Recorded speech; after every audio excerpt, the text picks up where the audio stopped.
To everything, I'm going to be explaining things with the assumption that you're comfortable with the basics of Clip Studio Paint, and if you aren't, I don't care, just watch my video, I swear to God. Clip Studio Paint EX has more functions for comics and animation, so if you only have Clip Studio Paint Pro, you'll only be able to animate 24 frames. Alright, let's fucking go! File, new, animation. Yeah, I think you know the drill. I think you and I know the drill very well. These presets are the standard, you know, 720p, 1080p. With these presets, the extra space outside the blue outline isn't included when you export the video for animation. It's just to give you extra room for notes and elements outside the scene. Personally, I have my blank space off just because if I have notes, I'll keep them in the animatic, and I rarely write notes on my final animation. Also, sometimes I animate on a canvas that's 4x3 just because I think it's cozier.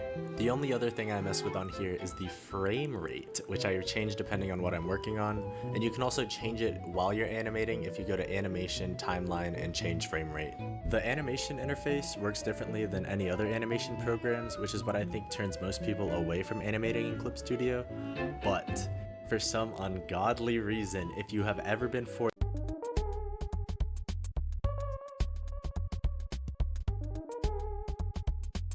similar. Alright, so in most animation programs, you arrange the frames like this, and then you put these into layers, and they'll have a different stacking order, so you can put different things on top of each other. Clip Studio Paint is the same, but frames are called layers and layers are called folders. I know that's kind of confusing, so let's just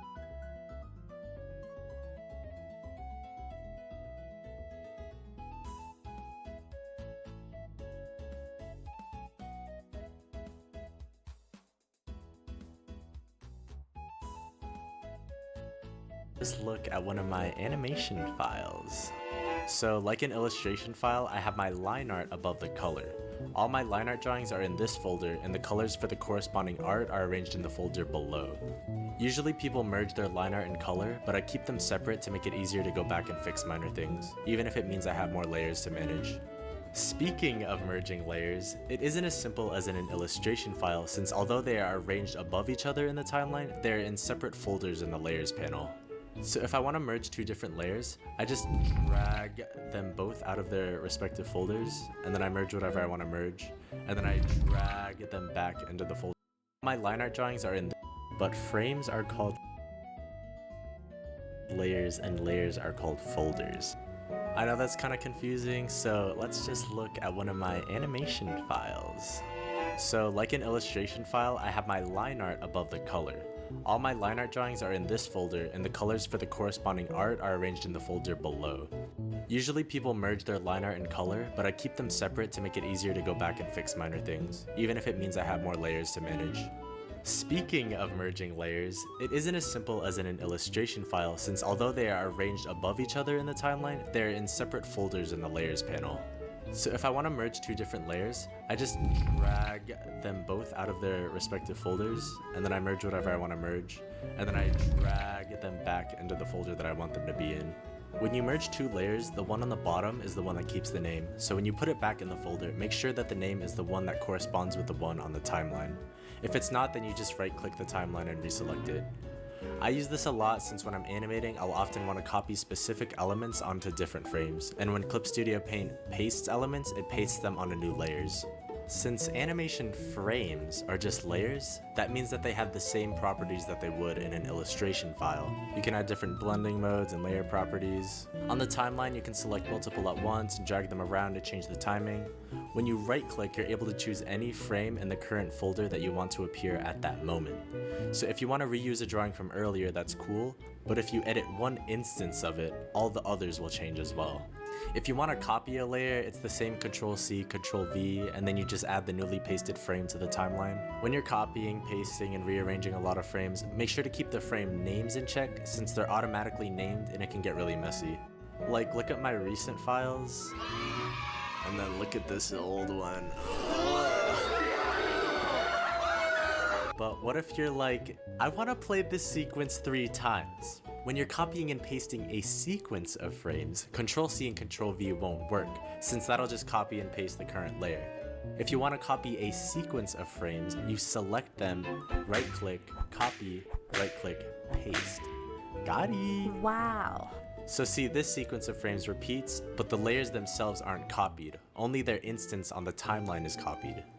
You gotta know, in Clip Studio Paint, the Layers panel is like a collection of drawings, and the timeline is where you decide when they're on screen and for how long.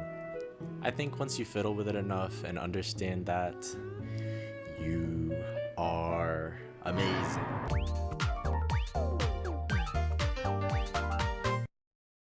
For this part, I'll just show you all the functions and tools for animation that I use a lot. So, you know, the onion skin, classic. Everybody loves the onion skin, come on.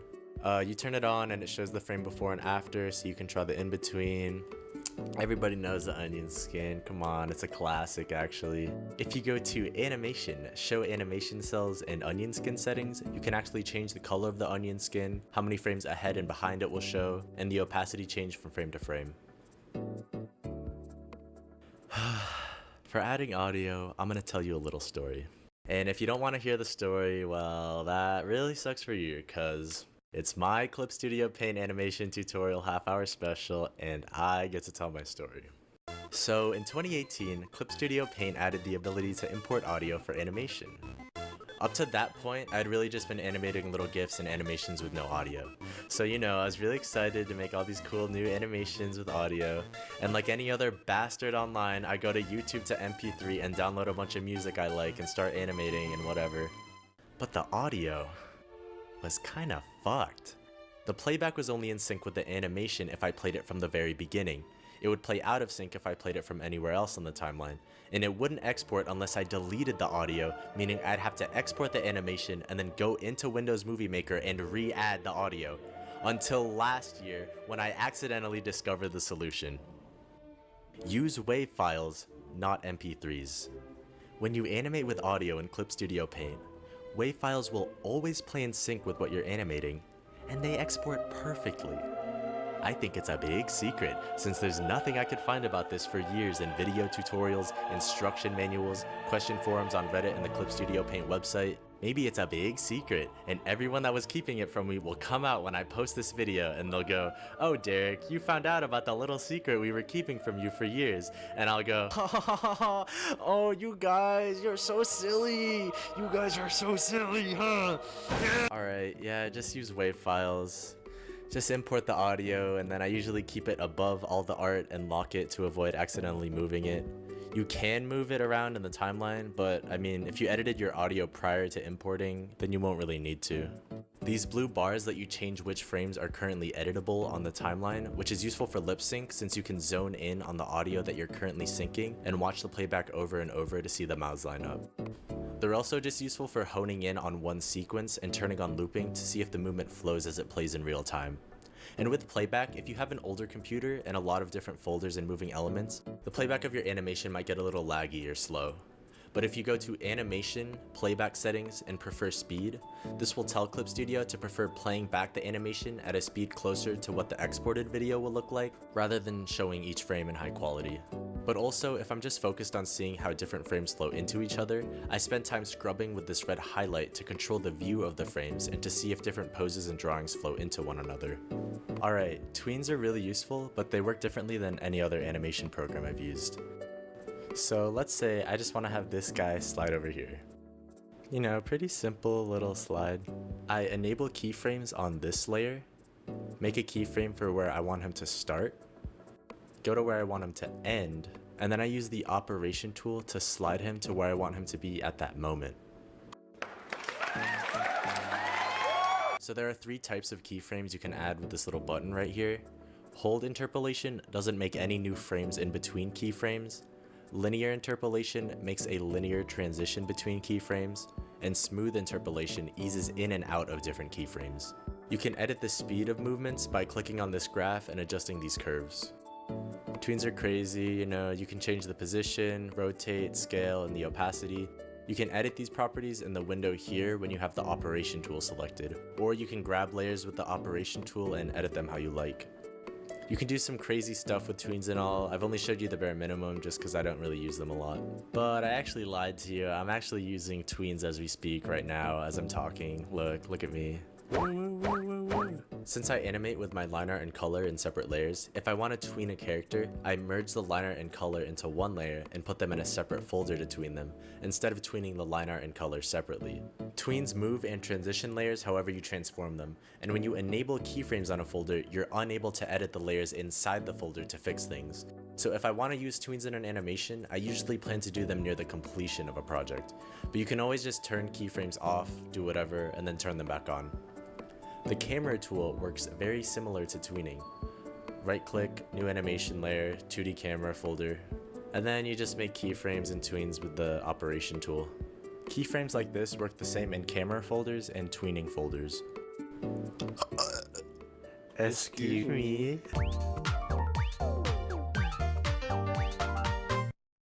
You know what? Just for shorts and giggles, I will tell you the custom shortcuts that I have for animation. I only have 4 shortcuts that are specific for animation.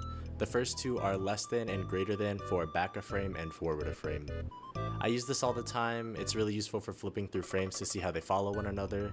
Also, okay, when you're watching a YouTube video, most people know that the J, K, and L keys are for going back and forward 10 seconds and pausing. But a lesser known control for YouTube videos is that less than and greater than move forward and backwards 1 frame when the video is paused. This is useful for analyzing cool animation and seeing how they work frame by frame. The other 2 animation shortcuts I have are O for toggling the onion skin and N to play the animation.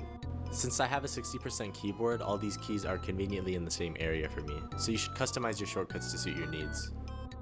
Alright, when I'm drawing or when I'm animating and I move on to the line art after the sketch or animatic, I lower the opacity and go to a new layer, you know. I'm just like you guys. I put my socks on 1 sock at a time. I'm like a regular, honest guy.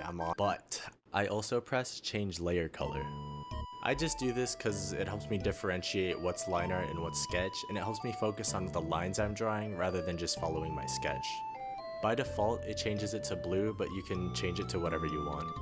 Speaking of changing line color, I have the F key set to convert to drawing color. My process for colored line work is that I'll have my line work, and then I'll lasso the lines that I want to be a specific color, pick the color, and then just press F.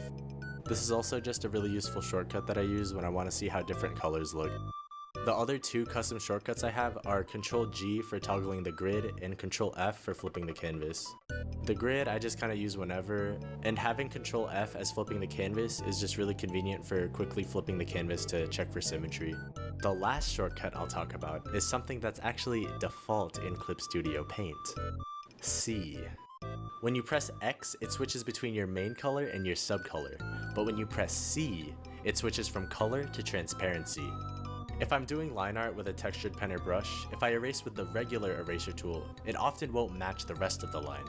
If you erase with C, you maintain the texture of the line by using an eraser that's the exact same size and shape as the pen you're using. This works with pens, brushes, and whatever. When I'm doing line art, I'm constantly switching between color and transparency. I learned this trick a few years ago from watching Casey Green's process video, which I really recommend watching if you make comics in Clip Studio. Well, that's all I gotta teach you this time. Ha ha ha ha ha! When I first got Clip Studio,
I wrote a blog post a while ago about why I hate video games, because this is what it does. It appeals to like the male fantasy.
Patience, empathy, kindness, serenity, clarity. Break out, turn the key to a world untold. Life fades the place where the wind blows. Blah, blah, blah, blah, blah, blah, blah, blah, blah. Sick and tired, normal, no big deal. I'm just quality notes in the symphony.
Together we can show the world what we can do. You are next to me and I'm next to you. Pushing on through until the battle's won. No one's gonna give a thing to us. Into each other we put our trust. Standing united after the fight. All alone we will never be. The two of us are holding the key. We see today a world we couldn't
come down. Yeah, my feet don't touch the ground. See the world spin upside down. A mighty crash without a sound. I could be your every rage. Step aside, I'll turn the page. Breaking through your crazy maze. Like a laser beam, my eyes on you. Watch me rule the night away. Watch me save the day. Feel my storm is getting close. Headed your way. Sonic hero.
I'm on a mission, routing out whatever it is.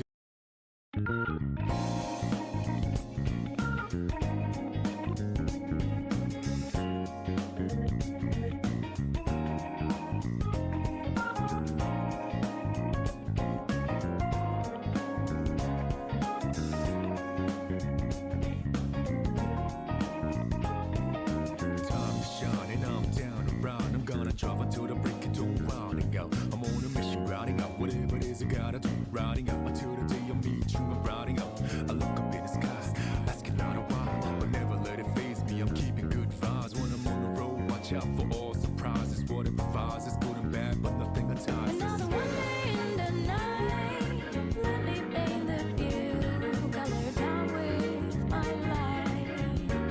For every moment share with you, not out in the day, but never fully gone. Going to be back again until the coming over down. For the days ahead of us, put your hands up, wave it side to side for good luck. For the nights like this, put your hands up, love the moment even from dusk. Yo, you always got my back, and of course I got your back. Don't you worry about that now. It's been a good day, good night. It's gonna be a good day, good night.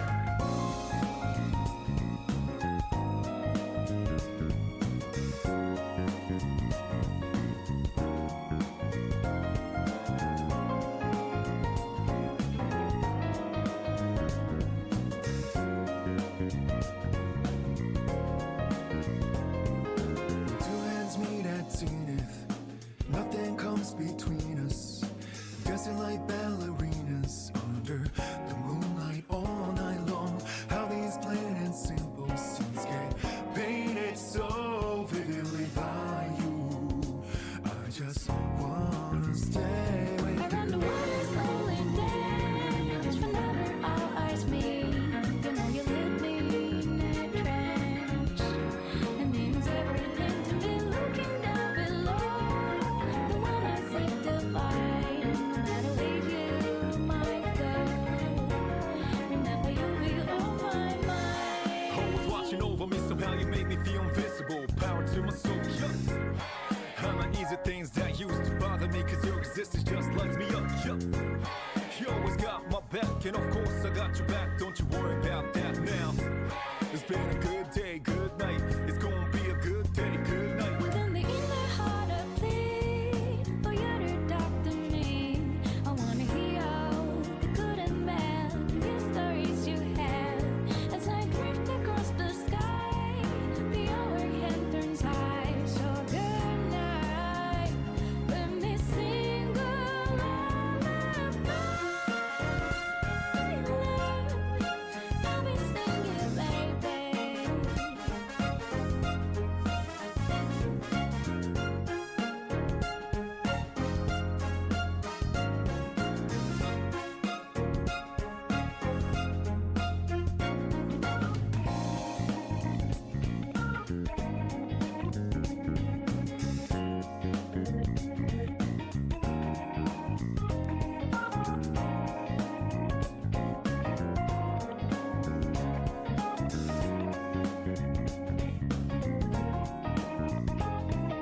Time to shine and I'm down around. I'm gonna drive until the break of dawn, rounding out. I'm on a mission, routing out whatever it is I gotta do. Routing out until the day I meet you. I'm routing out. I look up in the skies, asking out a while, but never let it faze me. I'm keeping good vibes when I'm on the road. Watch out for all surprises. What it provides is good and bad, but nothing entices. Another one day in the night, let me paint the view, color down with my light.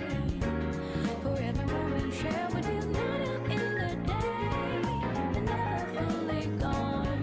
Going to be back again until the coming over down. For the days ahead of us, put your hands up, wave it side to side for good luck. For the nights like this, put your hands up, love the moment even from dusk. Yo, you always got my back, and of course I got your back. Don't you worry about that now. It's been a good day, good night. It's gonna be a good day, good night.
things that used to bother me, cause your existence just lights me up.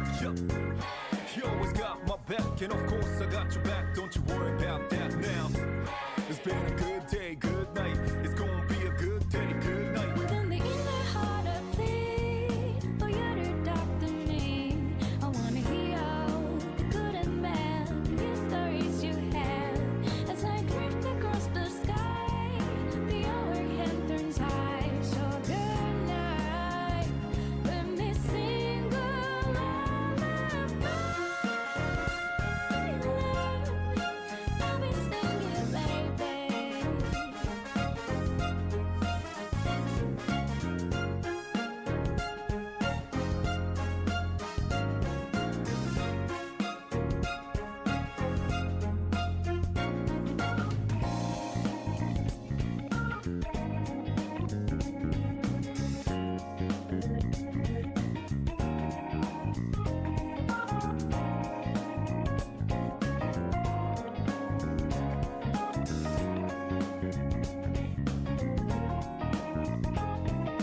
Time is shining, I'm down around. I'm gonna drive until the break of dawn, rounding out. I'm on a mission, routing out whatever it is I gotta do. Routing out until the day I meet you, I'm routing out. I look up in the skies, asking out a why, but never let it faze me. I'm keeping good vibes when I'm on the road. Watch out for all surprises. What it provides is good and bad, but nothing entices. Another one day in the night, let me paint the view. Color.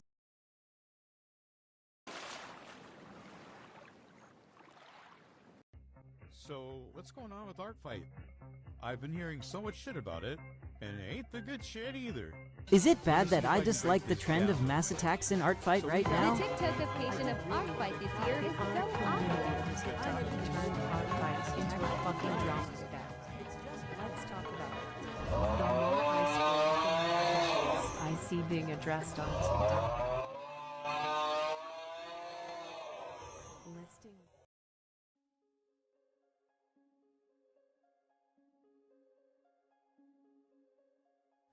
Howdy folks, welcome back to another video. It's been a while, but this was something I really wanted to hop onto. Today, we're going to be talking about Art Fight.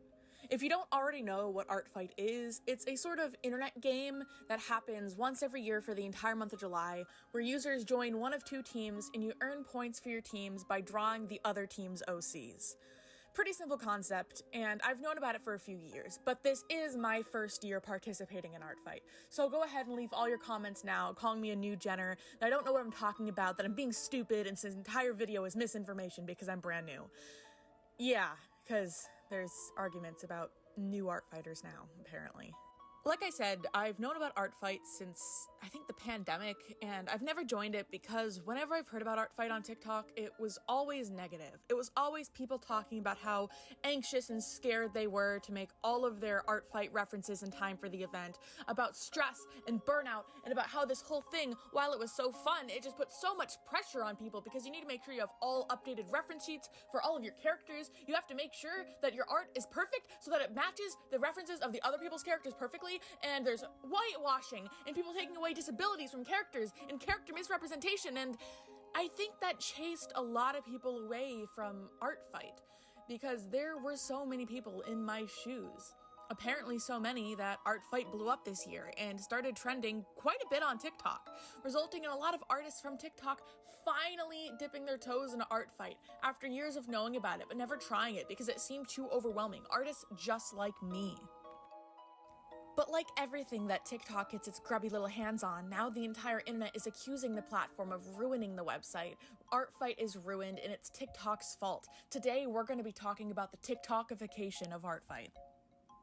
I'm going to be breaking down this video into a few segments because there's a lot that I need to talk about, but we're going to start by talking about the entitlement, quote unquote, of art fighters. Now this is a problem that's apparently been around since the conception of Art Fight, but because of TikTok, it seems to have blown up, or at least that's what people think.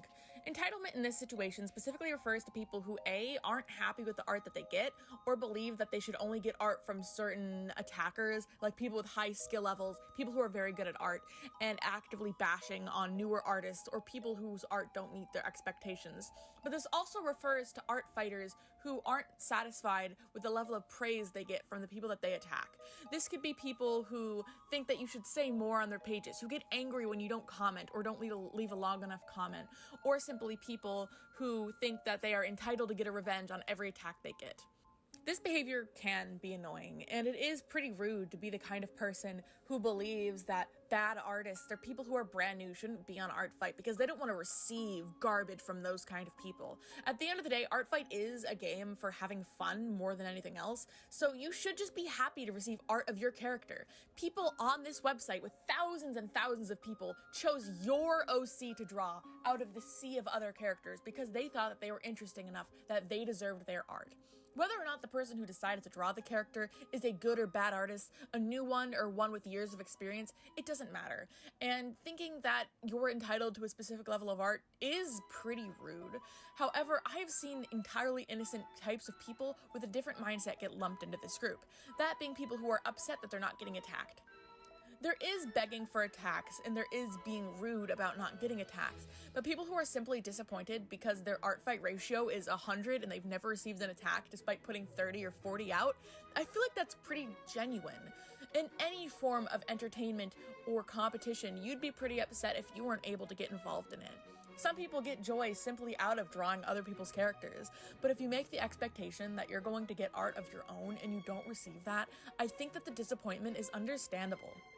And sometimes this can happen in the form of mass attacks, where people draw 100 people's characters, but because the canvas is a limited size, the characters are shrunk down to such a tiny degree to cram all 100 characters onto the canvas that they're like 3 pixels tall with no detail and no character, like a little stick figure you'd see in the background of a simple animated short.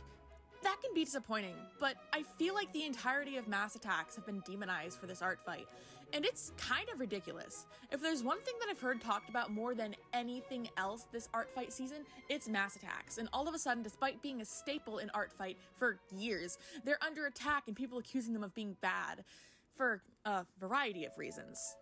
For starters, there was a couple viral TikToks going around online, one of somebody claiming and showing a sketch of making a mass attack that was a giant human centipede. You know, like that really, really messed up movie Human Centipede. Yeah, but here's the crazy thing. People on TikTok, not everyone, but a lot of people seem to lack media literacy, because I saw that on my For You page, and it was very, very clear to me that it was a joke from day one. However, it got blown so out of proportion. That person already made a very funny video where they're pretty much clarifying, hey, this is satire, and I showed that earlier in my video. But people took inspiration from this very clear joke of being absurdist, because there's a lot of trending mass attacks where it's like people drawing 100 different characters in a laboratory, just taking it to the extreme for a quick laugh, and made it serious. I've seen a handful of attacks on TikTok now of people actually drawing people's OCs in human centipedes, despite this being very against Art Fight rules. It got so bad that it needed to be addressed in the Art Fight Discord server, where the admins clarified that this is against the rules and that you should not do this to people's characters. And while it is happening, it's been blown out of proportion a bit. People are so terrified that they're putting disclaimers in their do and don'ts of their OCs saying, do not add my OCs to human centipedes, when this probably should already fall under the category of NSFW. And that isn't the only problem. Apparently there's also people going around drawing people in mass attacks with MPreg. Yep, a bunch of people in male OCs pregnant. And once again, it was TikTok taking a joke way too seriously, because the only post that I could find about this was another obvious satire post. And with any joke on the internet, there's going to be a handful of people who don't get the joke and try to make drama out of it, but the sheer amount of people I see going around just bashing on people who do mass attacks and freaking out like it's the end of times and like they're gonna wake up tomorrow with 30 mass attacks of their OCs being impregnated or at the end of Human Centipede is actually insane. This is a sort of mass hysteria that I've seen going around recently, and I'd like to clarify to anyone watching this video, you're gonna be fine. If you need to, just put in your character permissions, no NSFW, and you should be entirely fine. Even if somebody did, hypothetically, draw your character in a Human Centipede, that's against Art Fight rules, and it will get taken down. You're gonna be okay, guys. No one's dying. Take a deep breath. It's the internet. But that isn't the only drama going around with Art Fight right now, and mass attacks specifically. There's been another conversation that's hit the table about mass attacks, and that's accusations of point farming. Point farming is such a weird concept to me. The idea of putting a negative stigma on the idea of people using Art Fight to get as many attacks as they physically can, to get as many points as they physically can, to try to get their team to win, it's a bit absurd to me. Like, yeah, sure, Art Fight is supposed to be a friendly competition style thing with, you know, the actual teams and the competition aspect of it being a bit of a gimmick, and the main point of Art Fight being to have fun drawing others' characters and having art drawn for you. But I just think that in a game that is competitive by nature, hating on people for being competitive is kinda dumb. Art Fight is a competition at the end of the day, and calling people tryhards or point farmers for making what you believe to be low quality attacks in rapid fire rate means nothing. This is one person in a sea of tens of thousands of artists on the internet. They aren't ruining Art Fight for anyone. And if you're upset over people quote-unquote point farming, that tells me that you care a little bit about the competition aspect of Art Fight as well. And if you care so much about the points, which you claim to not care about, and that this person is being ridiculous because what do you win? You win a badge that you can put on your fictional profile. You don't get anything from it. Maybe you too are a little bit too invested in the competition aspect of Art Fight. I have definitely seen some mass attacks or some users that just pump out as many characters as they can, seemingly as quick as they can and as low quality as they can, just to get as many points as possible. But it is genuinely such a non-issue that I'm surprised that so many people are concerned about it.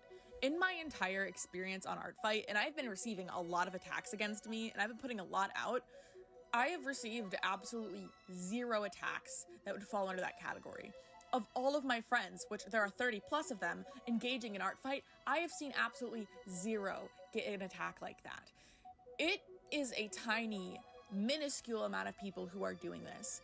And even if they are point farming in an attempt to get themselves unfair amounts of points, you guys seem to forget that at the end of Art Fight, while the score is being tallied, the admins and moderators of Art Fight go about a rebalancing. They look over character accounts and profiles who seem to have an ungodly amount of points, and they rebalance the points to make sure that they are redistributed properly. This isn't going to stay an issue. There are checks and balances against this, and I feel like a lot of people are forgetting that, probably because they're not reading the rules. Let's talk about rules. Another big complaint about users coming from TikTok is that they are not reading the rules. And I do think that this is correct in a lot of ways. A lot of people seem to be entirely uneducated as to some of the policies in Art Fight, like what is and isn't allowed in terms of art. Like, for example, the fact that you can't use bases in attacks, that you can't use things like Hero Forge and Pit Crew in attacks, and I have seen time and time again people just getting themselves educated by others who are pretty angry about having to do this over and over again. And I'm gonna admit, I actually fell into that category for a while. When you first go on Art Fight, the rules don't pop out in your face, at least they didn't when I first joined. Maybe I'm just not looking in the right places, but when I set up my Art Fight account, I didn't immediately go to the rules. I did read them before Art Fight started, don't worries, because all of the drama on TikTok had me realize, oh, I haven't read the rules, I should probably do that. But with that came the people who were starting attacks before July 1st. If you didn't know, one of the largest rules in regards to Art Fight is that you're not supposed to start any Art Fight attacks until July 1st, because that's starting the competition before the competition even starts, which gives players an unfair advantage. I get that rule, and I'm gonna be honest, I agree with it. It makes sense. With any competition, you aren't supposed to start the competition until the competition starts. That defeats the entire purpose of having a period of time in which the competition occurs. However, the degree to which people were going in order to attack those who started beforehand is kind of insane. If you didn't know, if you start an attack before July 1st, there's a good chance that you'll actually get found out. Well, it sort of depends on how you do it, because I've seen some misinformation going around to that as well. If you submit an attack before July 1st, well, you're not able to, but if you submit an attack on July 1st, as soon as Art Fight starts, there's a good chance that you'll get caught. The obvious is because if submitting a super good, well-detailed attack the moment Art Fight starts, there's no way in hell that you've made that in that short period of time, and it's gonna be obvious you're gonna get found out. But some people were saying, oh, I'll wait a couple hours. Here's the thing. There's a special thing on all images called metadata. If you look at the metadata of an image, it'll tell you when the image was taken, where it was taken, etc. Like what camera you have, what phone you have, what device. If it's a screenshot, it'll tell you what application the screenshot was taken on, which means that if you create an image before Art Fight begins, by looking at the metadata, the moderators can see this image was made in June. This isn't a proper Art Fight rule following image. This doesn't count, and that can and will get your account banned. However, there's a bit of misinformation going around. If you create the image, like start drawing it on June 5th, but you actually export it from your drawing program on July 3rd, there's no way that they'd be able to tell that because it tells you the day that the image was exported. I actually checked this myself in one of my own drawings. I did all of my art during Art Fight. I just checked the metadata to see if it gave me the time when the image first began to be drawn on the canvas, or if it gave me the time the image was exported, which means this can just easily be worked around by exporting the image after Art Fight begins. Yeah. Here's the thing. People have been cheating in Art Fight since Art Fight has begun. I actually know a handful of people who have cheated at Art Fight. Not gonna expose them here for obvious reasons, but sometimes there's reasons that people do this, even if it is against the rules. Not everybody has the entirety of July off. And I know that you could say, oh well, then don't participate in Art Fight at all, but for the most part, it isn't hurting anyone. When people talk about the TikTokification of Art Fight, they tend to be referring to the people who are coming to Art Fight from TikTok and ignoring all of the rules, breaking all the traditions, and essentially tearing the place apart. Like the people who are not following the rules, the people who are doing these unhinged mass attacks, the point farmers, claiming that these people are ruining Art Fight, but I don't think that's the case.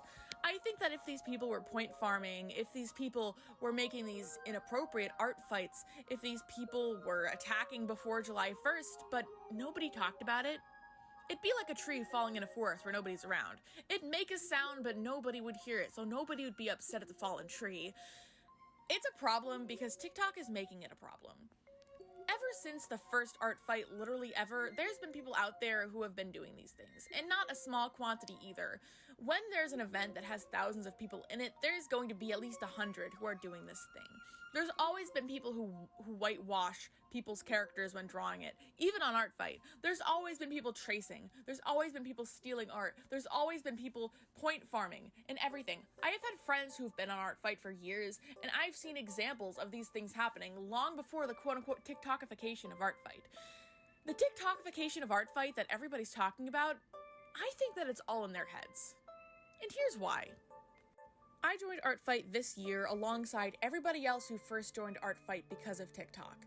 But the thing is that because of the political sphere in the United States, I really haven't touched TikTok in like the last several months. I heard about Art Fight on TikTok and I joined because of it trending, but the reason that I really got into it was because of my friend Finchy showing me the ropes and getting me really excited. After Art Fight actually started, I saw very little Art Fight content on TikTok because I was on TikTok so little. I didn't know this stuff was happening until like last week. And I didn't have a single problem. None of my friends who've been off of TikTok has had a single problem.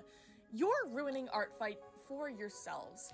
Art Fight is still wholly enjoyable despite the quote-unquote TikTokification of it. You just need to log off.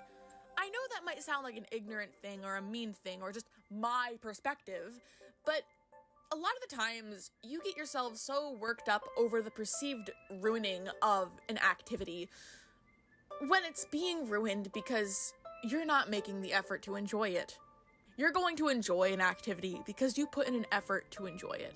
If you play a soccer game and spend the entire time reminiscing on the fact that you missed that goal and you suck at soccer, you're not gonna enjoy the game. But if you spend the entire time just enjoying the act of the sport, whether or not you win or lose, whether or not you're good or bad, you're gonna have a lot more fun with it.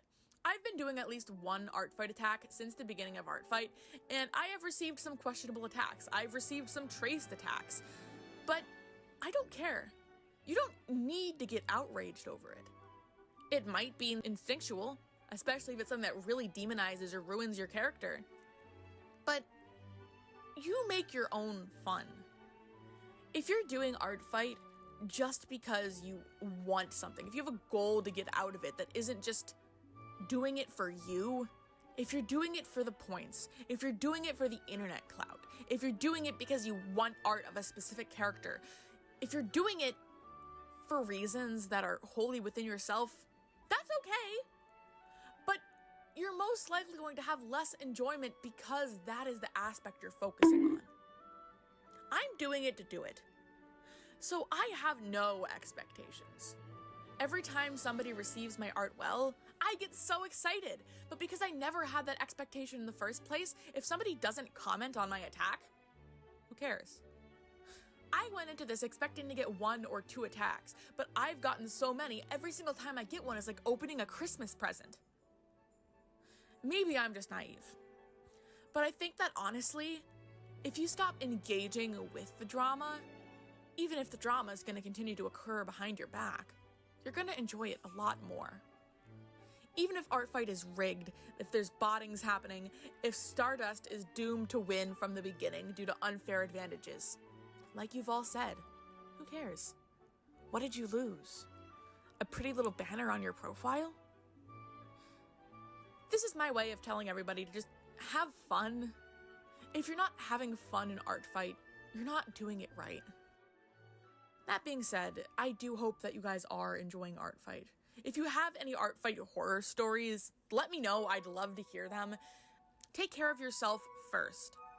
There's no obligation in art fight. There's no obligation to create a certain number of attacks to revenge everyone you see, which is the beauty of it.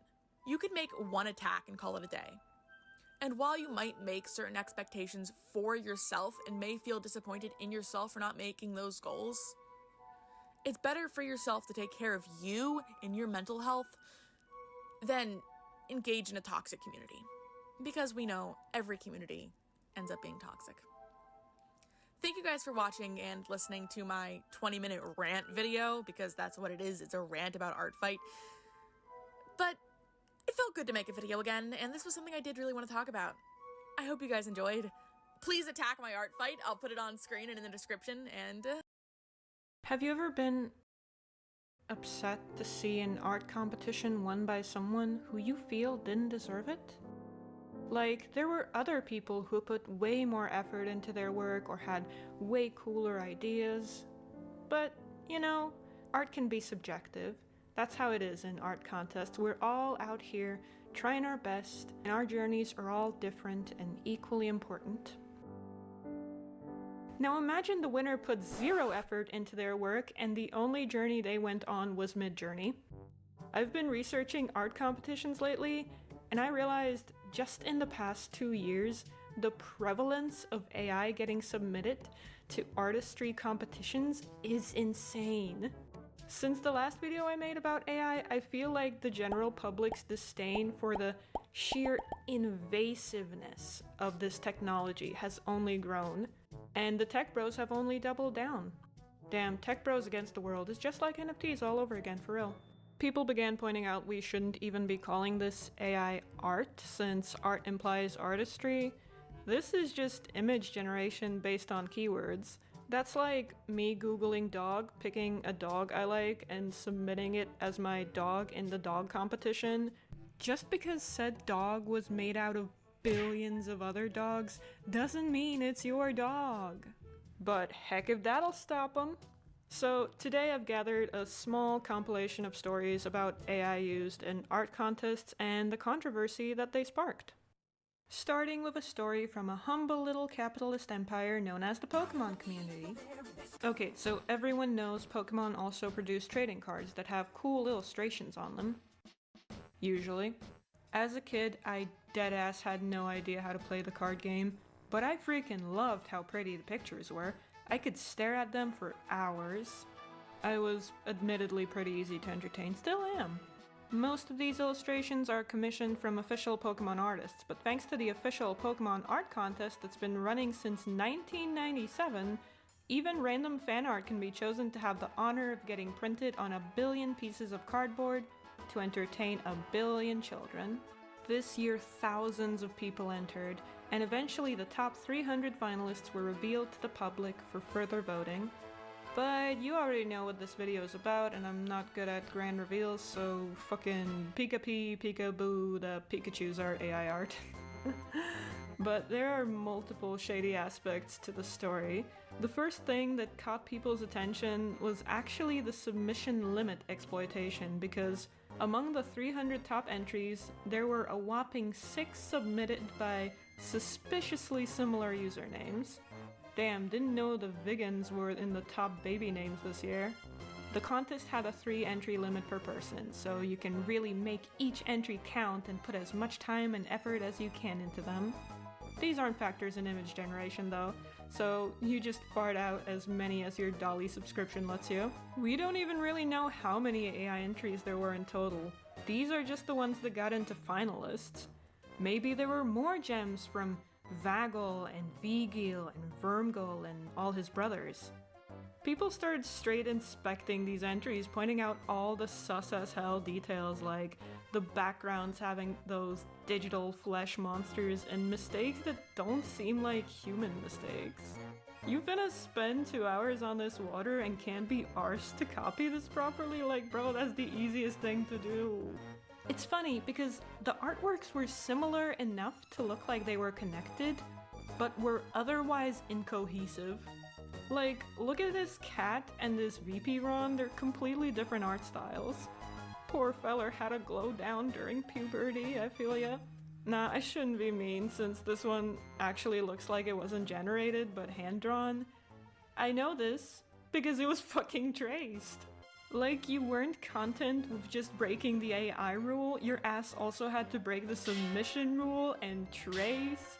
My man's a straight menace. But poor Viggy Smalls got confirmed as an AI bro using AI detection software and got disqualified by the Pokemon team. Womp womp. You can go watch the analysis videos if you want more details, cause people went deep into analyzing these. It might help you spot AI in the future too. I get that an average, not terminally online person might not be able to tell the difference between generated images and hand-drawn stuff, and reality, but surely professionals are put in committees to do something. One of the biggest AI stories that blew up was about the Colorado State Fair art contest, even though the scale and prize was relatively small. I mean, $300 for typing a couple sentences is pretty sick, not gonna lie. That's a better deal than TikTok poetry. I'm fascinated by this imagery. I love it, and I think everyone should see it. Alan, 39. Alan is the artist, by the way. Can you imagine an actual artist talking about their work like that? This right here is my favorite thing ever. In the history of forever. I think about this every day. I think about this all night long. I stay awake, not sleeping, because I'm thinking about this. Bro arrived at a computer, pressed a button, saw something he liked, and presented it as his own. Cause you know, the AI software isn't getting the $300, Alan is, because he pressed the right button. Nah, I'm being very AI phobic and misrepresenting Alan. He actually says he spent over 80 hours perfecting prompts to get this image. He even called his artwork creative writing. But then why did you submit it to a contest for visual arts? Submit it to a writing contest instead, I don't give a fuck about those. This was the winning entry for the digital arts category, and the guy justified it by stating that his pieces were created with a computer, therefore they belong in the digital art category. Y'all remember those memes about people who think drawing digitally is just pressing a few buttons? We're literally there now, apparently. Life imitating parody. It sounded like either the judges somehow missed the fact it was AI, despite him being upfront about it, or just straight up didn't understand what AI image generation is. They took on a more informed position in the next contest, but still allowed AI for some reason despite the massive backlash. They talk about evolving art and so forth, but at one point it makes me wonder if they just straight up wanted to indulge in the publicity.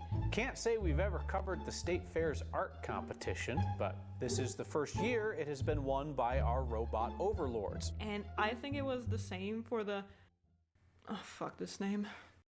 Maurits House Museum that hosted the My Girl with Pearl Earring contest. Anyway, as the name suggests, the contest aims to celebrate the artistic value and historic significance of Da Vinci. I mean Girl with Pearl Earring. Like, they fucking love that painting. It's like the museum's main personality trait, I swear. So, this was essentially a remix contest. You take something well known and give it a creative spin in a new medium or vision. That's the main objective. And if the main scoring is based on concept, then AI image generators are permitted. Yay! As you can see, there were some killer entries. It's gonna be damn impossible to pick out winners when they're all so unique, but they eventually picked out 5. Do you wanna see? Do you wanna see out of all of these, one of them that was deemed win-worthy? Here it is. This is straight rage bait, like, ah, come on! Come on! And they doubled down on their choice. Basically, the only criterion was that a creative process had been at the basis of the work that was sent to the Maurits house.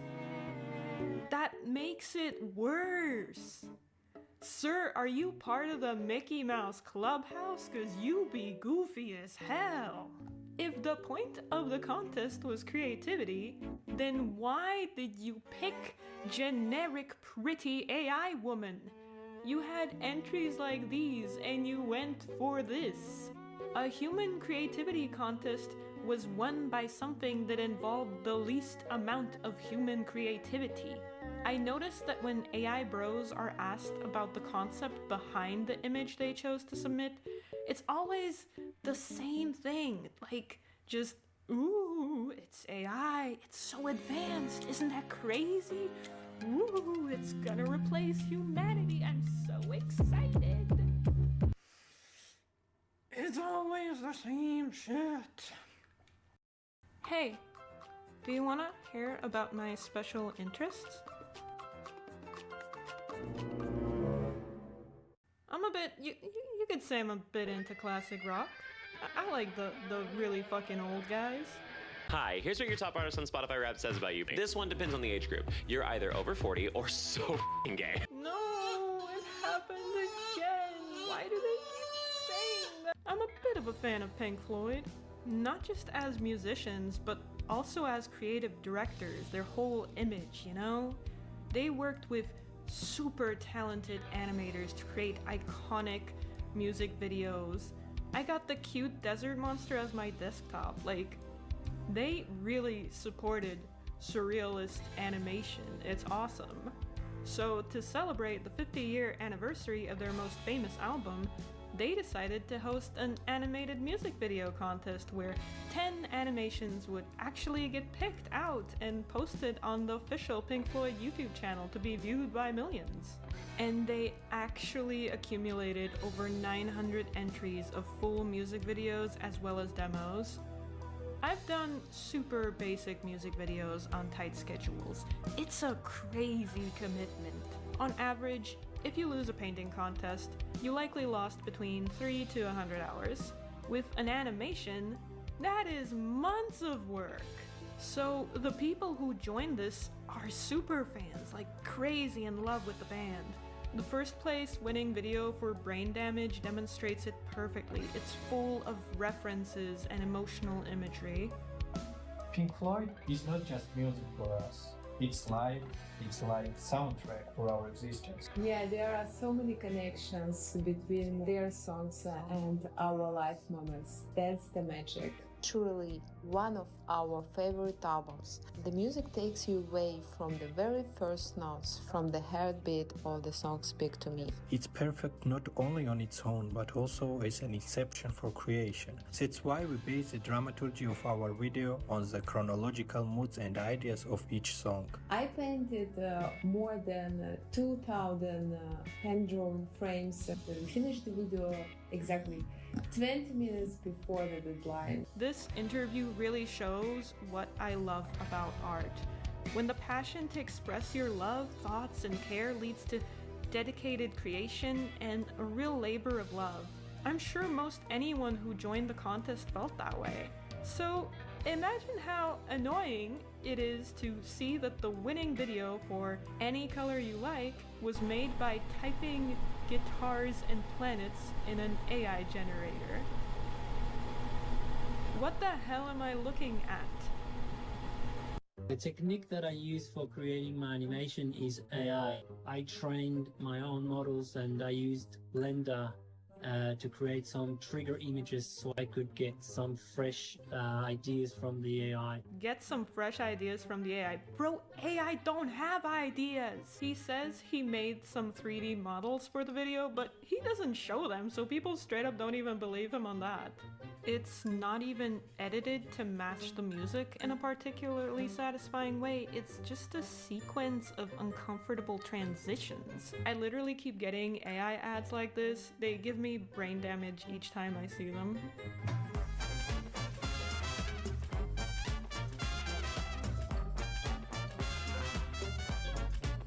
Honestly, there were so many shitty AI entries spamming this contest. How do you sit down, make this shit, and not feel shame? And not to be rude, of course, I'm just genuinely curious. Even if you're not into Pink Floyd, I still suggest checking out the other behind-the-scenes videos because they do highlight some very creative animation techniques. Or perhaps the other entries that invested a crap ton of work and didn't even get picked. Not gonna lie, to be a Pink Floyd fan, you also gotta be a bit of a Pink Floyd hater. Are you Team Roger or Team Gilmore? Let me know in the comments. So at this point, I believe what would upset the public the least is if we just took all the AI image bros and pushed them somewhere else. So now we have AI art contests. Yes, contests just for AI images. This seems like the best solution you can have in this climate. Even though reading their manifesto is a bit, well, you know, cringe. We are dedicated to nurturing and promoting the talents of AI artists and providing them with a platform to showcase their creative abilities. The creative ability being coming up with a sentence. I was going through the entries and this random gambling Jesus one stood out to me like, what the hell did he mean by this? This one right here is my favorite. It's disgusting, but I don't know. I just like how quirky it is, for real. The rest are kind of generic, I don't know. These ones are kind of neat, I guess. I don't know. By the way, this extends mediums. You now have an AI subcategory in a photography contest, which is very confusing. Literally, taking a photo of your computer screen is more photographic than an AI image, where stuff like lighting and angle is generated, not adjusted or accounted for. Anyway, here's the winning AI entries for the 2024 1839 Photography Awards. Yes, it's kind of a clunky name. Except, boom! You've been bamboozled. It turns out this photo right here is an actual photo.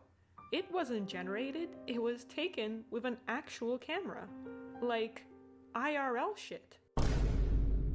It's true, someone did the reverse of what so many AI knuckleheads do and applied to an AI competition with a non-AI image. Why? To send a message, of course.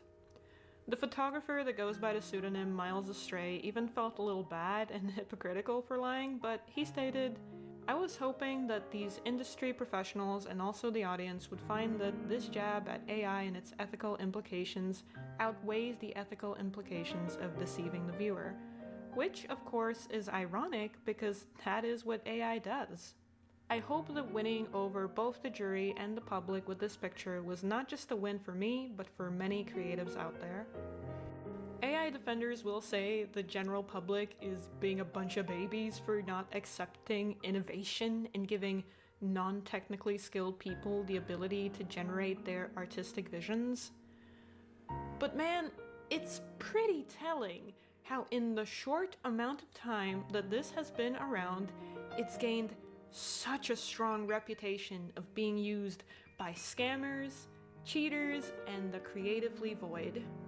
You can argue about the technical details, but bro, you be stretching if you want to claim that these artworks are stylistically diverse. They all go for the same damn look, man. My prediction is that we're just gonna get mad tired of the polished plastic look and just go back to the transitional experimental millennium and create the most fucked up weird art imaginable. Maybe that prediction upsets you, but I don't give a fuck. I'm excited. I want to see the bullshit. Yes, you in the audience. When you say like weird art, do you even mean stuff like 12-ounce mouse? I mean, it's not for everyone, but it's pretty quirky. Even problem solvers? Okay, wow, that's an extreme example, but you know, they were trying stuff out. Even this art piece? That's an empty room. No, it's Martin Creed's art piece titled The Lights Going On and Off. That won the Turner Award in 2001. What? This was originally supposed to be one video about art contests, but now it's 2 videos, and eventually I will make a third in the series about controversial art contests with unfavorable winners and organizers. If a machine can be problematic, then so can we. If there's any stories like that which you want me to cover in this upcoming video, then send them my way. I also included sources and related videos in the description. Please check them out, and until next time, thank you for watching and have a nice day.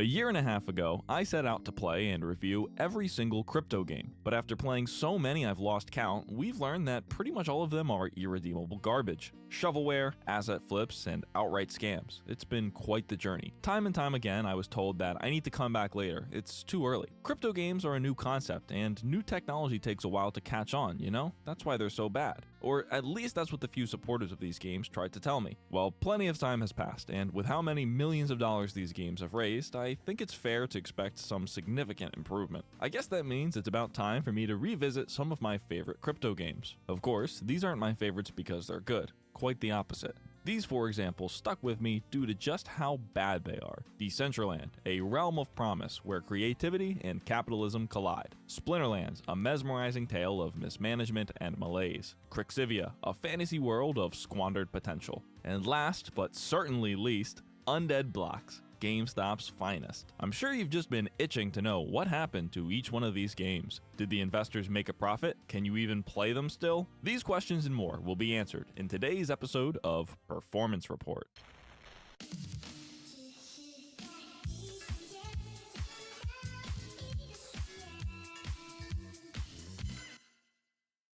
Decentraland was born at the cusp of Web3, raising over $20 million in startup funding in 2017. This blind optimism would be carried through to the product's initial public launch in 2020, with Decentraland making headlines thanks to the hilariously high prices of its virtual land. I'm not selling it until it's worth at least 10 million. But by 2022, the bubble had long since burst, and it was revealed that despite the platform's valuation of $1.2 billion, they only had less than 1,000 active users.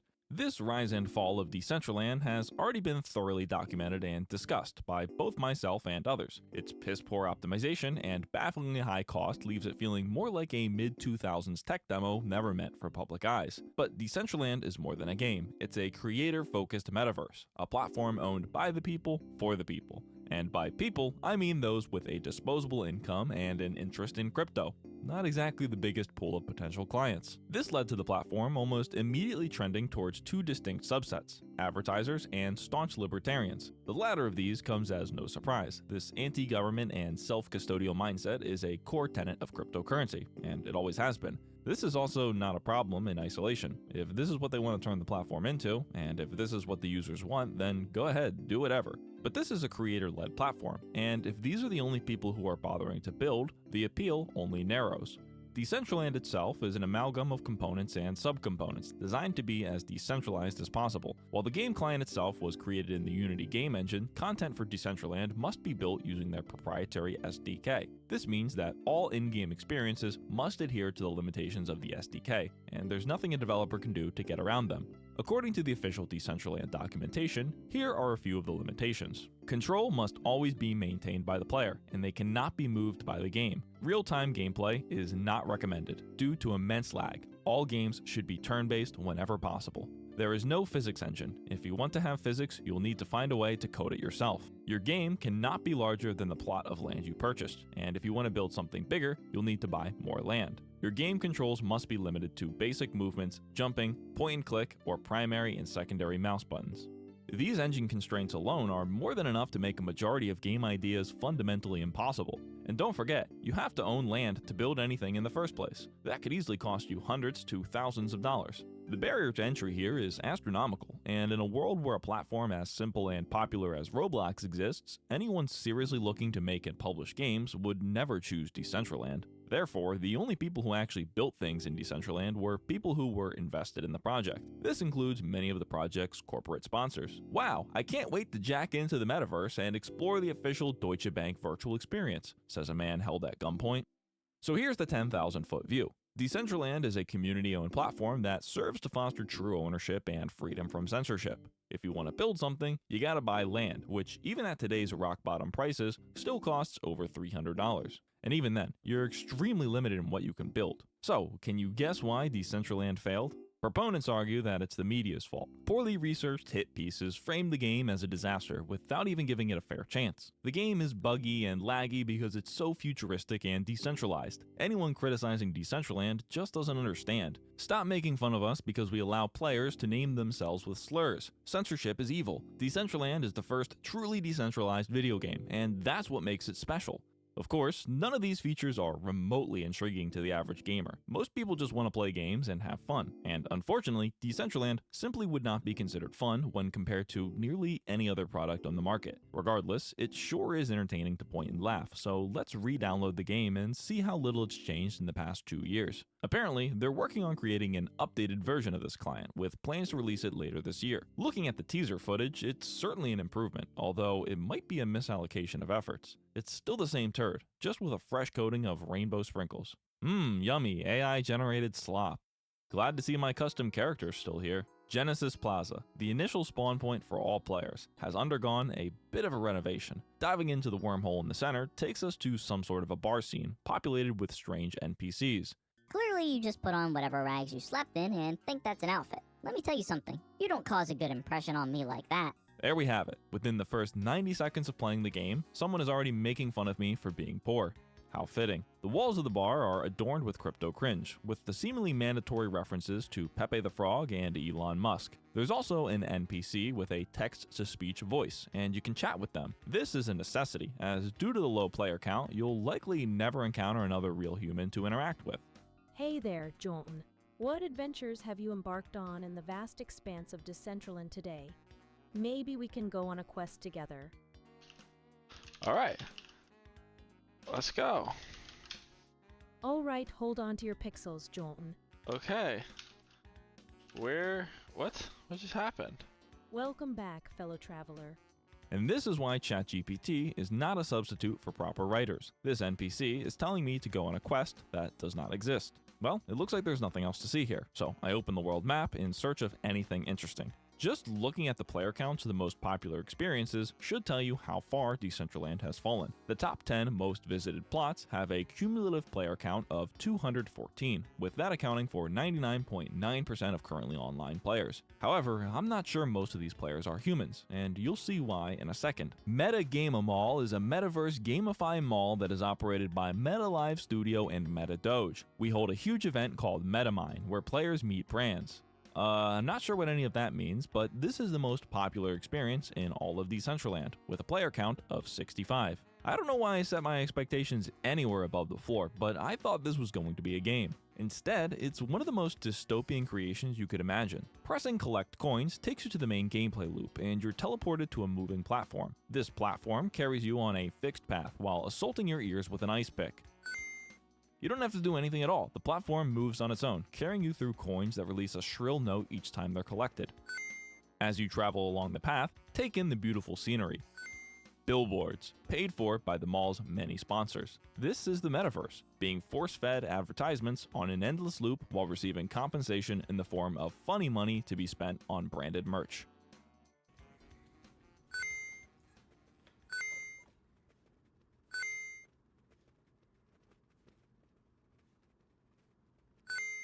I can't handle this any longer. I gotta get out of here. A quick jog around the corner reveals a poorly modeled muscle doge who presides over what appears to be some sort of board game. Without any hesitation, I click the pop-up, informing me of a challenge in the Catgirl Arena. Welcome to Catgirl Arena. Here, you will need at least one water card in your deck. Are you ready to play? Consumes 20k soul. Unable to hear her properly due to my lingering tinnitus, I accept her challenge, only to learn that, apparently, I don't have enough souls. I need to meditate to recover. Not sure how to do that. Do they mean in-game or in real life? But what's this? It seems that the owner of the neighboring plot has constructed some sort of anti-Joe Biden mausoleum, complete with NFTs commemorating the Norfolk Southern chemical train derailment. Funnily enough, these NFTs aren't even for sale. The owner paid to purchase this plot of land and to mint each one of these pictures as an NFT, just to create whatever this is. I wonder what compels someone to think that this is a good idea. Exiting the church through a wall with no collision, I continue to explore the other plots in the Joe Biden Catgirl district, only to find nothing more than abandoned plots featuring white squares where NFTs used to be. Due to the platform's devastating failure, many of the once well-kept plots showcasing JPEG collections have fallen into disrepair. These white squares dot the landscape of Decentraland, indicating a broken link in place of what used to display an NFT. Or in some cases, you'll find protest pieces criticizing Decentraland for their poor leadership and declining revenue. One person complains in the official Decentraland Discord regarding their neighbor's behavior. Their plot, which once hosted a thriving game, has been transformed into an incessant pop-up ad, displaying to anyone within render distance. Once the #1 parcel in terms of 3D gameplay, OG's farm has been defunded by corrupt Decentraland legislators who see software developers as hobbyists who deserve $0 per hour. This game is being ported to Roblox. Subscribe to our YouTube to learn the dangers of Decentraland and why it should probably be banned in the USA. Sorry buddy, that's his land. He can do whatever he wants. Returning to the disappointingly empty world map, I can't help but notice how sad this looks. While Decentraland was never exactly a bustling world, speculators sure did make it seem like the future. But it seems like most of the people who bought land in the metaverse failed to develop anything at all, leaving the map looking sparser than your average Minecraft server. The MetaZoo International Temple of Beats. This eternal nightclub remains active, lights ablaze, yet I'm likely the first visitor in months. Feeling more like Fazbear's Pizza than a music festival, the abandoned husk is eerily silent as the music appears to no longer be functioning.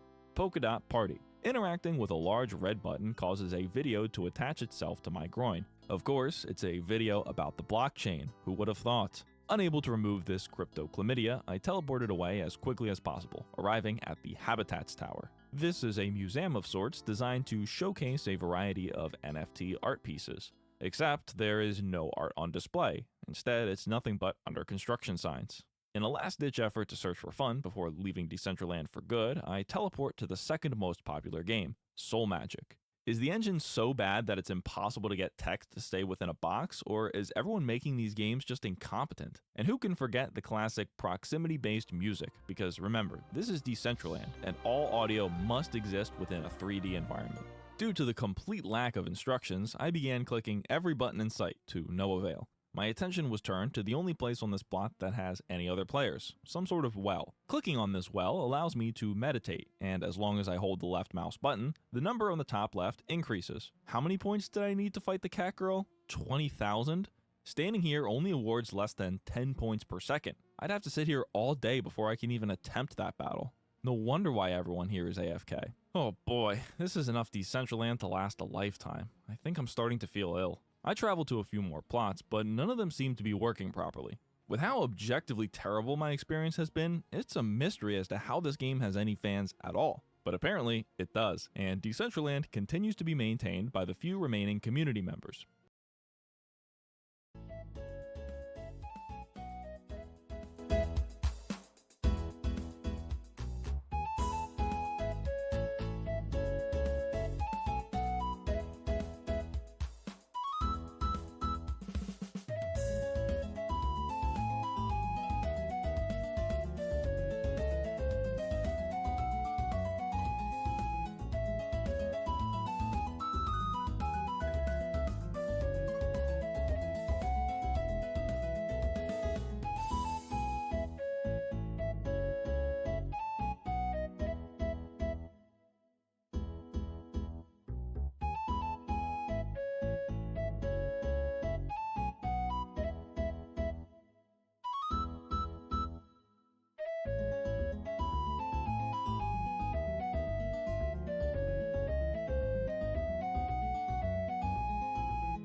These folks spend countless hours of their free time developing new wearable NFTs or playable experiences, all in hopes of an eventual influx of players. But it makes me wonder, is it the sunk cost fallacy that keeps them involved? Do they really love the game, or are they just delusional? Perhaps it's a mix of all three, but there's really no way to know the true sentiment behind Decentraland. With their official Discord having strict moderation that removes any negative comments, or FUD, a squeaky clean facade is maintained. Turning to the Decentraland DAO website, we can take a look at the decentralized leadership behind the project. A DAO, or a Decentralized Autonomous Organization, is a group of terminally online crypto bros that roleplay as leaders of a make-believe company. Also, since there's no sole leader of a DAO, it makes it much more difficult for the SEC to charge them with the sale of unregistered securities. With Decentraland, all decisions are put to a vote, including moderation, project direction, and the spending of treasury funds. Votes on these proposals are granted based on how many Decentraland assets you hold, such as NFTs or land plots. Essentially, the largest whales hold the majority vote. Scrolling through the active proposals reveals the rather bleak state of Decentraland, with many failing to even reach the minimum number of votes. Concerns are raised regarding the DAO's ability to operate at all, as due to a decline in participation, core roles remain vacant. In the last 30 days, expenses have totaled $300. So TikTok and the rest of the internet is now gatekeeping drawing, apparently. Who would have ever known?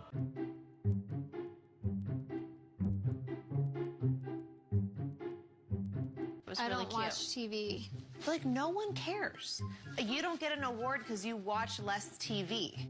We've had art law drama, we've had art style slander, but now it appears what's causing an itch in the drawers of the TikTok art community and its members is drawing with reference or from reference for some reason. But lots of people supposedly have a growing problem with drawing from reference, and believe it or not, because it sounds rather ridiculous to me, some artists are apparently getting called out for drawing with reference or from reference. It's a tricky situation, so bear with me. Now, before we jump into the hot tea in today's episode, I'm sure you all have your biscuits ready. Let's create a hypothetical situation so we can all have enough context about the situation before we dive right in and begin biting our nails and smashing our Hello Kitty keyboards. If I draw directly from a reference photo without changing anything at all in the drawing or transforming it to a completely new and original fresh idea, and then I go ahead and post said drawing on the internet without crediting wherever I got the reference from, is that going to get me in trouble? Questions for the gods.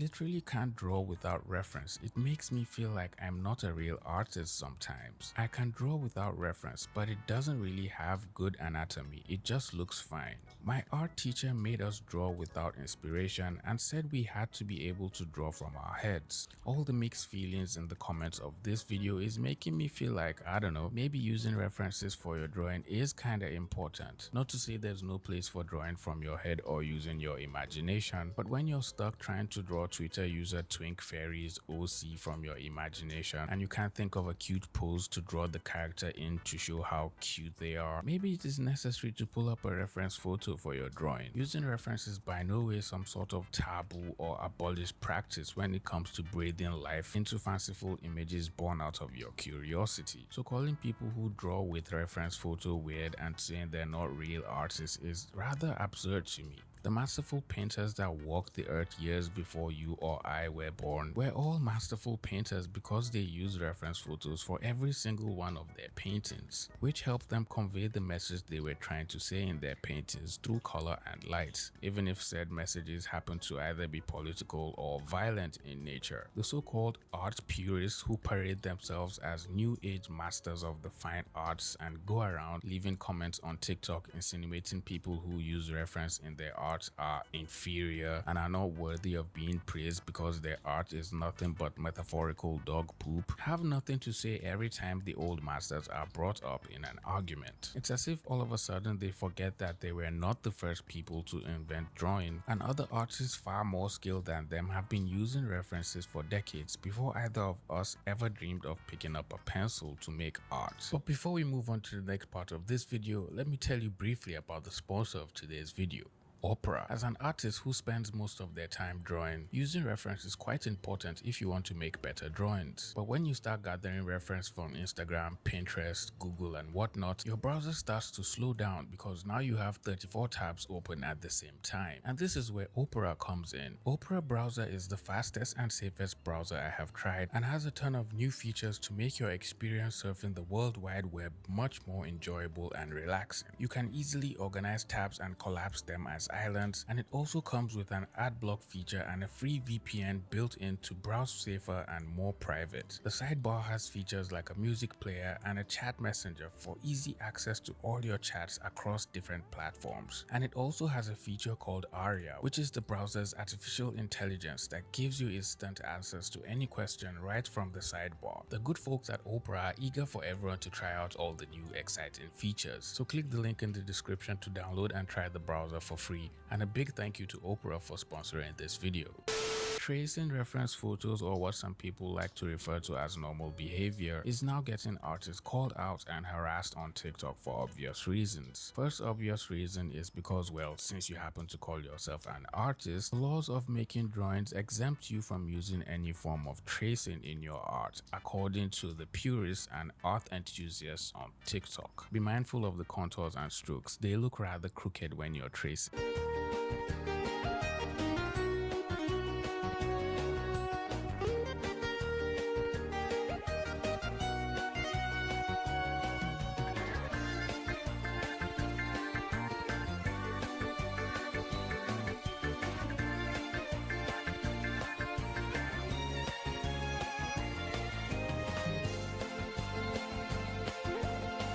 While these people cancel artists for tracing another artist's work since that is just flat out stealing, they also consider tracing a photo reference as cheating and manipulating art because, well, you aren't starting the drawing off from your head and because you're not drawing it from scratch, according to them. I found it's pretty much always artists who've been drawing for years who villainize tracing, and it discourages young artists. The older artists have forgotten their roots and how hard perspective, anatomy, poses, etc. were when they started out. Tracing is fine for learning. Tracing is fine for learning, yes. But will I say you should trace all the time? No, you can trace when you're trying to learn, but still leave room to practice how to draw just by looking at what you're trying to draw and figuring out how to draw it using shapes, since that will help you later on when you're trying to draw poses from your mind. I trace poses for reference a lot because anatomy is hard, but there's always a part of me that thinks it's wrong and it sucks. If you're going to use references in portfolio pieces, I suggest taking reference photos of yourself or your friends. While the mass majority of pencil pushers in the comment section of this TikTok video all felt relieved and validated since their most humble method of making art was actually allowed and wasn't meant to be frowned upon and looked at with judgmental eyes, some other artists thought it best to challenge the artist's thoughts on the subject matter, stating other ways of drawing will prove to be rather beneficial to younger artists in the long run, far more than just tracing over reference photos. To which the astounding artist replied that they had tried them all and tracing still held its place high above the leaderboard in drawing techniques. Judging from the awesome drawings on the artist's page, you can tell they definitely have plenty of knowledge on what they're talking about and are just oozing with an excessive amount of aura from the sheer drawing skill on their page. A common theme I see with people gatekeeping drawing and calling artists out for drawing with reference or tracing from a reference photo, saying they're not real artists, is making these claims because artists somehow don't credit the originator of the reference photo.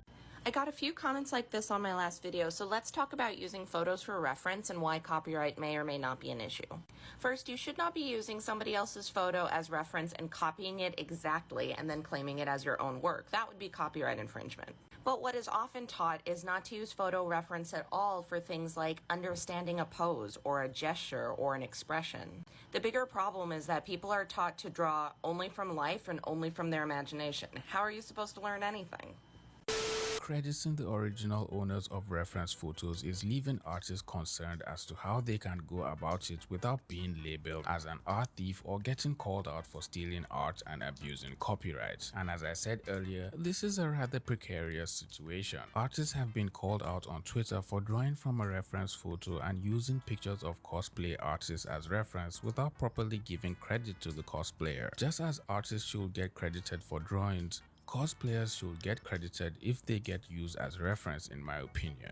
Which will definitely stand true if the artist draws verbatim from a reference photo without changing anything at all and draws the exact same photo, same pose, same outfit, same hairstyle, same everything. Artists don't credit each other if they use each other as reference. This isn't traced, it's just using the picture as inspiration and even adds entirely new props to the picture. No reference is needed, it's fair use. False. If an artist basically traces another artist's work, people do get mad and call it out. This is traced pretty heavily and it's used on Tina's Patreon. The dude could have at least credited the cosplayer, as it's clear down to the lighting their likeness was used. While most people were trying to argue between themselves if cosplay was a true form of art or not, it still deserves credit as long as you're using it as a direct reference for your drawing and not transforming it to make it your own. The entire premise of giving credit to reference owners is quite mind-boggling and confusing to artists, and I'm also confused myself. If you're making a drawing and happen to use a number of different elements as reference in your drawing, which references are you going to give credit to and which ones are you going to leave out? How are you going to credit the cute little cat you use as reference for your persona? Nora Fawn, who is an amazing cosplayer and artist, has had to call out artists and manually tag herself every time she has found pictures of herself being used as reference in a drawing. While these situations might be quite confusing since artists might not know where a reference photo is from and are just drawing it from Pinterest or Google, people are suggesting leaving an indication that the drawing was made based off of a reference photo is the safest bet in situations like this. Nora herself explained why she calls out artists on her Twitter account. I wish people would see your original content as art itself, not just something to freely reference or outright trace and recreate. Just a PSA.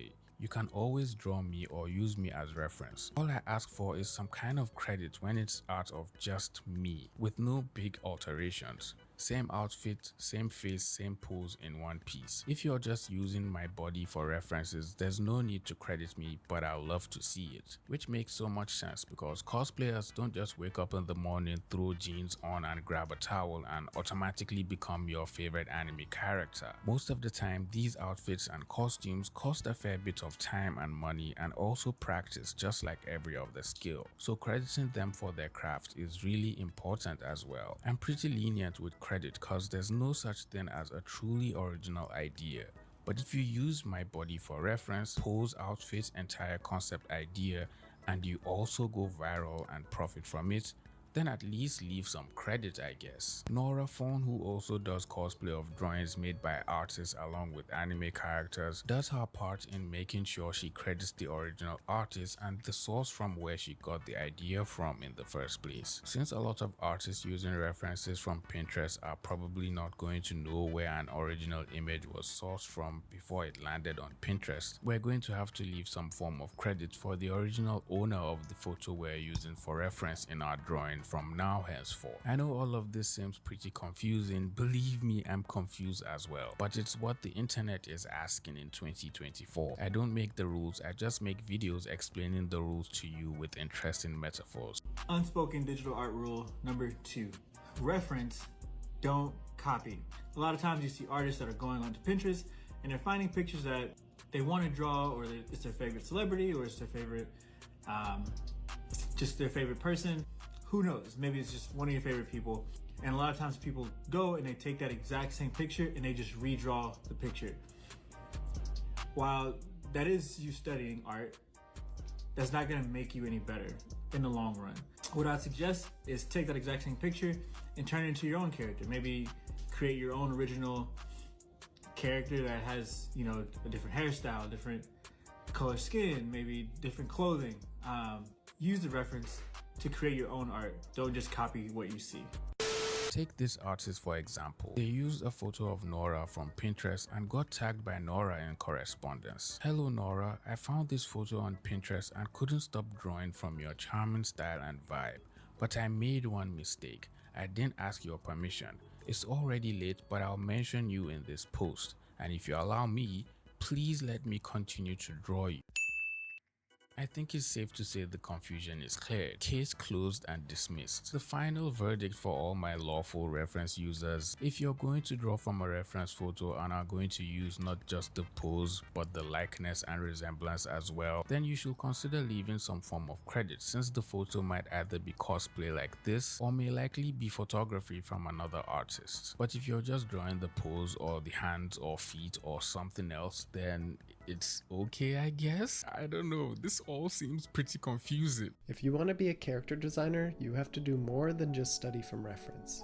I went to an atelier school in Sweden, and from day one they teach you to observe and record what you're seeing as closely as possible. One of my drawings was off by a centimeter and I had to erase half of it and do it all over again. Most of the artists in this school who had been there for a couple years were trained purely based on observation, could not draw without reference. They lacked the ability to properly use the information they had so accurately observed. They couldn't turn the forms, move things the way that would fit a better design, change the lighting. They never practiced from memory. If you want to be a designer like character designer, you need to practice drawing from memory. It's how you're able to draw from imagination. Just because you observe something a ton of times and even draw from it doesn't mean you actually know it. You have to practice retrieving that information from memory. Watching this video just reminded me that there are people who still give good art tips and made me believe that there is still hope for the future of TikTok art. I think using references for your drawings shouldn't be seen as a bad thing or something that should be hated or cancelled in the art community. I never thought I'll have to explain this, but there's nothing wrong with using a reference photo to solidify the knowledge of whatever it is you're drawing. Reference should be used just like every other tool you use for your art. Yes, it's good to also practice drawing from memory to teach yourself how to visualize and what it is you're trying to draw, but that shouldn't negate or undermine the importance of using reference in your art. Practice drawing by using shapes and learn how to turn these shapes in three-dimensional space. Practice things like gesture and line of action, as this will help you when it comes to drawing poses from memory. But when you get stuck trying to draw a pose, or you just can't understand how to draw the arm in perspective or in a particular pose, it wouldn't hurt you to take a picture of your hand or that of your friends and use that as a reference. You should learn to use reference to improve your drawings and not to rely on it. And as for the fine people of TikTok gatekeeping art from the rest of us, please let us in the club. No, seriously, I want to be considered an artist too. I know I'm not a real artist since I draw from reference. I know my place is outside with the other peasants who use AI to make their art. But please let us in the real artist club. I promise we'll do no harm. Please, pretty please, I'm begging. Oh, what? We can come in? Yay! Well, it looks like we've made it to the end of the video. If you enjoyed the video, please leave it a like, share the video with a friend, and subscribe to the channel if you're new here. With all that being said, I'll see all you pretty penguins in the next video. Bye!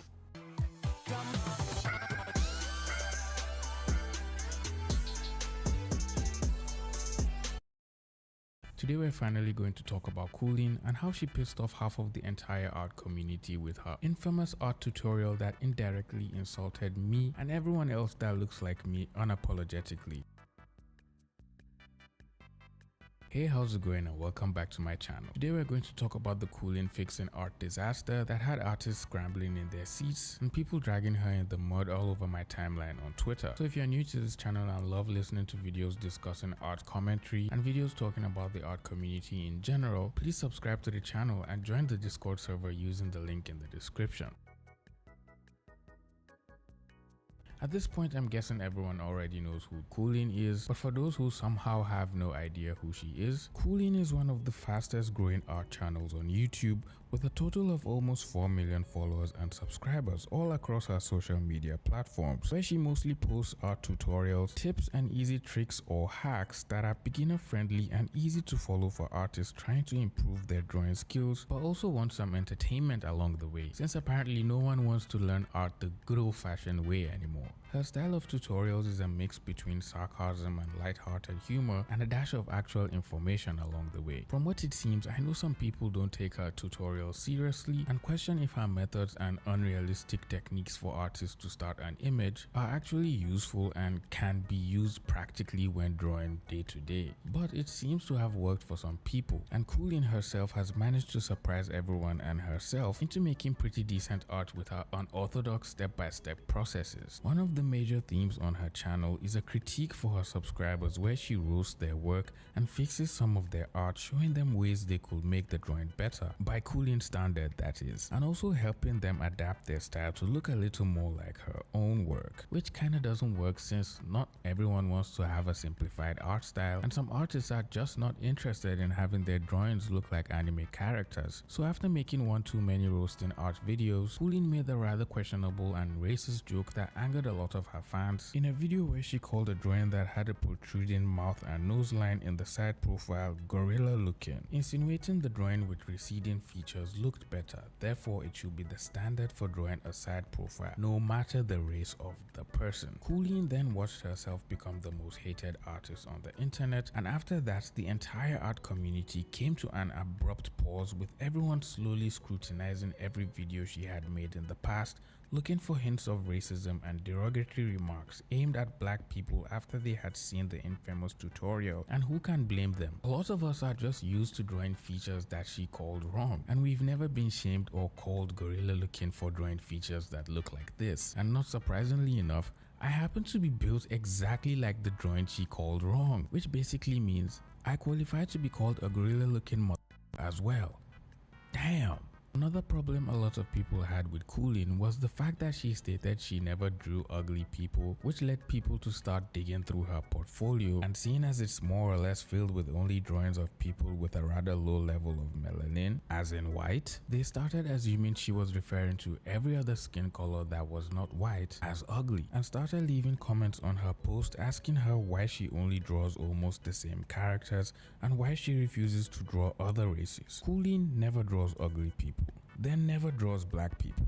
To anyone with half a brain, this is more than enough evidence to call her racist. Coolin is kinda racist and literally never draws characters with wrinkles. She makes their face as smooth as damn butter, and on other characters she's removed ethnic features. So glad people are calling out Coolin's bullshit. I watched one video she made and she said don't draw ugly people if you want to get better at art, and I tuned out immediately.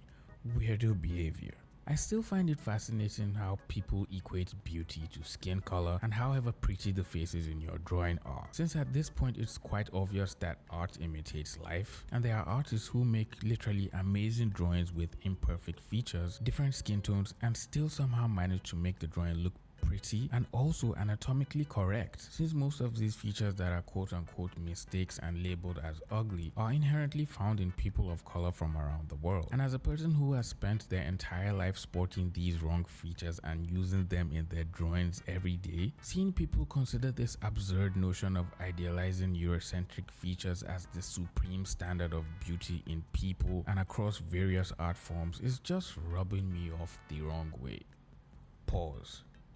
The next issue that people had with Coolin was the fact that in most of her videos where subscribers submitted their art to be critiqued and roasted, Coolin had a habit of erasing features that were not tailored to suit her art style and related them with ugly people, calling them wrong or incorrect. In one of the videos, Coolin critiqued a drawing of a dark-skinned character, calling the features wrong and changing them to something that just looked worse and much more incorrect for the specific context the artist was probably going for. This specific critique angered a lot of people and immediately got a reaction out of people on TikTok and YouTube, which further increased the amount of backlash Coolin started to receive. People started making jokes on TikTok using the same technique Coolin had stated was correct in her tutorial and applying them to their drawings, which instantly changed the entire drawing for worse. worse. It got so bad that people started calling her out for giving awful tutorials and calling her out for being racist and problematic, since apparently it wasn't the first time she was seen fixing another person's art and roasting features that were more or less Afrocentric and common with people of color. In another video where she was roasting a fan's drawing and calling the girls edges, which is a common way black women lay their hair, and even some men at this point, and I'm sure she should somehow know what it is or should have at least seen it somewhere in a photo on Instagram or on TikTok, maybe in person, in a music video, but sadly she made fun of it and mocked it as another weird looking part of the drawing. Another person also made a post where Coolin supposedly fixed an OC that had acne, which was part of the original artist's concept to make the character unique by giving them normal features that people go through on a daily basis. But Coolin's fix removed all the features, literally changing the character to one of her smexy Instagram posts, which ideally wouldn't have been a bad thing if the artist was trying to draw in the Coolin art style. But since their drawing was remarkably different, things like basic proportions and anatomy should have been the focus of the critique, and looking at the original drawing itself, it looks pretty okay to me. Maybe it just needed a little polishing to make the line art cleaner and give the drawing a finished look. All these incidents happened numerous times over the span of a few months, and whether intentional or not, they all got the art community talking about it, with YouTubers discussing the implication of Coolin's tutorials, her comments about Afrocentric features, and setting that as the standard for her young audience to adapt in their drawings, which was mostly becoming problematic since she had a large fan base, and if, hypothetically speaking, most of the younger artists who watch her content religiously and then try to follow her tutorials were subconsciously going to adopt her techniques and carry that over into their own work. And along with that, they were also going to carry her mistakes as well, which is not good for the most part. And I believe the entire premise surrounding that is self-explanatory at this point, because I'm just honestly tired of looking at this image right now. Well, after all this drama happened on YouTube and TikTok, Coolin wasn't quick to respond to any of the accusations, and people kept calling her out and commenting on the recent videos she posted, telling her to stop ignoring all the comments on her videos since it was clear she saw them but refused to engage with them or give them any attention, and was instead replying to comments that had nothing to do with the drama and complimenting her on her ability to make entertaining videos for her fans. This further pissed people off, making them leave more comments on her videos and videos of other creators asking them to comment on the situation and begging to hear their opinion on what was going on. Please address what you've done and apologize if it was intentional and you knew what you were doing. It doesn't have to be that long. It just has to be genuine. Apologizing is better than nothing. Coolin, please confront the drama and address it maturely, or it will get worse. You're one of my favorite YouTubers along with artists, and I honestly don't want to see your downfall. So please be a mature person and address it nicely. That's all we want. Don't let the drama get worse. Please. I'm sorry, Coolin, but I think a lot of drama is happening. But they are right, you have to give them confirmation. The problem seems to get out of hand. You have to either apologize or explain. It may take time to take action, but seems like you are not even responding to the situation, simply ignoring it. That is just going to ruin your profile as an artist. You probably don't care. You have to take action quick. I'm on neither side, but you are really not responding to the drama, and that isn't going to fix anything. The comments kept piling up on each of her different platforms, and people kept pondering when she was going to respond to any of the accusations, and with so much restlessness from the fans and people calling her out, it didn't take long for them to start going head to head with each other in the comment sections of her videos and posts of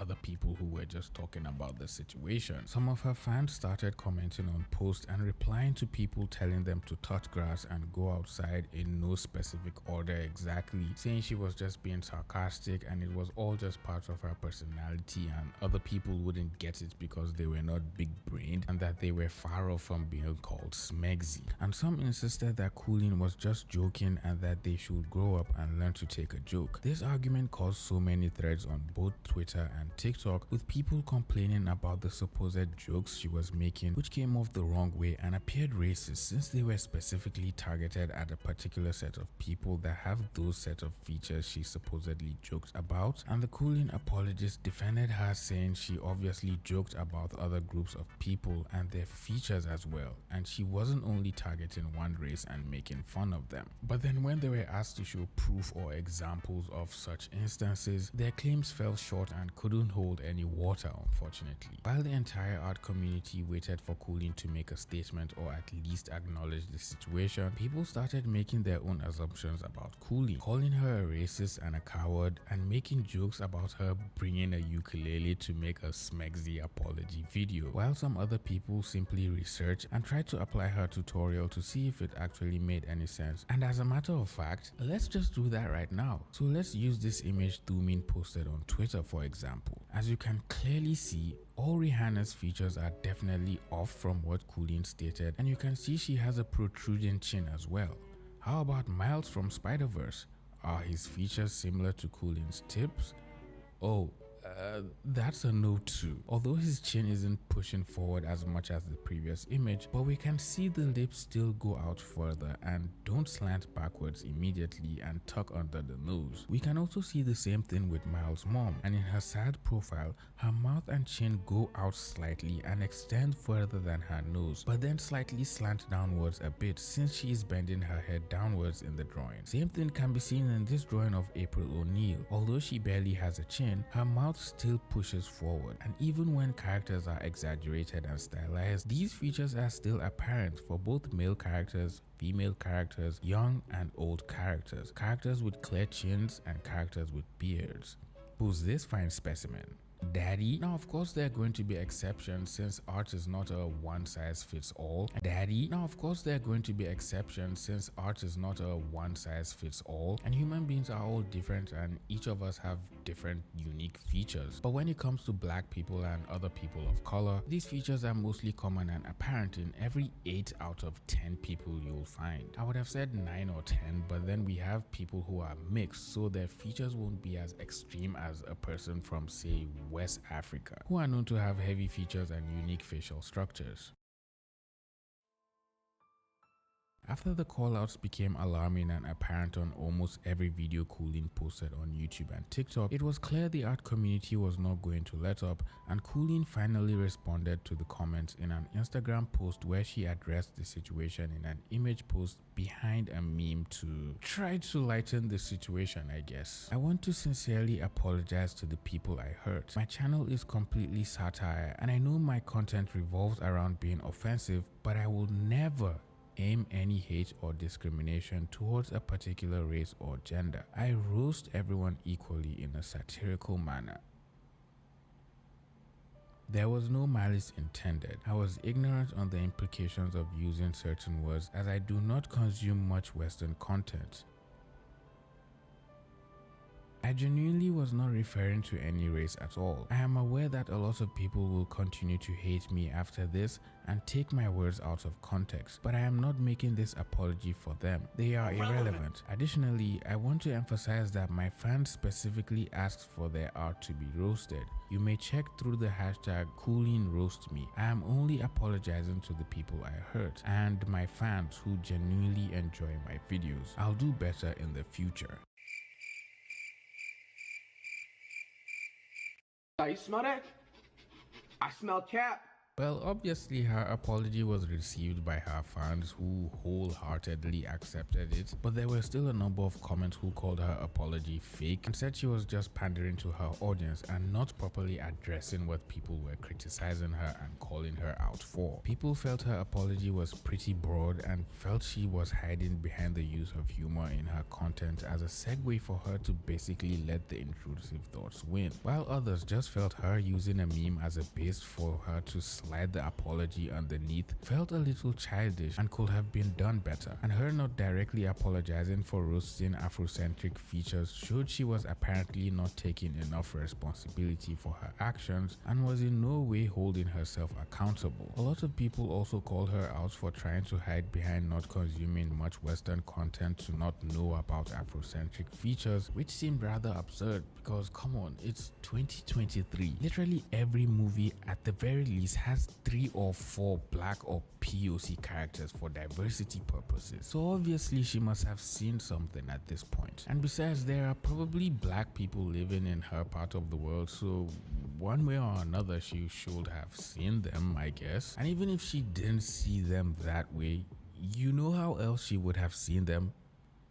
Memes. Cooleen's content is centered around memes and Gen Z humor. And if you're into memes and you're on Twitter, obviously you're going to run into memes with black people. So there's no way you're going to say you haven't seen black people enough or you haven't consumed enough Western media to not understand black people and their features. So I guess Cooleen saying she doesn't consume a lot of Western content, so that practically hindered her understanding of these supposed Western features or something, pissed off a lot of people in the comments, and for good reason. I literally have no idea what people living in Antarctica look like, and neither do I consume Western content about them. If I happen to see a drawing of a person from there, even if it looked bad or could have been drawn better, I believe I'll know not to mock their features or use them as jokes just because I'm making a comedic video, even if my content is based around satirical comedy. Knowing the generation we live in, and people are practically begging for you to say something controversial or just make one simple mistake on the internet so your words can be taken out of context and used for flashy TikTok edits with catchy funk beats. I think Cooleen has learned from this situation that comedy and humor can still be pretty offensive, especially if it is centered around making fun of specific features that are particular to one race or a particular group of people. And even if your jokes and content is lighthearted, people are going to find them offensive because they sound offensive, even as jokes. That's literally why Chris Rock got smacked in the face on national television. So carefully thinking about the jokes we make and how it may resonate with our audience is definitely very crucial at this point, especially when you have a large fan base that takes every single thing you say as the word of God, and you obviously can't control how people are going to quote you appropriately or not, and possibly even take your words out of context and misuse them given the opportunity to be hateful online. Other YouTubers also talked about this and stated their opinions while also debunking the tip and putting it to the test to see if it made any sense at all. And this entire situation has just really left a sour taste on everyone's lips once Cooleen is mentioned for some reason. Whether she intentionally made the jokes or not, we can't say for sure, and we can only assume that she is a good person deep down that doesn't depend on using hateful racist remarks as jokes to get a reaction out of people at the expense of making people with those features feel bad about themselves. So I guess we can only expect the best or worst from Cooleen moving forward. I think she's a good artist and a good human being, probably, and every human being makes a mistake from time to time. So let's just assume this is one of those times for Cooleen, and let's hope she doesn't have any relationship to Uncle Ruckus deep down in her soul. That's all I have for you today. Please leave a like on the video if you enjoyed it, share it with a friend so they know not to make fun of Afrocentric features, and if you enjoy art commentary style videos and videos discussing topics surrounding the art community, please subscribe to the channel and join the Discord server using the link in the description. And you could also click any of the videos that will come up now to continue watching similar videos like this. I'll see all you pretty penguins in the next video. Bye!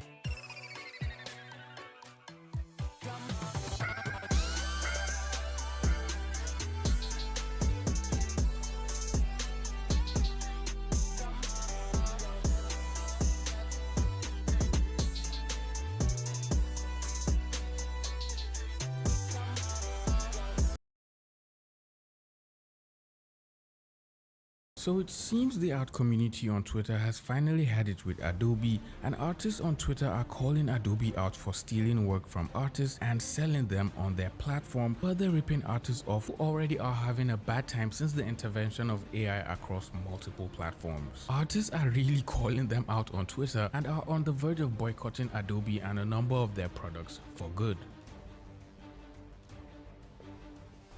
Hey, how's it going and welcome back to my channel. Today we're going to talk about the Adobe situation that has been going on Twitter for the past couple of weeks. Or is it X now? I guess I'm not supposed to call it Twitter anymore. It sounds so silly. Does anyone even call it X? Hey guys, follow me on X. It just sounded like a promotion for a softcore porn website. I'm sorry. Anyway, if you're new to this channel and love listening to art commentary style videos and videos talking about the art community and things that happen around it, please subscribe to the channel and join the Discord server using the link in the description. So Adobe released their new generative AI, which is this new groundbreaking technology and supposedly the future of Creative Cloud that apparently enhances the creative process, gives creators practical advantages, sets the standard for responsibility, and so much more. Who asked? Aren't you supposed to be learning from Procreate and adopting similar ideologies that cater for artists, and then create a system that supports artists instead of finding numerous ways to maneuver them out of business while slowly trying to exploit them in the process? Breathe, Mohammed, breathe.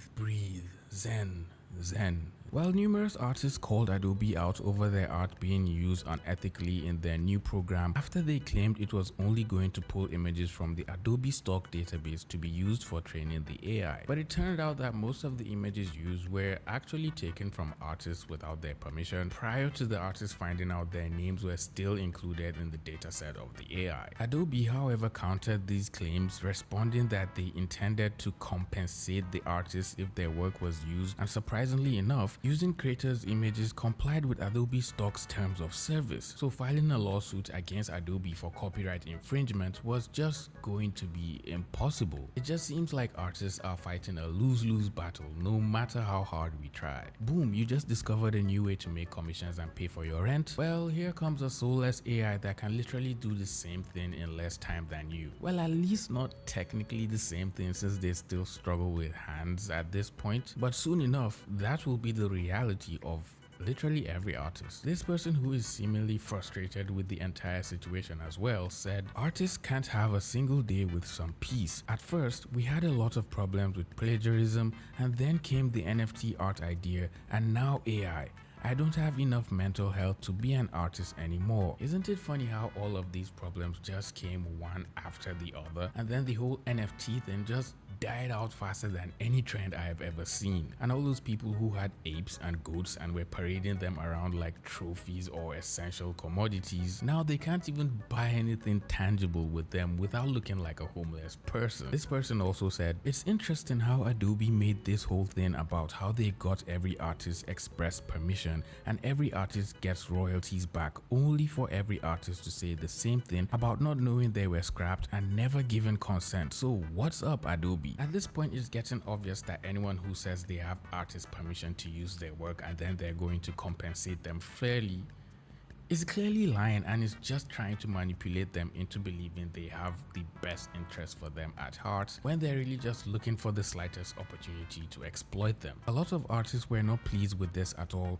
because it just seemed like every platform and program all of a sudden turned their backs on artists that single-handedly carried them on their backs for years to where they are now. We saw a similar situation with DeviantArt, and now everyone and their grandma is just avoiding DeviantArt like a plague after they pulled artists' work and used it to train their AI, and then forced artists to have to go through an entire process of manually opting out of each image if they wanted to have their entire portfolio excluded. Many artists on Twitter started making threads showing how many other artists' work were available on the Adobe stock marketplace and were all on sale, with artists like Beeple, Ross Draws, and Greg Rutkowski having hundreds of hits when their names were used as a search query on the platform. Even Artgem was not spared from this atrocity. Loish had to make a tweet at Adobe directly asking why her name was showing up as a search query on Adobe stock without her permission, and then Adobe replied saying, "Hi there. Thanks for letting us know about this. It goes against our generative AI content policy.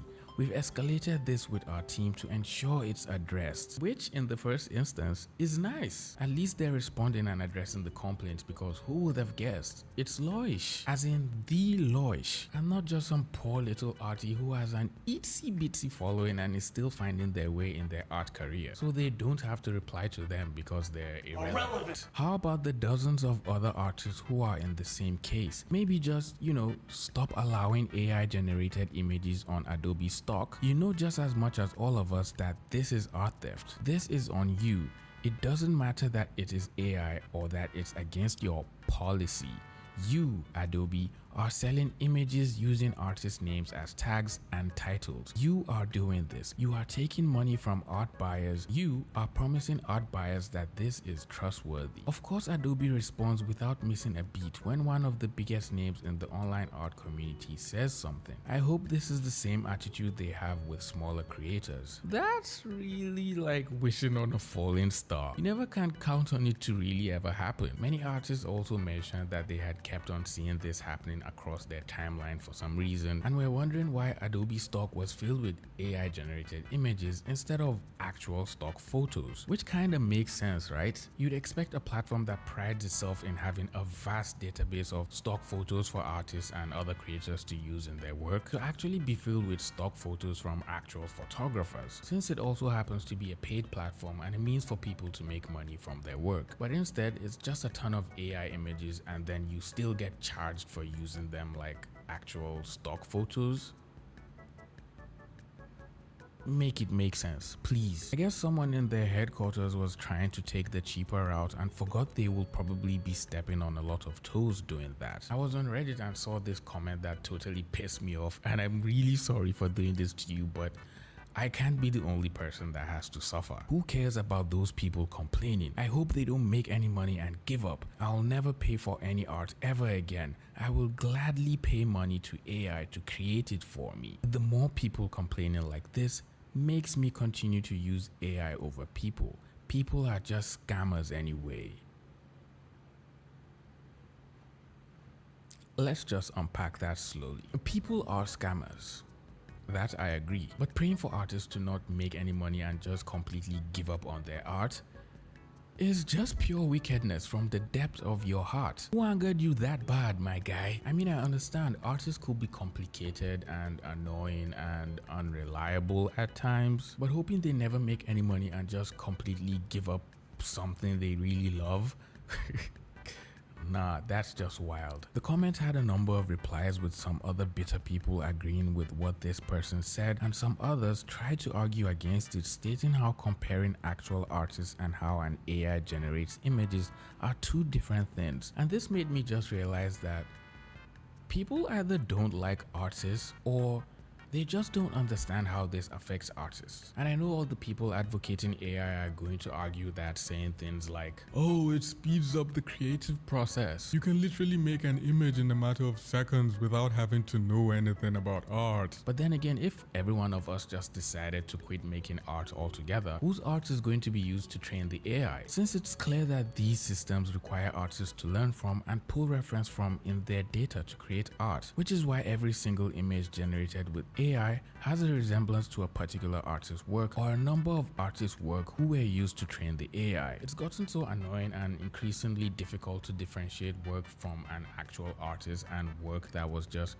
created using AI, especially on Twitter or X. That's such a stupid name. I could just be casually scrolling and see a really beautiful drawing or fan art of a Genshin Impact character, and then I'll get so hyped and excited just to check out their account and see more of their art, and then all of a sudden I go on their page and it says something like anime fanart.ai or something stupid like that. And I've also noticed this happen across other social media platforms, and it's so bad that the subreddit r/art decided to ban any artist whose work looked similar to AI generated art, just to be safe and make sure all the art posted in that subreddit was genuinely made by artists. Imagine being so good at art that you get banned because people think your drawing is too perfect that it looks like AI generated art. Well, I can't even imagine that because my drawings look at best average to me on a good day. But I guess it's just one of the things with being an artist. You never get to really appreciate how good you are until you see how far you've come. And that sounded like quite a motivational quote. Anyways, the effects of AI generated art and how it affects artists don't just stop there. Numerous artists are getting laid off and being replaced by AI programs because, well, studios and companies are realizing it's becoming increasingly costly to fund a team of artists working on a show or movie, and in the event the show or movie gets cancelled, they still have to pay artists for the time and effort they put into working on that show, even if it got cancelled all of a sudden and somehow didn't make any money and flopped. So it more or less seems much more cost effective for them to just lay off a bunch of artists and then use AI to finish finish whatever it is the artists were working on in the beginning. So for someone to just not care about artists and how this entire AI debacle just affects them, it just makes me weak every time I think about it. Well, I'm glad Adobe finally made an update to the situation, saying all of the images that had Lush tagged had been removed from Adobe stock. So yay, I guess, since it seems like a step in the right direction for once, and it finally looks like they're doing the right thing, even though it appears you have to be one of their top artists for you to get a reply or even have your situation acknowledged. But hey, I guess a win is a win, right? Give or take. This response also raised a few more questions from artists that needed answering, since clearly just removing work that had already been created wasn't going to just clear whatever images or names were used to train the AI, and Adobe were not making any statement on that or explaining how all that was going to be handled. Instead, all we were getting was this: FYI, these should be removed from stock now. These all violate our generative AI submission guidelines, but clearly were missed by our moderators. Isn't it the sole purpose of the moderators to scrutinize every image that was going through the entire submission process? Just so situations like this shouldn't happen in the first place. They're making it sound as if they have only one mod who is doing all the work, and then it just so happens that it's too much work for one person to handle. So we should all just please accept the little error and treat it as a minor inconvenience. FYI, this is Adobe we're talking about, a multi-million-dollar company that still makes its users pay monthly for subscription if they want to use any of their products. So at least they should be able to hire a decent amount of moderators, so this kind of thing should not be happening in the first place. Just saying, maybe, just maybe, the whole generative art practice should be scrapped in support of the real artists your company has been making money off of for decades. The way your moderation is clearly not working shows how unfit for purpose the whole system is. Mods missing a couple will be much more believable. Hundreds, if not thousands of these missed things is just ignorance. I don't buy a single word in that statement. It's just clear that y'all don't care about artists. So Adobe thought they could get away with a dirty data set and just make it so artists had to opt out long after the damage is done. Can you even guarantee their artistic influence is removed once it was trained? Because now those influenced images are part of the set. I guess Mike has a lot of explaining to do in his spare time. Well, it's been some weeks now, and as Mike said, the internal team are still working on getting all the images removed from stock, so I believe they're on top of this situation. But it seems most of them are still up, and it appears the mods are doing a job, because I'm not so sure they're doing their job pretty well, but they're doing a job certainly. More artists are still calling out Adobe after they discover their name is somehow included in the tags, and people are gradually trading their Adobe subscriptions for a sweet taste of piracy. So I guess we can all just wish Adobe luck in this situation and see what happens. Oh, and wait for Mike and the rest of his moderators. Anyways, that's all I have for you today. Please leave a like on the video if you enjoyed it, share it with a friend so they know the situation with Adobe right now, and subscribe to the channel if you're new here. With all that being said, I will see all you pretty penguins in the next video. Bye!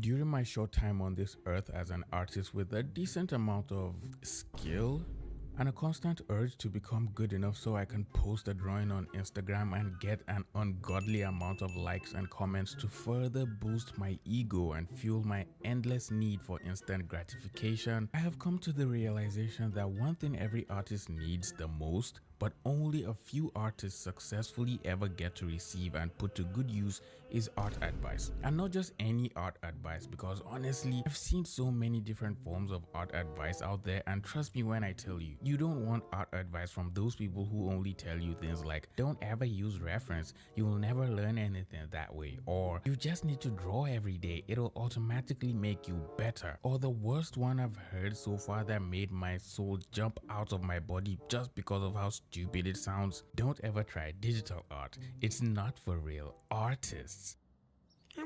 is you talking about? God, I hate those people. So as a self-appointed connoisseur of the fine arts and lover of positive encouragement for young artists, let me enlighten you to what art advice is and what type of art advice will make or break your back. What do you mean by that? Art advice can be briefly explained as any piece of advice, tip, or suggestion that could hypothetically make your art better, improve your technique, or teach you new ways to approach the fun side of art or the boring business side of art, which probably more than half of you watching this video right now are bad at, including me making the video. Art advice can be split in two parts: good art advice that can make you better, and bad art advice that just doesn't make sense when you think about it literally, philosophically, metaphorically, or rhetorically, or poetically, or theoretically. And once you just hear art advice like this, or this, you just know it's bad. If you use a reference, you'll be limiting yourself because your imagination will be stunted. Like, what? How else do you want me to draw something I've never seen before or have no prior knowledge about? How does using an image for reference to make sure you're drawing the left quadriceptical bicep on the back muscle make your imagination stunted? I always keep seeing people giving this awful advice of not ever using reference for your drawings because using reference is cheating for some reason. How does that even make any sense? Even the old masters in the Renaissance era always used reference for their paintings. That's why their paintings were always good. You should always use reference to solidify your knowledge of different things and elements in your drawing. The lighting, the color, the pose you're using, and every other thing you suck at. Don't look at other artists to take inspiration because then your art style won't be unique. Now this one annoys me so much because the whole thing with art style has always been so easily convoluted. Your art style basically develops over time while you take inspiration from movies, cartoons, and many other different things that inspire you, including other artists. The whole process happens subconsciously and is an interesting journey for everyone because we all have different things that we like and inspires us, which makes us unique. So even if you see 10 different artists that draw and paint pieces like Sam does arts, each of them still have something that make them all unique from one another. So they might all just look similar, but they're still kind of different if you look at it closely. And the most common one of all, which almost everyone who gives bad advice always falls back to when asked anything about art, the good old draw every day without giving any context or explanation by what they mean by draw every day. Like, okay, what am I supposed to draw every day? A door? A horse? Noodles? Your mom?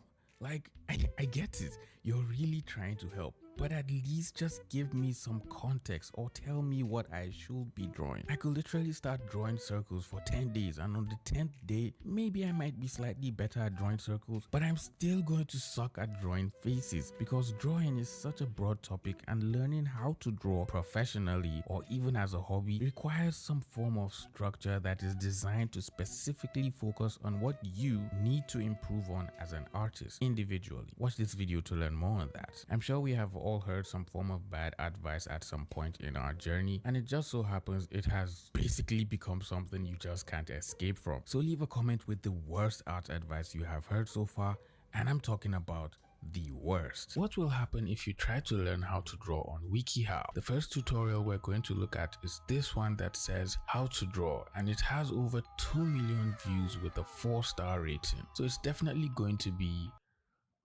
impactful. Learning how to draw can seem daunting, especially when you look at masterpieces by your favorite artists.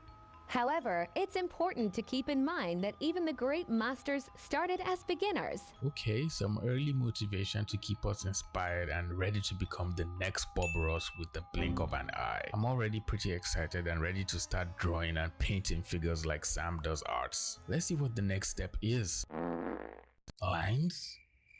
Squiggly lines? If you're just learning to draw, start by carefully drawing the pencil over the page in a straight line. Practice holding your hand at different angles to see what gives you the most control over the pencil, along with what feels most comfortable. Okay, not to be that guy, but isn't this super basic elementary stuff? I'm not even trying to be nitpicky here, but I was expecting some actual drawing tips that can be practical and immediately applied to draw a character or figure or something. But I guess this is very basic and surface level so beginners can have a base to start from, and also use as a warm-up to loosen their wrists so they can have better confidence with their lines and strokes, I guess. Draw a simple shape, such as a circle, and add an imaginary light source to your page. Use a pencil to lightly shade in the areas farthest from your light source, while leaving the area closest to the light source unshaded. Okay, this is theoretically good advice, especially for shading and bringing out the forms in your drawing. But why does your ball look like frozen fart? The shading just looks... Cut the cameras. Usually when shading a simple circle to show value and tonal structure, the example is expected to show the highlights, midtones, and shadows, and then more advanced techniques like ambient occlusions, reflected light, and all that, so the artist can understand how these elements all work together and transfer that knowledge in bigger drawings. But your example is just...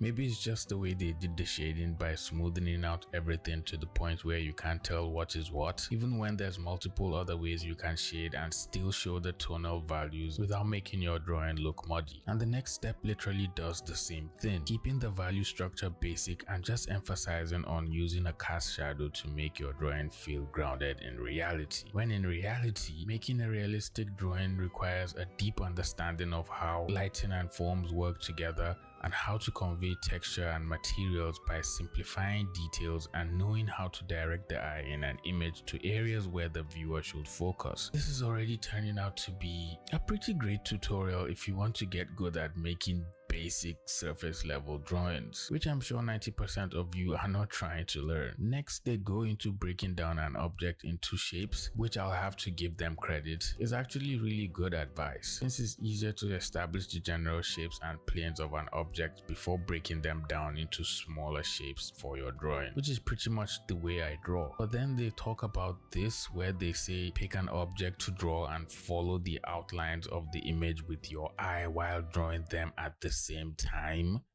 which is just confusing. Like, what's the point of doing all that? I don't get the significance of drawing like this. Unless you're, of course, Kim Jong-gi, who has spent an entire lifetime just practicing drawing. So basically, starting with a sketch is pretty much useless to him at this point. But you're not Kim Jong-gi, so save yourself the shame of looking down at your drawing and seeing an absolute abomination, making the rest of us press F in the chat to pay our respect for the monstrous horrors you have manifested before you. So for the most part so far, WikiHow is turning out to be the worst place to learn how to draw, or even search for drawing tutorials. But these next images are literally going to blow your mind with how correct and ridiculously wrong they are at the same time.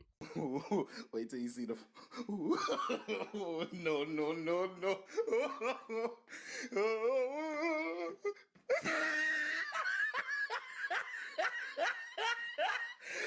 Look at the top. My problem with this is these tutorials are supposedly made by professionals, or at least people who claim to be certified and professional artists. But for the drawings to be this bad, it just makes me feel weird about this entire thing. If these drawings were made by a child or just someone starting out and figuring their way in art, it's totally understandable, since everyone started with bad drawings and then gradually improved with time as they kept on practicing the fundamentals of art. But these drawings are made by professionals who are supposed to have mastered the fundamentals of art before teaching them to others and sharing what they have learned from their years of experience and practice. But experience is telling me whoever is writing this needs a tutorial themselves. Not only do these drawings look flat, simplistic, and lack any form of dynamism to manipulate the audience into thinking they're good, the basic structure and techniques these professional artists use to build on are just downright bad and impractical. The rectangle and oval to form the body are good enough shapes to build on, especially if the character you're drawing is meant to look simplified or cartoony, but using them to flesh out and finalize your drawing is just going to make your final drawings look like what you'll see on a Friday night out with friends after you've had one too many drinks and are just ready to hit the hay. The proportions are bad, the forms are wonky, and the anatomy is not close to being accurate enough to be considered realistic and is basically nowhere to be found. The method used here is extremely questionable and makes me wonder what they were smoking while doing this, because it's probably the good stuff that makes them forget to solve problems and happy enough to end up with something that looks like this. What even is this? The drawing just lacks any form of dynamism or even just a simple gesture, and it looks like too many steps were skipped at the beginning and were only thought of after the fact. Whenever you're trying to make a good drawing of a figure, the first thing, which should be the most important thing on your mind, is the pose. Nailing the pose and gesture of the drawing just helps you solve all the problems of having a dynamic drawing, instead of having to fix them later by patching together wonky parts like a spoiled toy. The hands and legs play an important part in getting good fluid gesture and movement in your drawings, and leaving them till the last minute just makes your drawing look stiff and less exciting, especially when you just end up drawing them wrong. For beginner artists, drawing with a solid skeleton underneath or just starting off with shapes and gestures are basically the best ways to build off any pose or character drawings, and then you can proceed into breaking down each shape into smaller details and thinking about placing the correct anatomy around your character. And even if you don't get the anatomy correct, having an interesting and dynamic pose for your character and using gesture to properly convey the feeling of that pose will look so much better than having correct, convincing anatomy on a bad pose. And then the tutorial goes ahead to teach us how to practice gesture drawing after failing to mention that earlier in the beginning, which should have been more practical to avoid making mistakes, but then go ahead to totally contradict themselves in the example they give of what gesture drawing looks like. According to them, a gesture drawing is a basic sketch that captures both form and a sense of movement. Just a few simple lines to capture the shapes and movements of what you see. But in their own example, their drawing looks finished with their character fully in clothes and even has shoes on. That looks like much more than a few lines to show movement. Who draws shoes in a gesture drawing, for Christ's sake? Gesture drawings are meant to be quick, simple, and solely focus on showing the movement and direction of the pose, which is why emphasis is placed on understanding the line of action, and poses with mostly dynamic movements are used for gesture drawings rather than bland, stiff, and casual boring poses. These tutorials are doing well at teaching us the theory part of art with just little bits of information here and there, while leaving out the mostly useful and practical steps that help you become an artist and gradually improve in whatever genre of art you decide to pursue. I'll rate this tutorial a 5 over 10 because half of it is actually good, useful information, but the presentation and poorly drawn examples with some of the steps missing are just misleading and left for the viewer to ponder on, like the return of their dad. The next tutorial we'll go over is how to draw a human head, and it has over 700,000 views, but it's not written by a self-proclaimed professional artist, which is quite honest and allows us to take everything we see here with a grain of salt. Now this one is way better than the first tutorial in terms of just skill and how the final drawing looks. The setup and sketch of the drawing is practical and pretty easy for beginners to follow. The strokes are more confident and carry a sense of a decent amount of experience and trial and errors over the years, and you can feel like this person has been drawing for quite some time. And even if we can't compare their final drawing with some of our favorite artists' works, you can still tell that this person knows their onions. They start off with drawing the head from basic shapes and use guidelines to place the landmarks for the features of the face, which is probably one of the most commonly used step-by-step process for drawing a face by every artist I know, including myself. And then they proceed to drawing the eyes, eyebrows, nose, and mouth, and making sure each of them sit correctly on the face before drawing in the hair. Everything looks good so far, but my only problem with this drawing is the sheer lack of volume of the hair, and it's a problem I always found myself making subconsciously because I wasn't thinking about it carefully. If you look at his drawing, you will see the hair sits closely on the head, close to the forehead, making the head look smaller than it should be and making the hair feel less voluminous. And I'm sure some of you are going to say, but Mohammed, met you wise and trusty artist with a voice so calm it smoothens bed sheets. What if the character I'm drawing has short hair? Doesn't that mean the hair will be close to the head? To which I reply in a calm, cool voice, no, it apparently doesn't. And this simple tutorial from the magnificent TB Choi shows us why. No matter what hairstyle you draw on your character, hair will always have different sections, with each section having volume giving the hair shape from the front, side and back. And thinking about these sections when sketching or drawing your character, and then carefully drawing the hair above the head of the character, helps to convey a much more convincing hairstyle on the character, and also proves your character is not a blockhead with an empty brain, like how I feel every morning after posting a YouTube video. The rest of the tutorial is pretty much the same, going through the motions of drawing a profile of the head, and my only comment here will be how the nose, mouth and chin are all sitting on the same line straight down, but in traditional drawing tutorials, they always slant diagonally from the nose to the chin. But I'm guessing it may differ for some people since there's over 1 billion people in the world, with each person having unique facial features that each sit totally different from the next person. So finding someone that actually looks like this shouldn't be that hard or impossible. I think my final judgment on WikiHow is don't go looking for water in the desert in the middle of summer. Even if miracles exist, you'll probably die of thirst before one happens to you. You must draw every day. Just draw every day. Just draw and you'll improve. This is by far the most common bad art advice that comes with a twist. Sometimes people will say just practice, or practice every day, or yeah dude, your art sucks, you just need to practice every day. Practice what? For beginners, just draw every day is terrible advice because it will keep you in the same spot for months and years, especially if you don't have any direction or structure to what you're actually drawing. Most times, people that give this advice don't know how to explain to complete beginners, or they just forget that sometimes people might just have interest in art and don't know how to go about starting a drawing or actually learning how to draw. Drawing is a skill, and just like every other skill, there should be principles guiding you on improving those skills. When people say draw every day or just draw, they don't follow up and tell you exactly what to draw or how to go about drawing it. You can spend your entire day drawing and going around in circles, but at the end of the month you just find that you just got good at doing nothing. Precisely. Going about drawing aimlessly every day doesn't help you improve in any way. The only way you can improve is by going back and studying the fundamentals of art and repeating those for a series of weeks with dedicated time assigned to each fundamental. Of course, you can still draw every day while you're at it, but you'll find yourself getting tired and losing motivation to draw if you're not taking breaks and refueling your brain and taking in new inspiration. You need to rest and take breaks. You really don't have to go hard and grind it out all the time. Stop using reference. You'll never be able to learn art.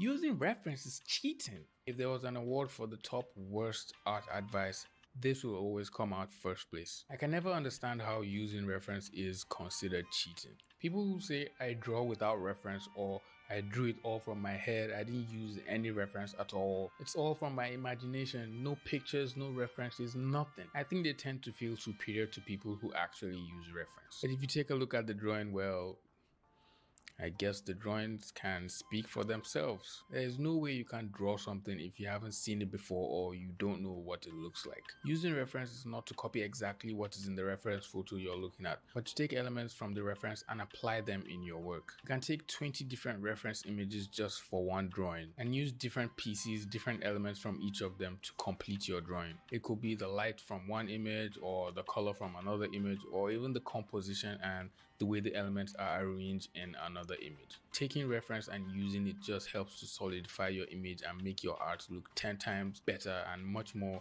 realistic and readable. A lot of people get confused when they see high-level artists draw straight from their heads and create fully rendered images with costumes, clothing, vehicles. I'm looking at you, Kim Jong-ji. And sometimes they don't know how these artists do it, so they think the artists are not using any references. I'm sorry to break it to you, they are. Even Kim Jong-gi. Professional artists taking much more references than new artists, and this could just be from studying books, looking at more art, taking more inspiration, watching more movies, and just actually doing things that help build your visual library. So when you want to draw from your head, you can just pull from the references you have saved up in your visual library. Stop drawing. Your art is so bad, you should quit already. I can't consider this as bad advice, as it's just pure wickedness. You really can't help a person to make him better. I suggest you just don't bother saying anything at all. For people who already loathe their art, this kind of advice can lead to severe depression, causing the person to have negative feelings about themselves and their art. You really can't tell what people are going through just from looking at their art. Some people might already be in a bad mood, or they might be in a rut, they might be in a funk, and drawing might be the only way they can escape from their feelings. The drawings don't have to be really good or great, but it just helps them escape from all the chaos that's going on inside their heads. And for you to tell someone like that to just stop drawing, it's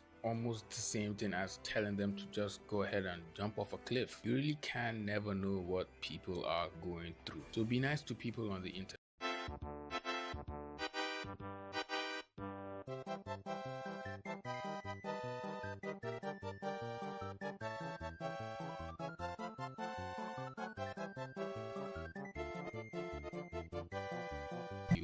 If you don't know how to draw hands on paper, you still won't be able to draw hands on a drawing tablet. Sometimes I feel way better just practicing on paper than actually drawing on a screen. There's a feeling that can't be replaced when using paper. It's honestly satisfying, and it feels as if I can connect to my hand when using paper more than I can connect to my hand when drawing on the computer screen. I feel like a lot of people use their equipment as an excuse for them making bad art. Digital art isn't real art. Digital art isn't art because the computer does everything. Don't do digital art.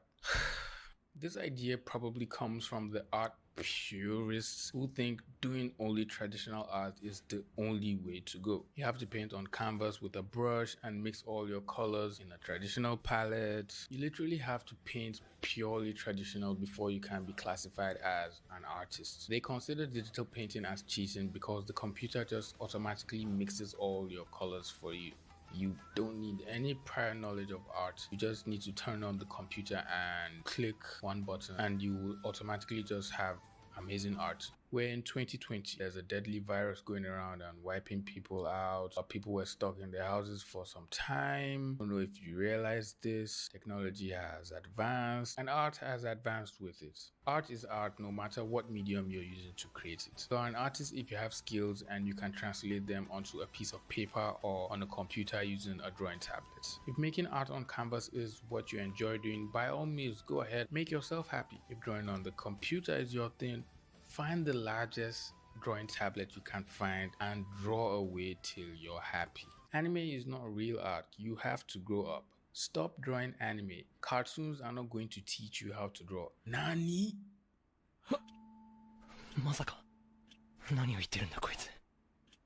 I really don't know what to say. These are sad times. Anime is not real art, but we can make it real art. Smash like now and we'll make anime real art. What? Anime is real art now? Next, I will reveal to you my favorite anime. Favorite anime reveal at 200,000 subscribers, so subscribe now. I enjoy anime and I enjoy drawing comics, so if you tell me to stop drawing comics, that means you clearly don't like me as a person. Comics, cartoons, and anime are all just interpretations of real life, adapted and simplified to suit the artist's taste or art style. People who draw manga and comics actually understand how to draw real life, but they prefer to just simplify it and draw what they actually enjoy. If cartoons and comics are not the type of art you enjoy, it's totally fine. There are a million other people who enjoy that kind of art style. Find the kind of art you enjoy making and keep on creating that. It doesn't matter if it's anime or oriental art, or fine art that hangs in galleries. Art school is the only option if you want to learn art. You have to go to college for art, or no one will take you serious. Get a degree in a real career and do art as a hobby. Some years ago, you did have to go to art school in order to learn art, but now pretty much everything is online. All you need is a computer or internet and the will to actually learn. Art school might give you the opportunity to meet people, build relationships, and build connections with professional artists and art teachers that that you might not see in real life. So maybe that could be a good reason enough for you to spend thousands of dollars. Or you could just keep sending them DMs until they respond or block you. I don't think any studio or recruiter looks at your degree if they want to hire you. They'll just ask for your portfolio so they can see if your art is good and if it can fit the art style that the studio is going for. You really just need to have a great portfolio and great personality, so you should be easy to work with and you should be able to work in a team. Some of us have that problem. Otherwise, your degree is just going to be for you and maybe your parents. Pursuing art is a waste of time. You have to be born an artist. You can't become one with hard work. Pursuing anything you're not interested in is a waste of time, unless it's beneficial to you in some way. Nobody is born an artist. Some people are born with a talent or a gift, but you definitely need hard work and dedicated practice to grow that skill. Your age doesn't matter as well. I've seen really great artists that started drawing at 30 years old.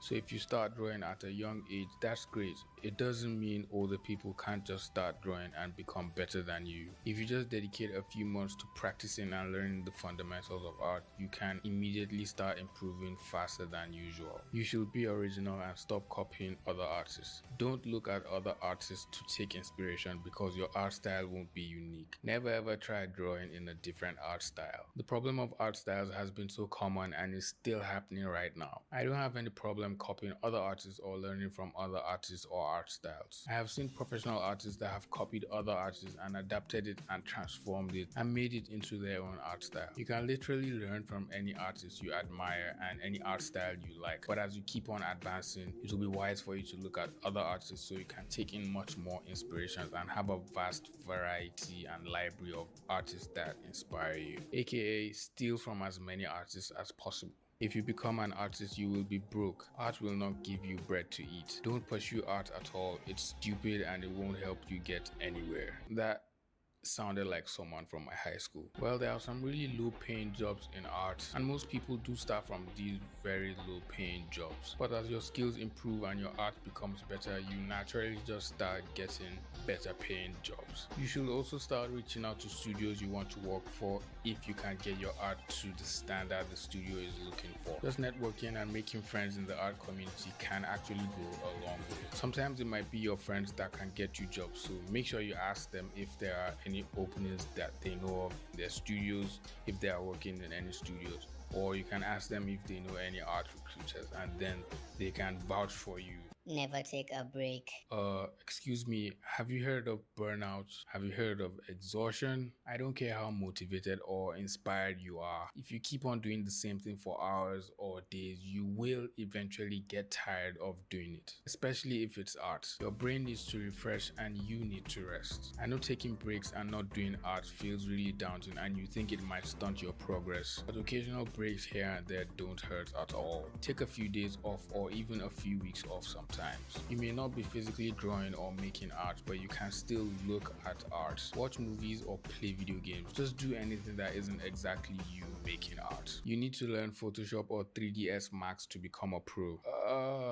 I don't agree with this. Now the software you choose to learn really depends on the artist you're trying to become or the career path you intend to take. If you're trying to become a storyboard artist or an animator, a 2D traditional animator, there's no point in learning 3ds Max. That will be counterproductive. The only thing that should make you learn a program is if it adds to your workflow or if it just makes making art easier. There are illustrators who learn 3D programs so they can use 3D elements in their painting and it just makes them make art faster. Your learning a software should really be decided by what you're going to use it for in your work. Don't ever try shading with black. I think this is mostly said by people who are fine artists where using black is highly forbidden because black and white are not true colors or something. I really don't know. I've seen a lot of comic book artists and even some painters that use black and white in their shadows and highlights. Once you understand how to use values and manipulate colors, using black and white in your shadows and highlights shouldn't be a problem at all. I wish I got bad advice. I got no advice. I'm so sorry. Did you have friends? Did you surround yourself with other artists? Maybe you should join our Discord server. There's a lot of artists in there and there's always fancy art and fancy advice flying around. Don't draw fan art. I've heard some people say this because some artists draw only fan art and it eventually becomes their entire portfolio, which I don't think is bad at all. I think you can use fan art to grow your online presence, especially because the fans of the character or IP you're drawing are eventually going to see your work. And if your fan art is great, well, cheers, you just got some new eyes and followers of your art. You can also use it to show a studio what you can do with their characters if you're trying to get hired by them. So draw as much fan art as you can and post it everywhere so the right eyes will see it. There are no mistakes. Of course, I agree. There are no mistakes. Everyone else makes mistakes, but we make happy accidents. How to draw hands, hide it. This is such a cheesy little trick, but one way or another, you're going to get caught eventually. So it's no use hiding your problems. Unless you intend to draw all your girls with their hands behind their back, then I guess it could work for you. Or you could just learn how to draw hands, which is not the easiest thing to do, but it will end up looking better in the end, I guess. Now moving on,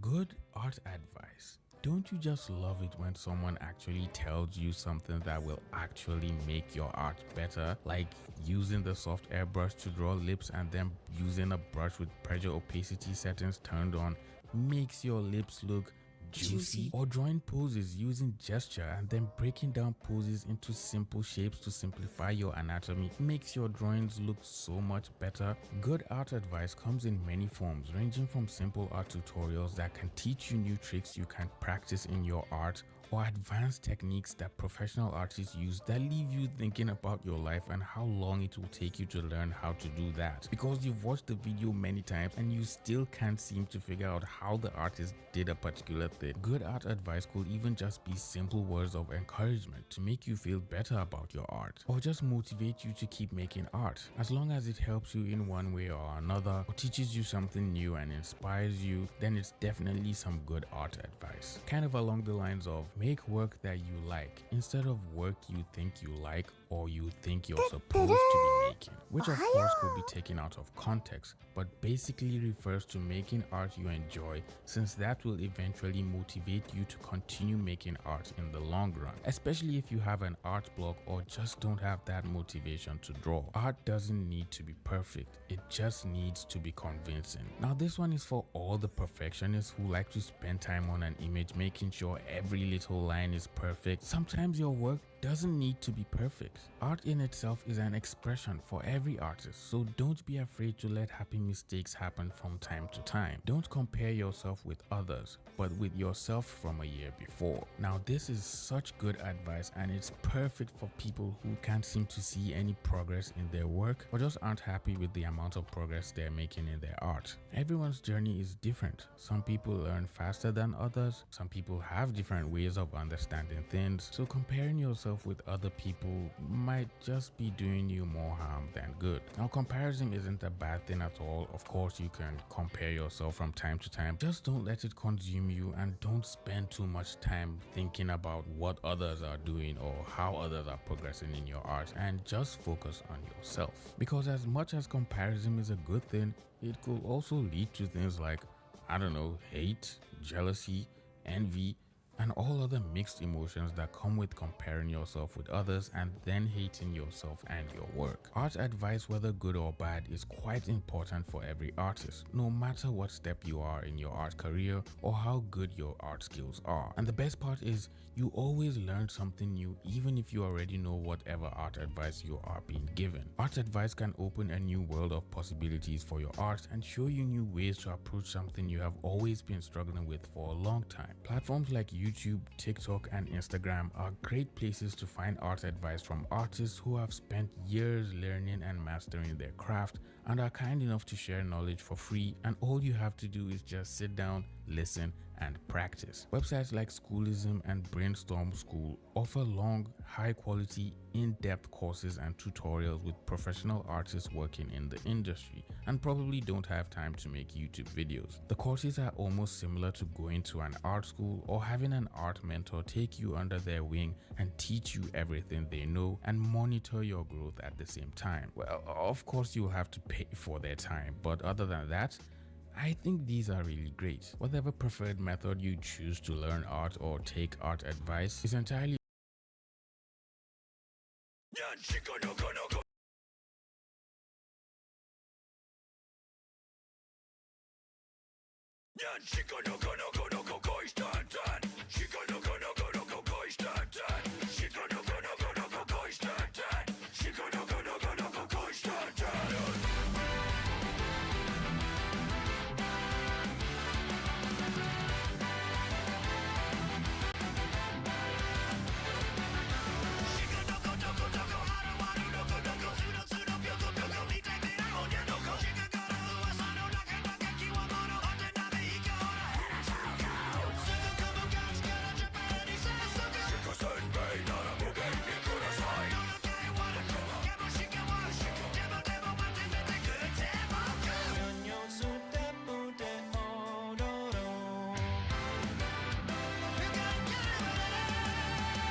Will you just shut up? Oh my god, I didn't realize future me got no bitches. Alright, I'll do the full version. Holy shit.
If I lose it all, slip and fall, will you laugh at me?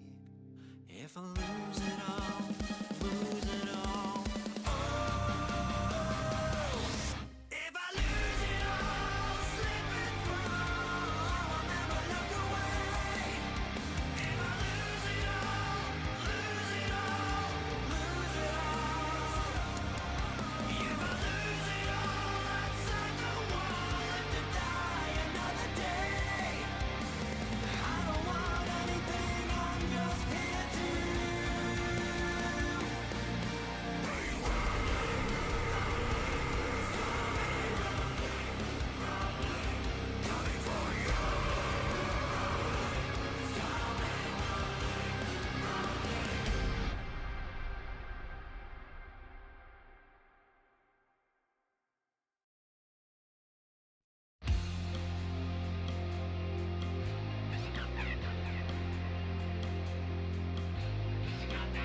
It's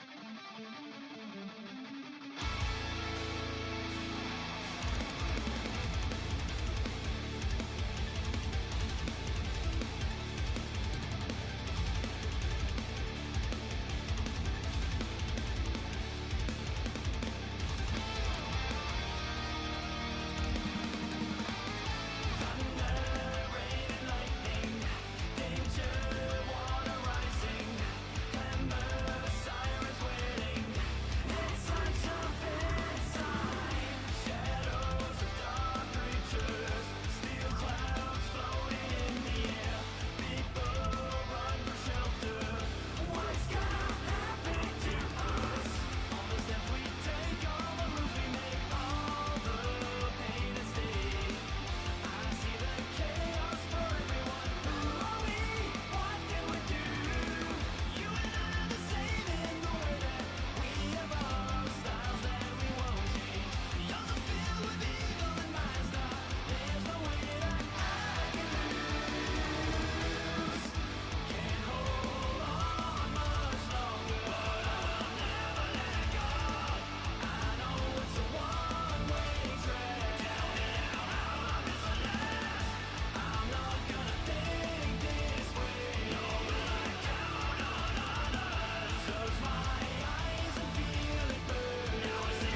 and forever. Listen and learn, it is time for Prince, and now we are here with caramel dancing.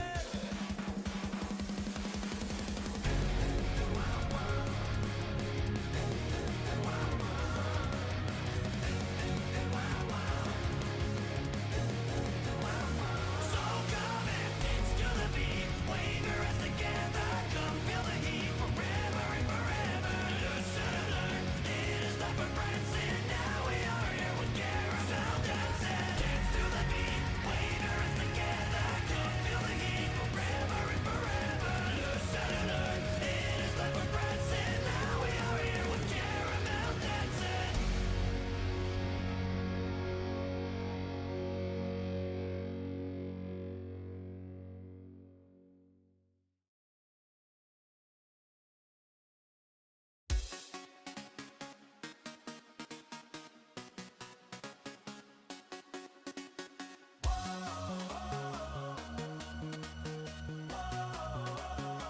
Your boys are back in town.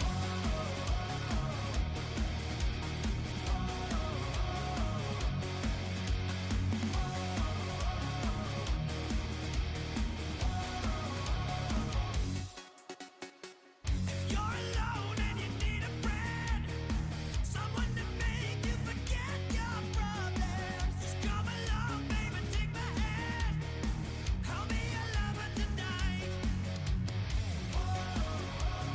This is what I wanna do. Let's have some fun.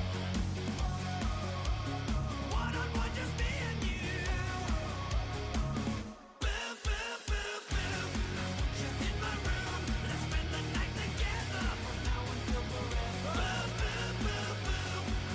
Go boom, boom. Let's spend the night together, together in my room.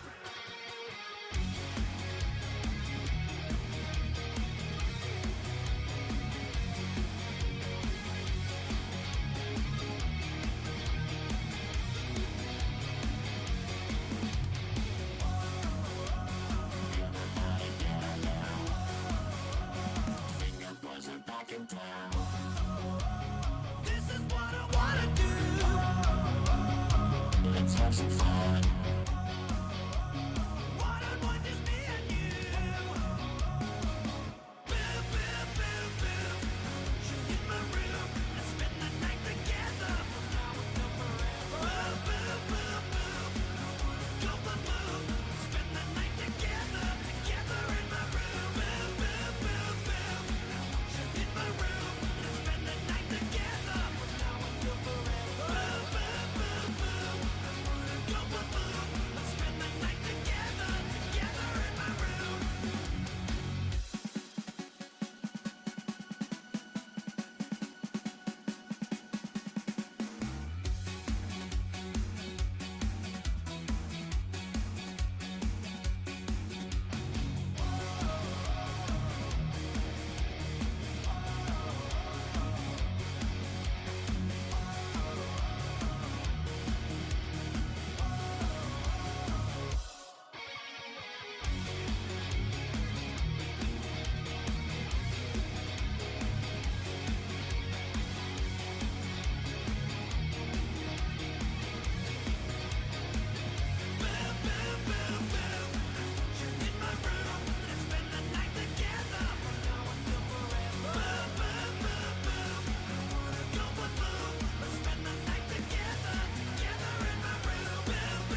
If it hadn't been for Cotton Eye Joe, I'd been married a long time ago. Where did you come from? Where did you go?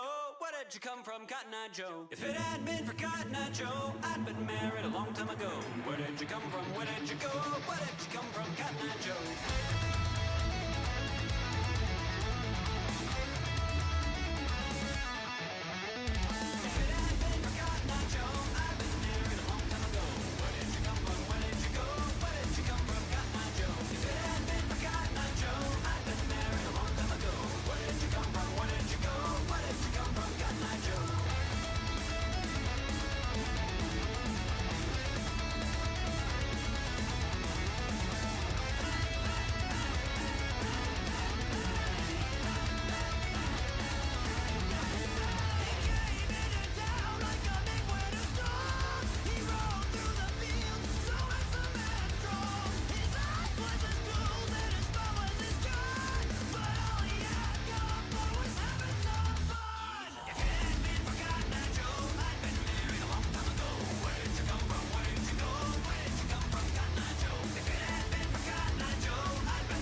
I can make that edgier.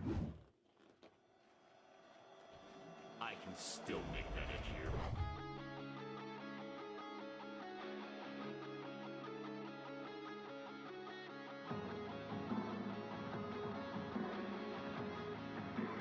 Who's gonna save you now?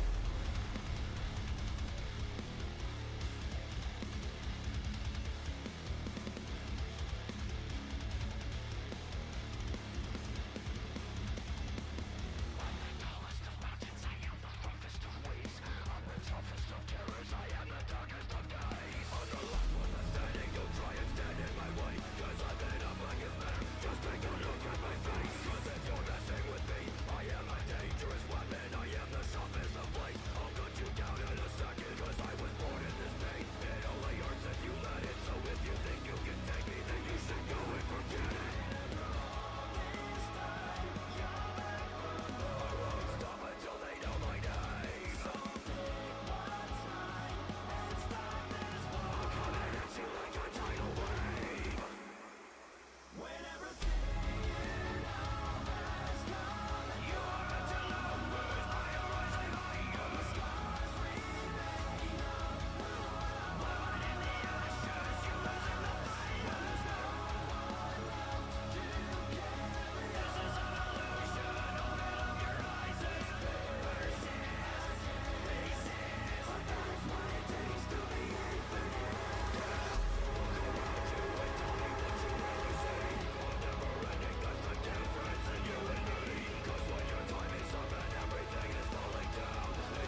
Hello. Just got back, sorry. Had to like extend the time a bit, but it should be fine. Hope you guys are doing well. I am Sunday. I go by Shide. You guys already know that, but I might as well say it again. But yeah, I'm just about to finish this commission because I just need to add some colors to the line art, and then we should be able to continue with the. Oh no, I think we can start early with Toontown. I guess. I think that would be favorable. It's just we start early. Definitely. Now tracking's a bit odd. Oh fuck, you scared me. Ew.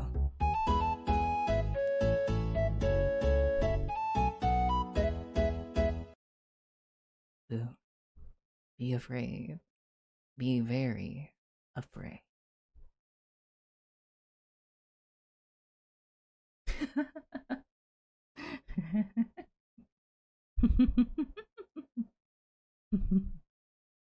I don't know how to do evil laugh. I'm not evil. Anyways. Yeah. I guess we can start Toontown early today because I don't want to stay up too late when we play Toontown. Plus, I do prefer sleeping early. Not sleeping early, but just, you know, playing early. So I'll just go and zone in. I'm gonna be playing some music again. I don't know which music to play though, but we'll be playing some music. I don't know which one though. Alright. I'm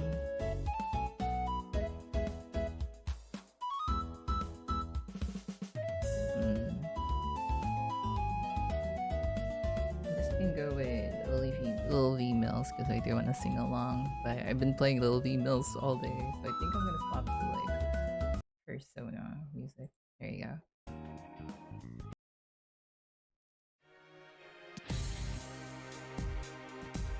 Right, there you go.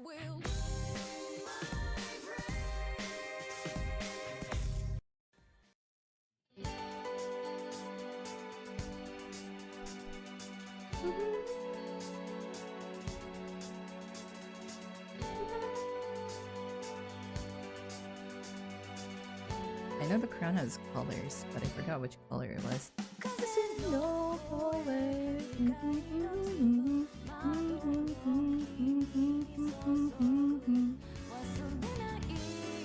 Does avatar random actually work? I didn't know it actually works like that.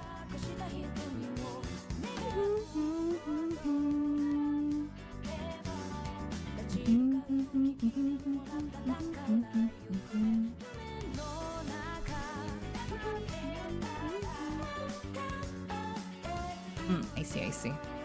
It's good to hear then. It's not the color I wanted. There you go.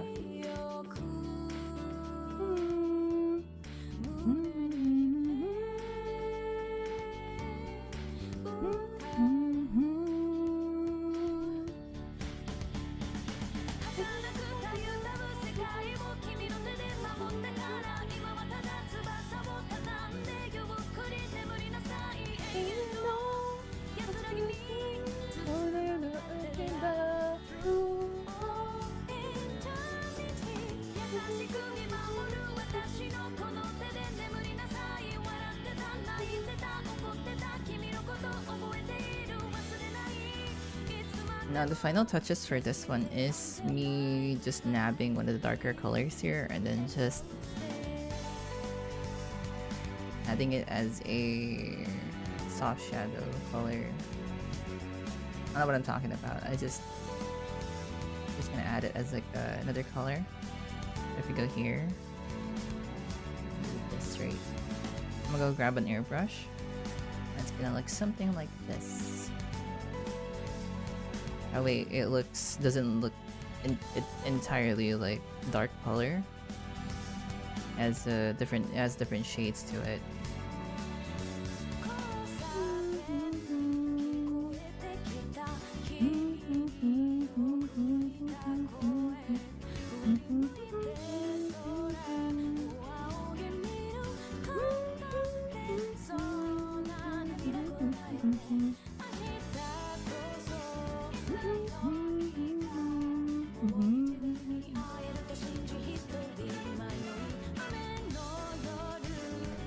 There you go. This one works.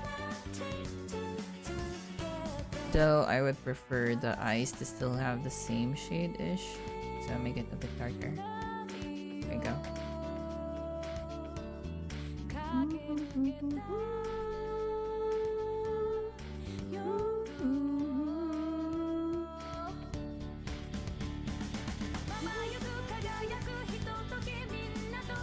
Yeah, we'll be starting the Toontown session at 9 p.m. So in like 30 minutes from now. So if you guys want to hop on Toontown. Sure you're ready.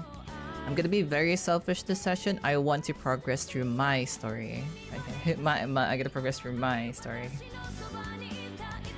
No more Mrs. Nice Sunday. It's my time. I'm kidding, by the way. Though I would prefer being able to like progress through the story as far as I can. Like, and at least do the bosses, I guess. Maybe progress through the... I guess what I really want for later is to be able to like do things together, because we're so close to that level 15, the club, that we can buy another booster. It's gonna be very big for us, I must say.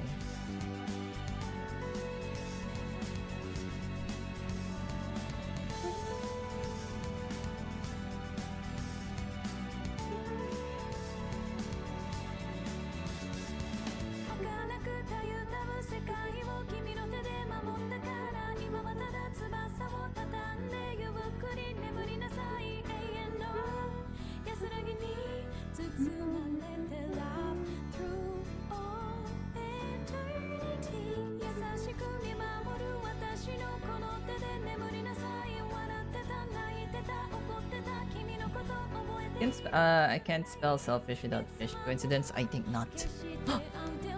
That's a conspiracy. That's a conspiracy. Stop being a conspirator. You'll be hunted down by the FBI. You gotta keep that knowledge on the down low. It's very dangerous.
Okay, I'm more or less done with this commission, I'd say. Monkey doesn't really have much to add because they like the flat color.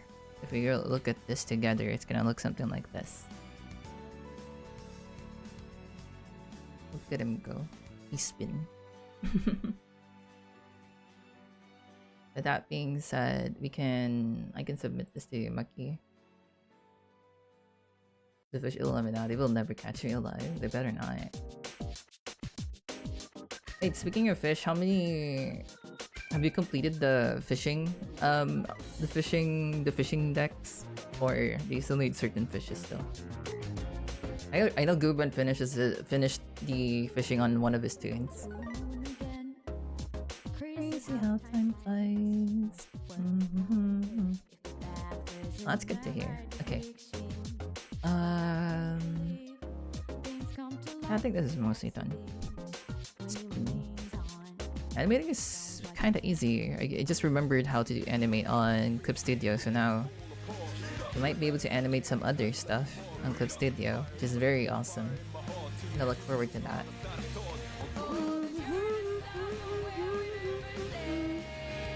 Okay, I'm gonna go save this.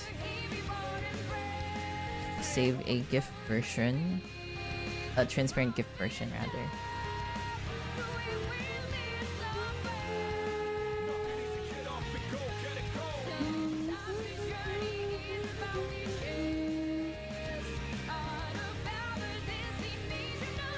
Spin Mucky. Transparent.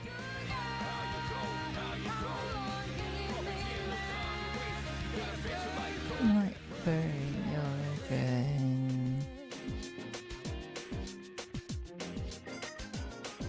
And then I'm gonna go and send the animated emotes. Mayhap. There's an ending too.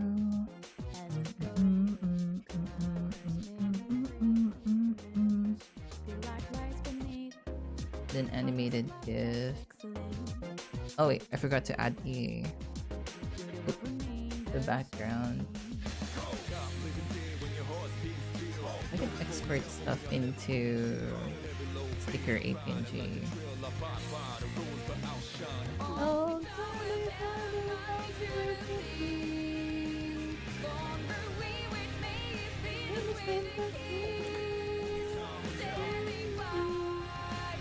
I get ready, Toontown, BRB. Okay. Yeah, I might start Toontown early then.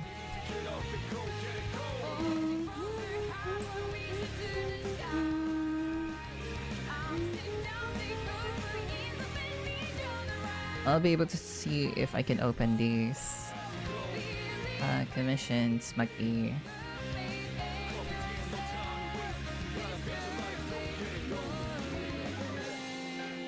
Okay, he's been... So the transparent doesn't work.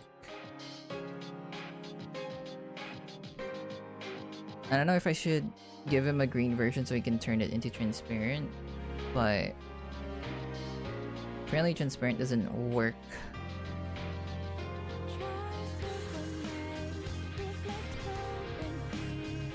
It looks dope though. Yep, Maki likes this. Dozo.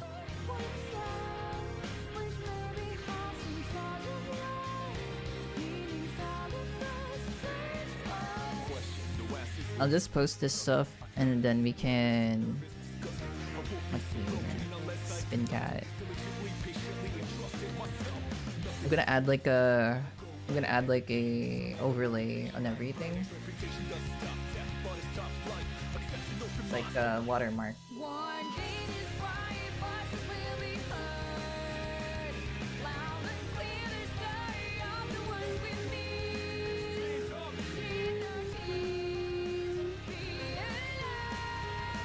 That's the image that I opened earlier.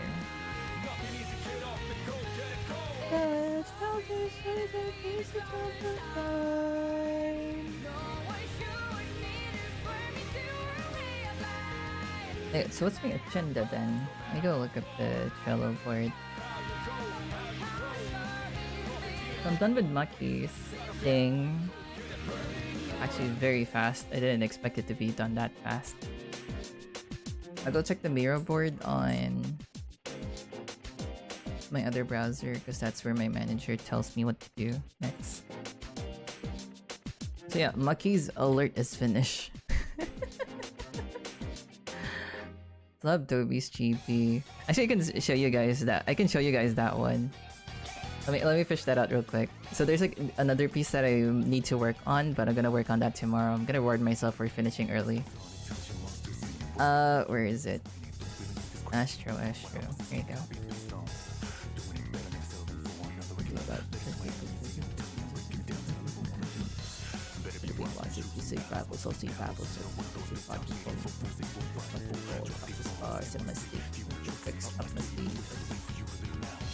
Disturbing the peace, look into my eyes.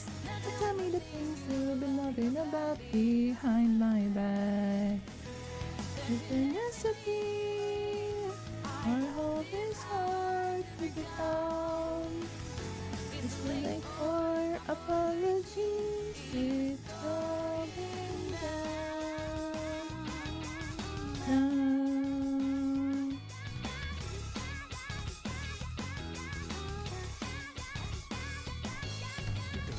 For blood, that's your favorite. For love, love it. For love.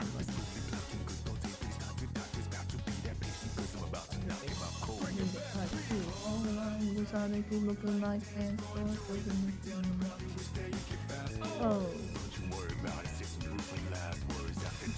Dropping the curse, disturbing the peace. Look into my eyes. Tell me the things you've been loving about behind my back. If you ask me, my heart is hard to break down. It's too late for apologies. It's gone with the things may break me. But always get back out. New perspective gained from all the pain and stress. And when I do, I'm stronger than ever before.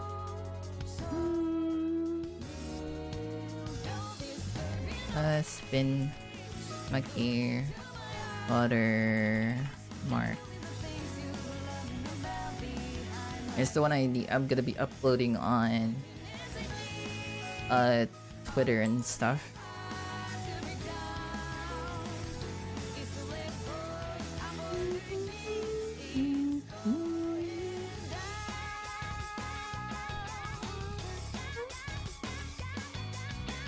Let me upload this as a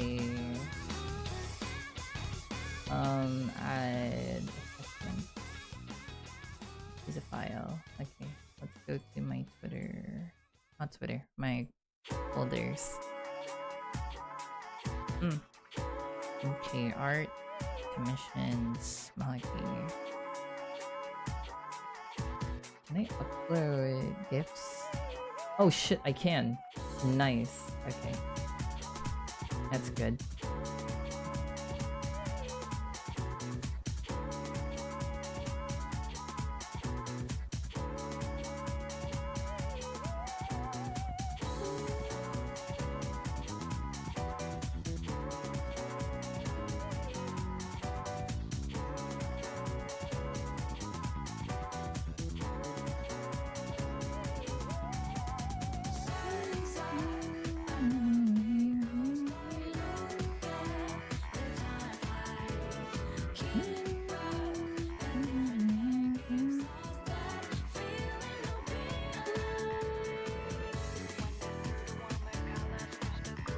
Look at him go.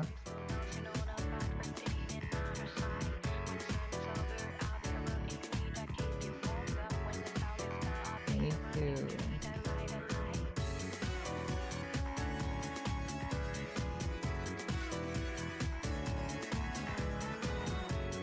I'm gonna save this. And I'm gonna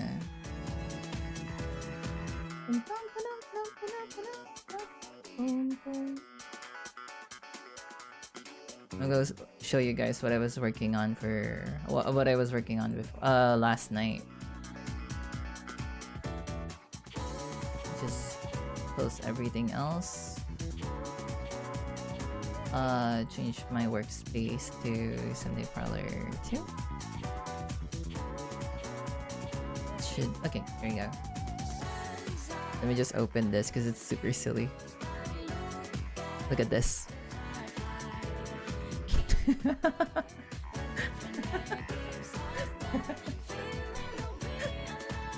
Supposed to be one of the raffle winners, by the way. I sketched this one last night before I went to bed. Look at him. Majestic. Need to copy this real quick.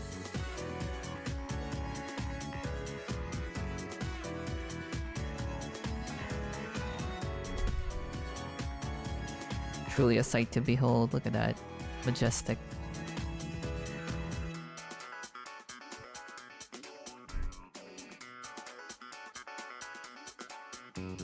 Maybe it's supposed to be multiply. There you go. Now it's even more threatening. Then we just scooch this a bit. Make it more centered. There you go. Oh, it's not centered. Being silly here. There you go. Then I'm gonna add the watermark. The other watermark. Never felt like. Never felt like. It's horrible. Last forever.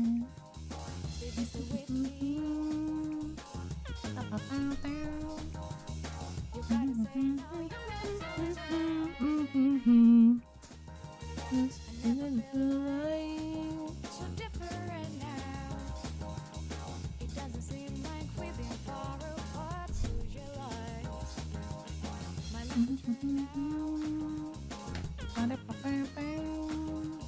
it doesn't seem like it will last forever. Once twice, smiling, I haven't seen your eyes. Just dialing your number. Days to regret the last forever. My heart will reach your stars if you hold me tight. Think about this all alone. This last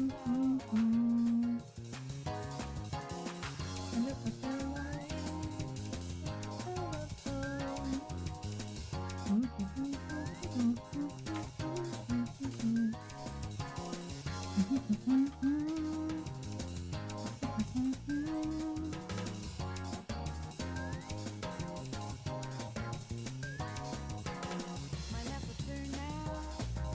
Move on like that. Just give me something that proves you're not fooling. Just give me. You gotta tell me you're not fooling. My left will turn now. It's so cool. Just give me something that proves you're not fooling.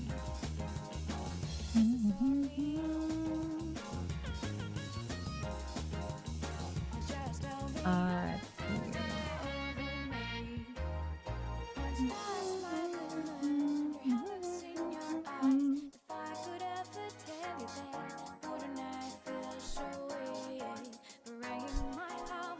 Okay, I think that should be everything. Should be able to be ready to play Toontown in a bit. I'm gonna check some stuff first. I'm gonna post this on Twitter.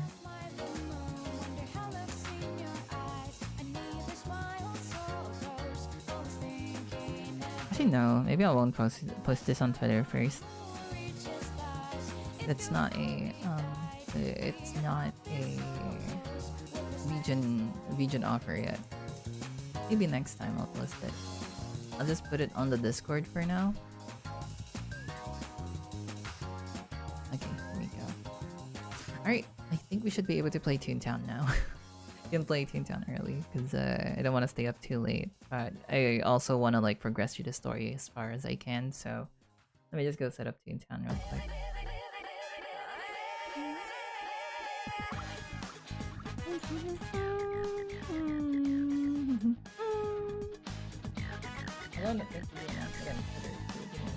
Not on Twitter, on Discord. So let me just go do that real quick.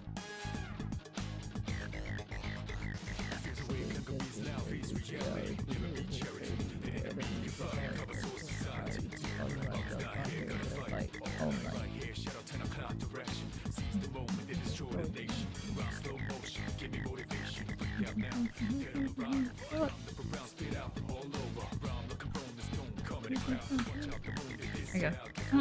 Alright, let me go set up the Toontown screen real quick. We're the only one. Oh, yeah.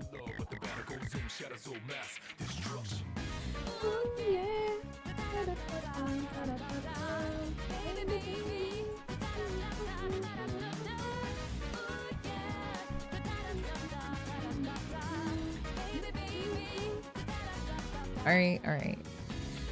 Let me just set up the screen real quick. I'm gonna program.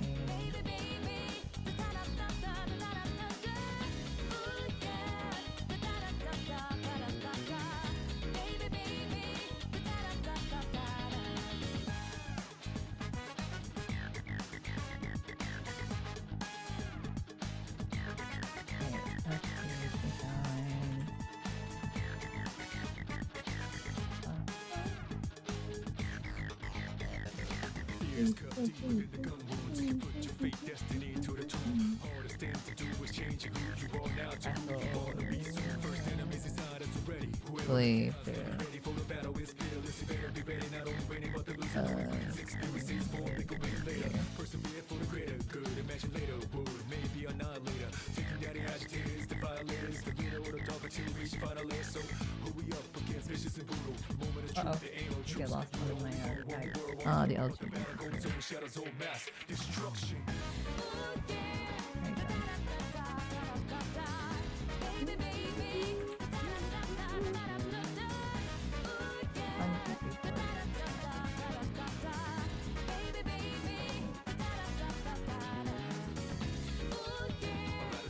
Yeah, it should be updated.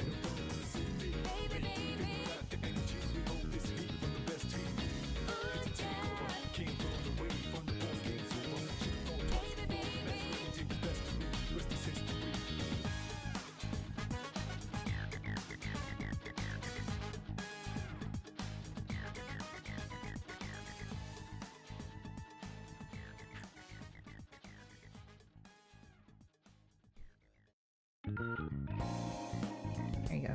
Okay. Should be set to Toontown now. I'm gonna go to the VC. So you guys, if you guys want to play with me, I'll just hop in there. Just behave.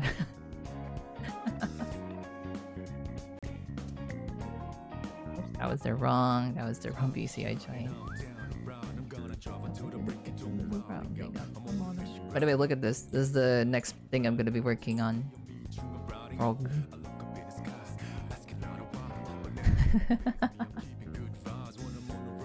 Alright, let me just close this and open up Toontown real quick.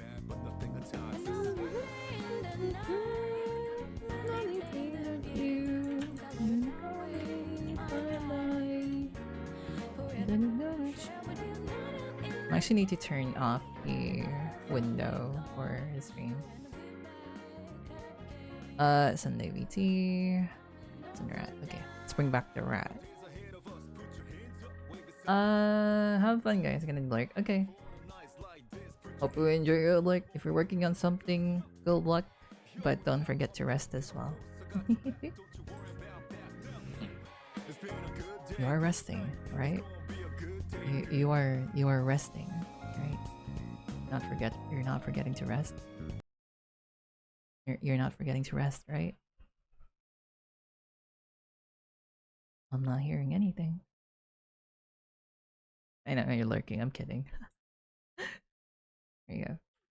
Oops, that's the wrong toggle. There you go.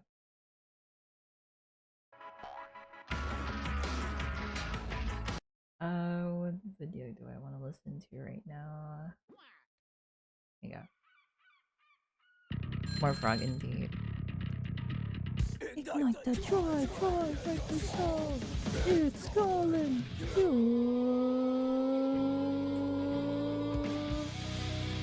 Wait, which oh, Barnacle Boatyard. I was like, wait, what am I progressing through?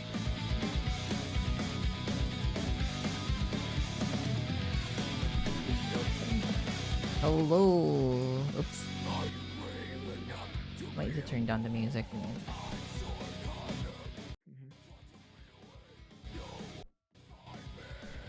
Hello? Can you speak again? Hello, 1, 2, 3. Yeah, I can hear you better now. But for some reason it's still soft. It's fine, we're fine. We're good.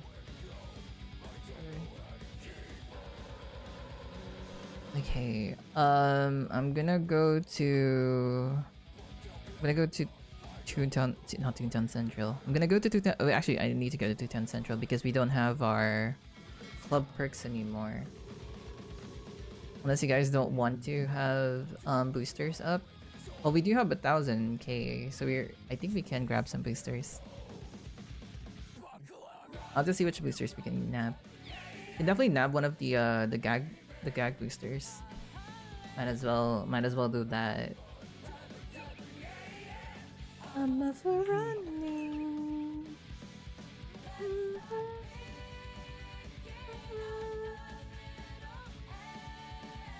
Have you progressed through the story, Sever? Since last time we played, no.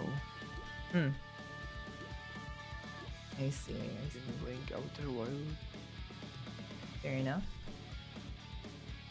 Damn, nobody's fishing today, right? Because one of the club tasks is fishing.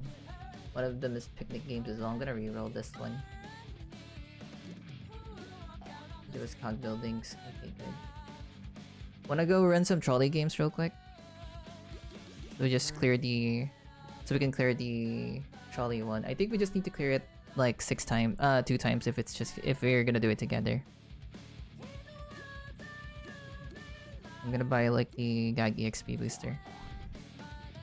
The one in Toontown Central?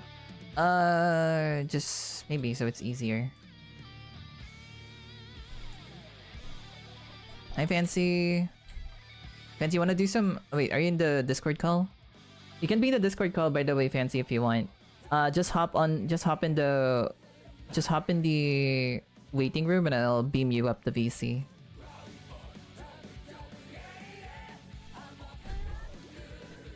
Which part of the story are you? Oh, you're already in Yield Toontown. Hell yeah. You really did catch up. You joining the VC?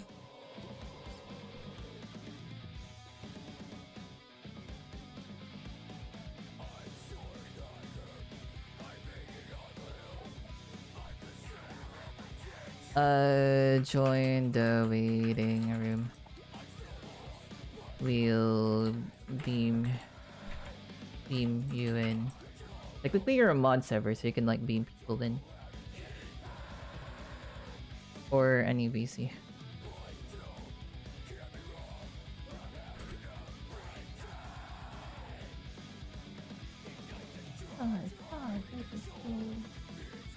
Actually, speaking of VCs, fellas, if you guys are a sub right now on my Twitch or a member of the... Oh, server logged out. Server, what happened? I just got disconnected. Ah, damn.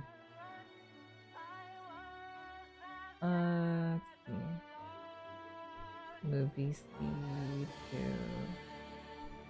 Wait, is the reading room only for Hello, welcome. I was wondering if the waiting room is only open to specific people. I think that's the case. By the way, Fancy, we're thinking of doing a couple of like trolley games, so that we don't have to like waste money re-rolling the club task. Only Scoop? I see. Like, do you want to join us? Because we need to do 6. I think it counts per tune. So if we do 2 together. Okay. Let me just fix my audio on Discord because you guys sound super soft. Or my music just sounds super loud. Alright, can you guys start speaking again? 1, 2, 3. Fancy, can you try speaking again?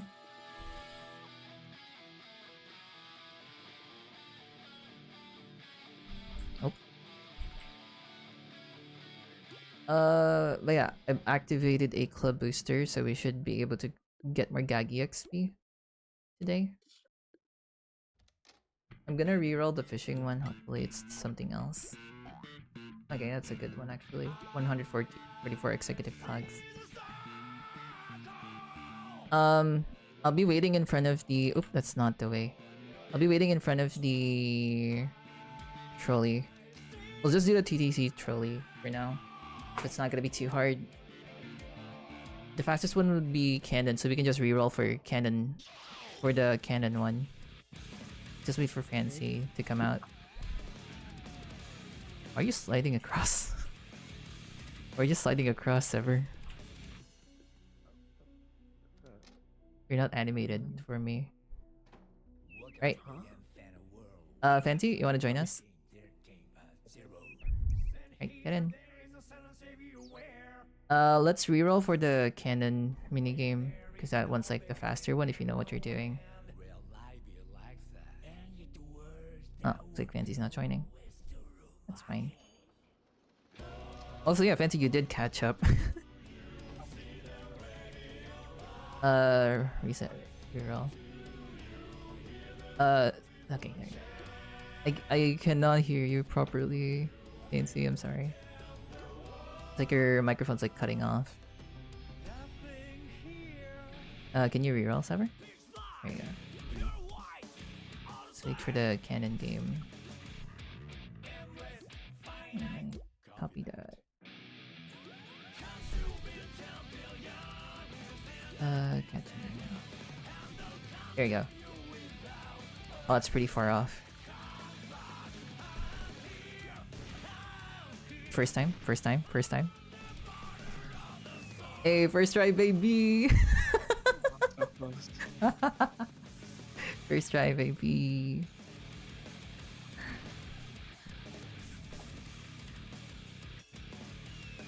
Nice. Alright,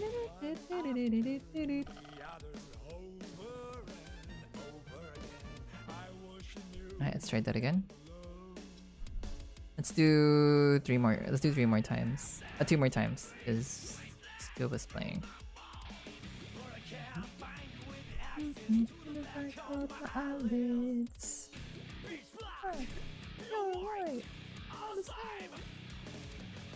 There you go. Same strategy. First try, first try, first try. Ah, damn. Too far. This is it. This might be it. This might be it. Nice. You got this, Ever. You got this. I believe.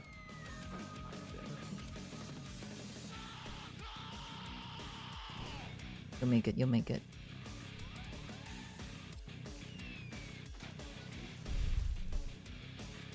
Alright, we do 1 more? Oh, I think that... Oh, it's because we were doing trolley together. I thought for sure that kind of finished the mission. Okay, let's do 1 more round of cannonball.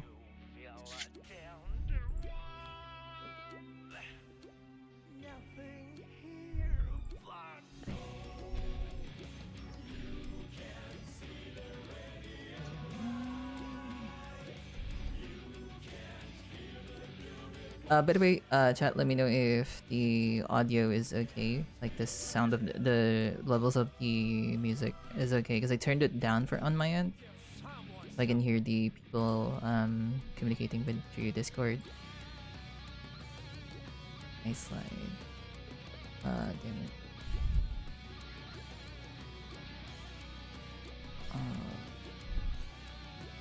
It was a canon game, please. Did we ever play tag? We did, right? Don't remember. I don't think I have. Okay, okay. Let's make you smile, dog, but I'll never make you cry. Never once, never.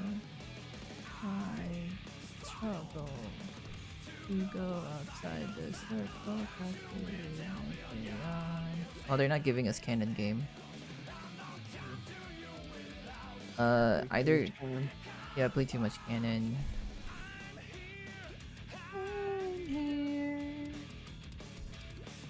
By the way, Flurmpy, if you can hear us, join one of the VCs and we can, like, move you here. Skip. I don't want to play Cog Thief. Skip. I don't want to play Cog Thief. I think I did play by accident. It's okay. We protect these. Get him. Get him. It's so hard to control. Save him. Took one of our stuff. By the way, Flurmpy, if you want to join the VC, let us know. Just join one of the calls and we can move you in here. Stop chasing me, please. Stop chasing me.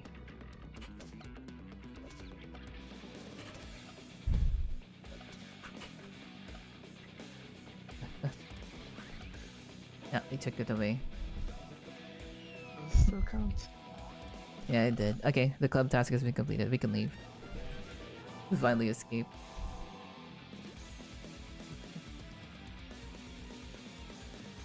Let's see if Flurmpy's in one of the...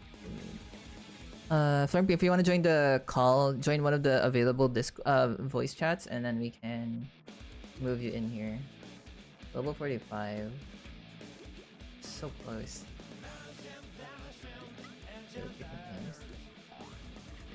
Okay, 521 cogs is not too bad. Alright, let's go to Toontown. Let's go to Yield Toontown. What level are you, Sever? Oh, you're higher than me. Oh, really? Yeah, you're 32 right now. I'm like 29 still. Is it because you leveled up you maxed out one of your gag tracks? I haven't No. no. Oh, because you progressed through the story. That's why. Maybe, yeah. Yeah, I still need to fight a couple of like cogs and night gnolls, so let me just do that real quick.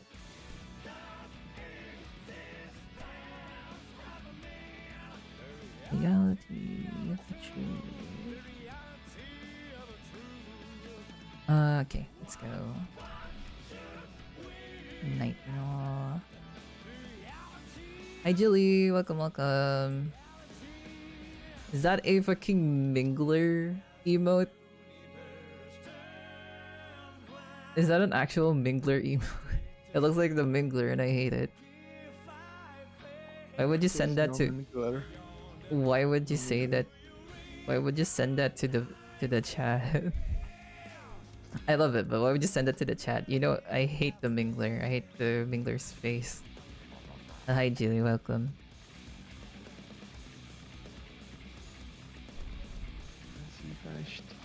By the way, Sever, can you give the Toontown role the wait, never mind. Dio, if you can hear me, can you help me out with something real quick? Can you give access to the people with Toontown role, the VC, so that they can join without having to be pulled up over here? Cause she pink. You know what? That's very fair. You know, I love the Mingler now because Mingler is pink. You make a very good argument. Oh, looks like Grumpy logged that.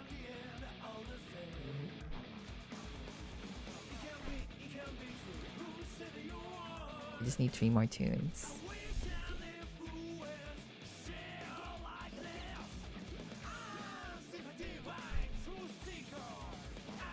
Okay, should be done now. Hell yeah. Okay, give me a sec. I'm dancing. What's my mission? Flurby, are you joining the VC? You joining the call again? Pa, pa, pa, pa, pa, pa, pa.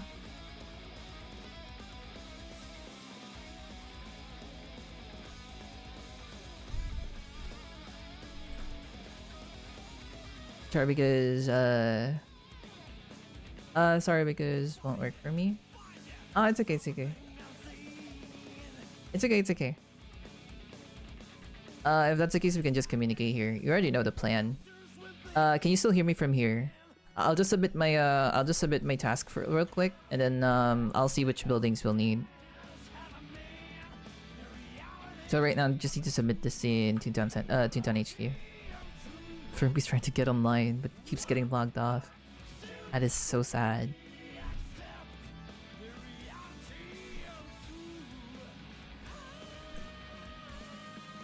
Have a pink ball then? Alright, I would allow the pink ball. Thank you so much, Jilly. What gags to run? That's a good question. I want to try maxing out my drop, so I'm thinking I'm still bringing drop with me. Oh, we got a... Well, we got a dedicated trapper as well. I could lure. I could max that out today. If you want to max out lure, sure. Actually, if you want to max out lure. And we could just go do some errands real quick. If you want to level up your drop, Fancy, you can do that. We can do the same strat as yesterday, where somebody brings where we do 2 drops and not yesterday, a few days ago, where we do 2 drops, 1 trap, and then 1 lure, and then throws, so that we can we can easily kill. So Richard, can you check the Discord if there are like people waiting in the VCs wanting to get in? No one is, no. Do you have any more emotes? Do you have any more Toontown emotes, Jilly? It's actually pretty silly.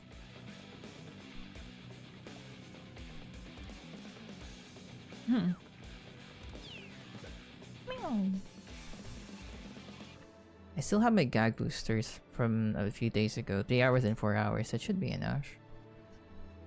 Probably just re-roll them when I can. A night null. That's not night null. I have too many. I need to draw more because empty slots annoy me. Fair enough. Fair enough. Oh, so those are like hand drawn. Wow, it's actually even more epic. Do you just want them to be like Toontown related?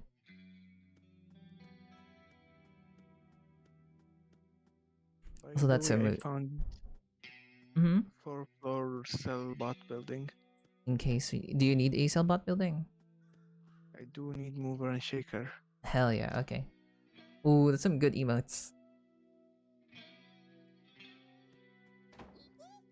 I cannot see it fully, but I see the flunky crying. Mine is any cogs, honestly. Let me just go to TTC real. Let me just go to grab some. Let me just go grab some. Kudos task. Hey, those emotes look awesome. I like the flunky. Flunky deserves some love, honestly. I feel like the flunky's one of the cogs that has been unnecessarily bullied. Because the flunky is like one of the very first flunky is one of the very first cogs, boss cogs that you fight. Even in like original Toontown. That's how I like recognize the flunky a lot. Which district are you in, by the way, Sever? I am in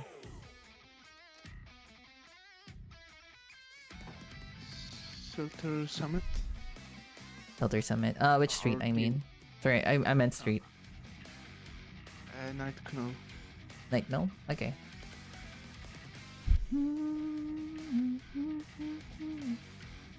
It was so cute in TTC, so it hurts my soul when I have to destroy. It looks so adorable compared to like the rest of the cogs. Honestly, it deserves all the love. I would assume the flunky is your favorite cog in Toontown, or do you have any other one? Hey Flurmpy, what's up? You coming to join us? Oh, I need advocates. Fine, we'll find advocates. I'm gonna go TP to you, Sever. Is there a gag shop nearby?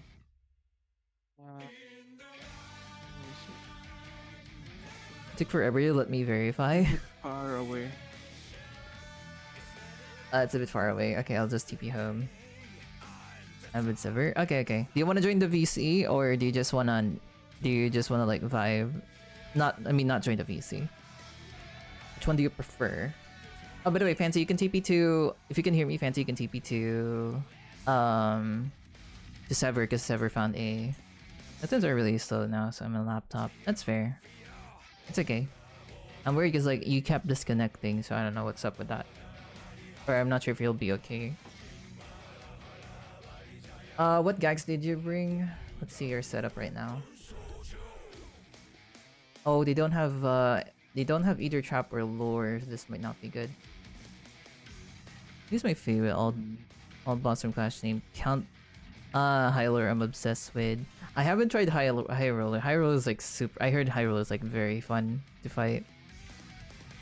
The board boat magnet is handsome. I should definitely check this cogs out because I'm very like baby when it comes to like corporate Clash. I don't think I've gotten as far as Daffodil Garden. Let's see. Burmpy's running. Okay. How do we set this up then? You got lures, right, Sever? Okay. Let me just set up my lures for you. I can switch my gags, but I'm not leveled up on trap or lure. That's fine. Honestly, you can bring trap. You can bring trap because we don't need high level trap. We just need trap for the setup. True. I want to try that actually. Yeah, sure. No, keep your gags. Keep your gags. It's fine. The only problem is that we might end up killing them if you're not careful. It's whatever. Let me load my presets. I'll bring... How many springboards do we need? I can bring 10 springboards, and that's about it. Piano. Piano! Alright, I'm good. Did I save? You can still fight the high roller right now, right? It's not like something they'll like cycle around. Oops. Because high roller is like very fun. You don't need to be leveled up to fight the high roller because they'll automatically like adjust your levels when you fight the high roller. Yeah, everyone seems to be here. Alright, gang. You know the drill. Get in there.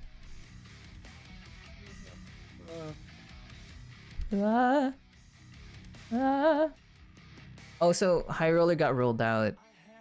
So you can't fight High Roller now. Hi, Colonel. Hi, Colonel. Welcome, welcome. Oh, here's your mover and shaker.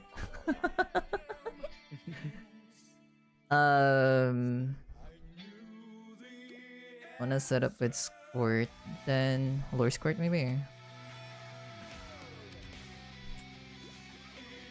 Don't. Will that be enough? Sure, okay.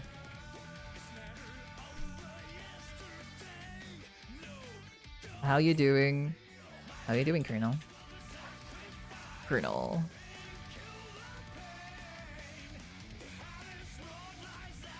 Currently doing some story push right now because I need to catch up with the rest of my club mates.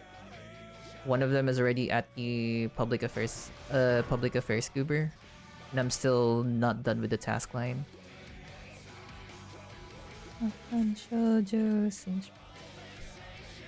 It's the same strat. Let's do samesies.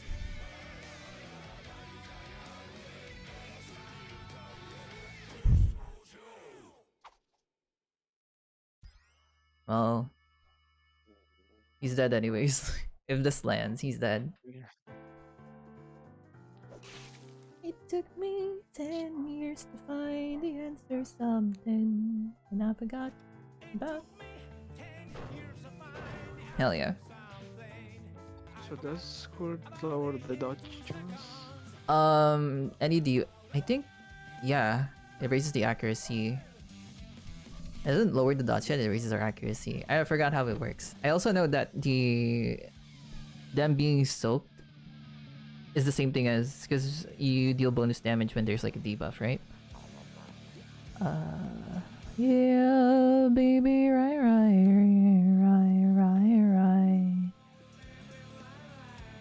Whichever tune you wanna, whichever cog you wanna fight. Of course, it's a mover and shaker. No, that will kill. Shit. Don't kill.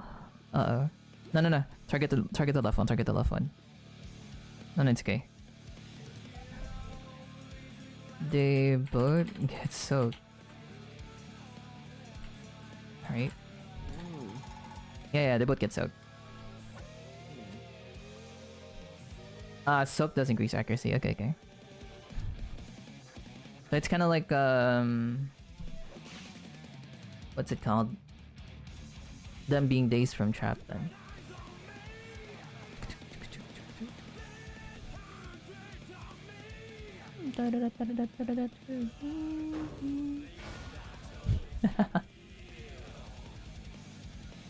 I don't... look at him. It's a level 8. The chunky level 8. I drift tonight, every tidal wave. Out to just be a black sea. I drift... Oh, that's gonna kill. Oh. Yeah. Have lower level squirts. Nope, he does not have. Nah, he doesn't have any options. Fair enough. Oh, sorry, she doesn't have any. Whoopsie, sorry, Flampy.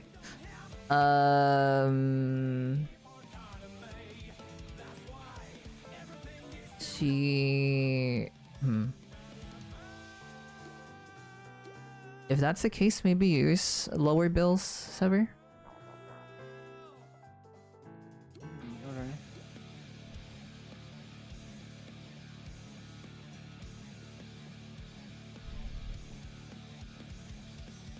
Yeah, baby. What if you do mover and shake the glad hander, and then we can drop on the EXE? Oh, no, yeah, that's a good plan. And then I'm gonna drop here. It should kill. Flirpy, you should be able to kill with Seltzer on EXE. Wait. Seltzer on EXE, maybe?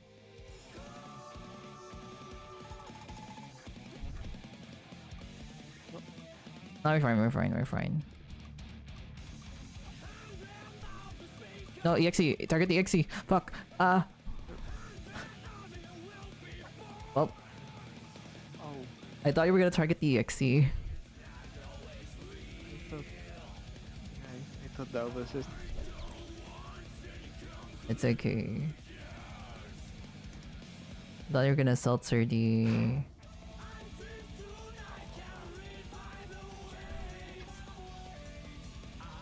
It's fine. No reinforcement around. It didn't do a lot of damage. Yeah, fair enough. Mayhaps AoE lure?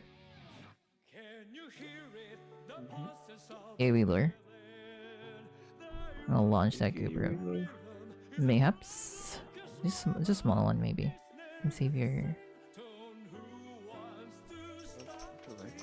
That's okay. We're gonna try and kill the other one either way. We need to rethink the plan, because so we're doing soak drop, then it's better to like spread our shots around. You can point at the middle, we'll try to like drop on the sides.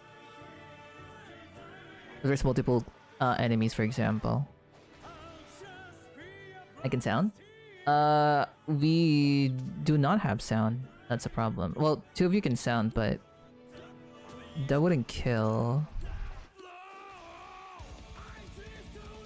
We can pie, or we can wait for the mingler. We can wait for the mingler. It's fine.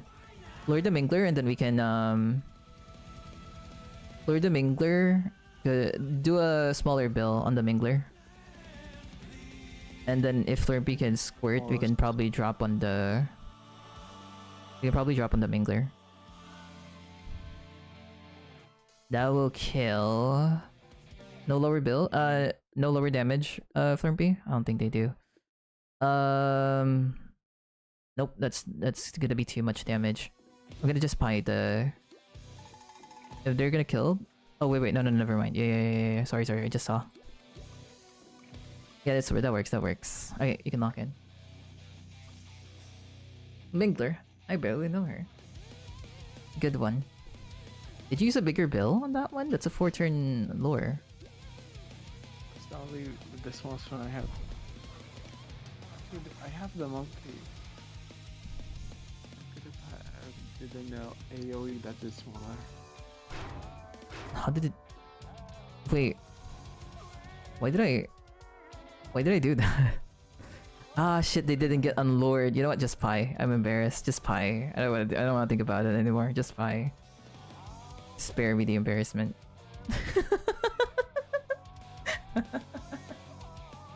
I hate this. I hate this so much. It's so hard to play around the silk strat. I keep mistaking that they get unlured if the AoE. Fine, it's whatever.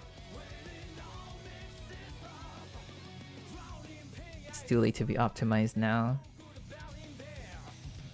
Down in pain, I lose my mind. There's no good having there. What badge is that? Oh, it's the amount of cogs he defeated. Level 9 EXE. Not too scary. Don't AoE. Can you, Seltzer, I got a birthday cake, the I got a birthday cake EXE. We can full wipe. We don't need to spread shot. We're playing for speed, not for efficiency anyways. AoE lure. And then I'll target your own cog.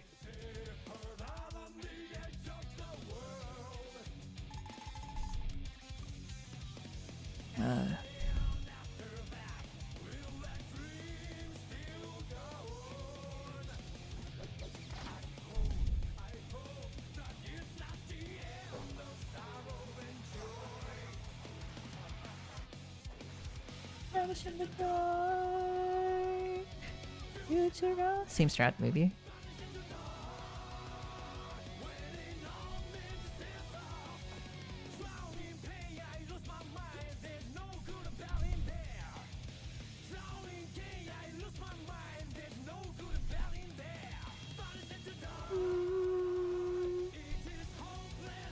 Yeah, I guess we're playing for speed now and not really playing for EXP. That's good if you're pushing the story.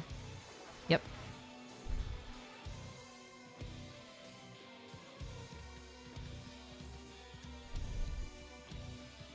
No bad advocate.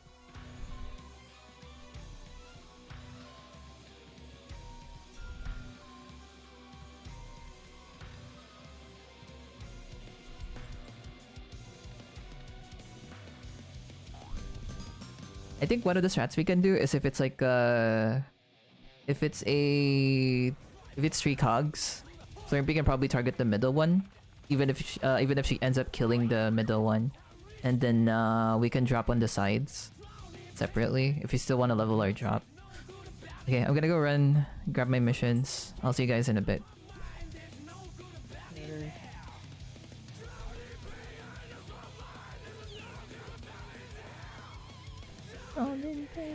My mind, there's no good bad in there. I find it silly that I have the cozy tag on my stream and yet I play like Guilty Gear music. I play Little V Mills covers. Truly the coziest of musics. If I could play like Slipknot, that would be great.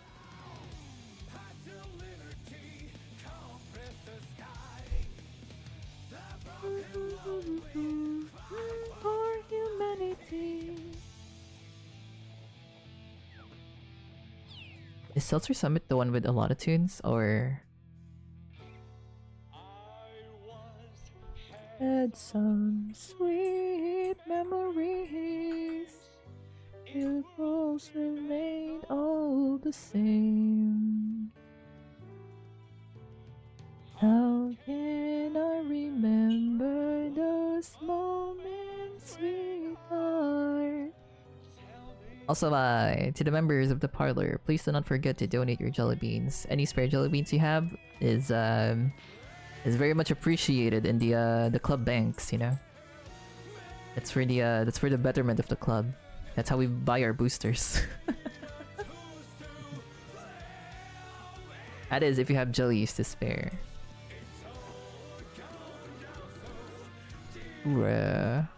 Level 5 cogs for me. Anywhere. 3 level 5 plus cog, so any building for me. I do prefer Lobot building, which is here already. Wait, if we're playing for speed, everyone run sound.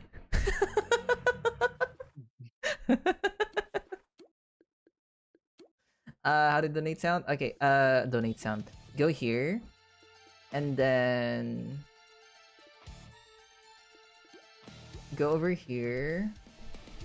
Club. And there's an option to give jelly beans over here.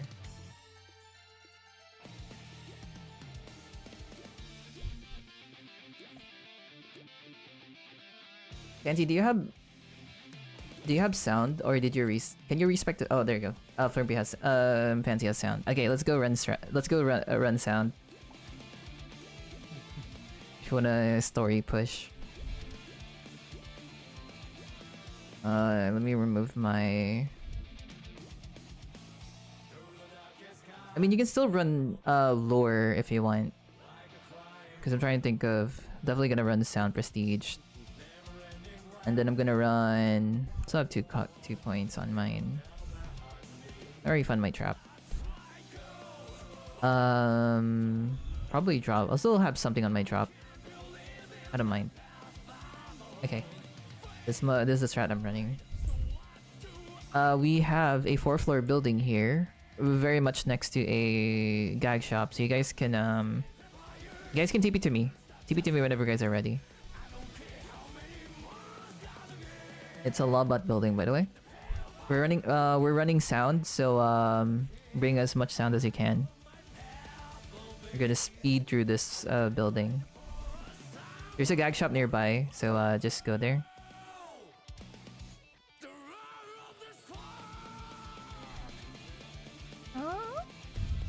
Do I still get lower XP if you sound? It needs to. If I remember correctly, you still need to deal knockback damage to get the lure EXP. So if it's a move that doesn't use the knockback damage, then you won't get the EXP. If I remember correctly, I could be incorrect about that. Okay, that's enough. Google 25 can ring. Doot, doot, doot. Just it just need hit sound works. Okay, so it can still hit as long as something hits, then it works. Under the sacred briars, never stop this go. I don't care how many walls are there. Wait, I haven't saved my preset. Give me a sec.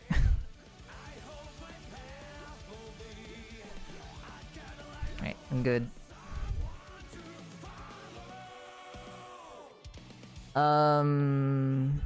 What's the kill range of our sound, if that's the case? Do you got trunk, Sever? What's your kill rate? What's your damage on trunk? 45. My damage 36. Yeah, on the last round we're fine. You just sound on the last round. Right. Just waiting on you, Sever.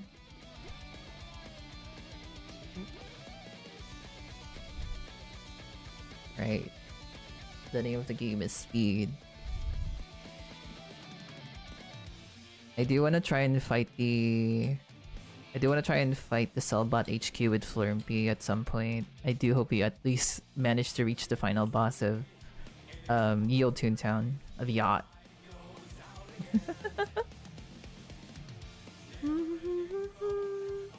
What's your task right now? If I need to check. It's like gold, don't look back. Noot. You can lure, we can pie. Wait. No. Lure, squirt, and then the squirt kill. The squirt does kill. Use a smaller bill. Yeah, that works.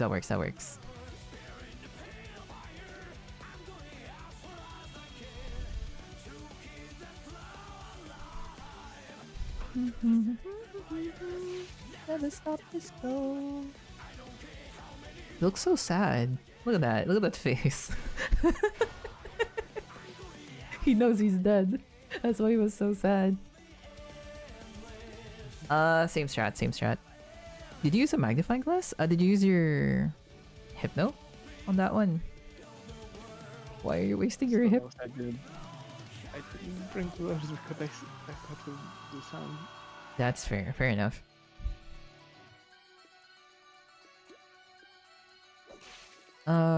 Wait. No. Flurby has throws. We could have just like spammed throw instead.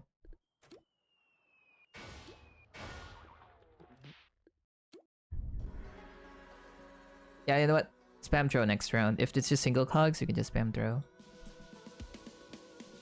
I forgot that Flurby also brings throw with her tune.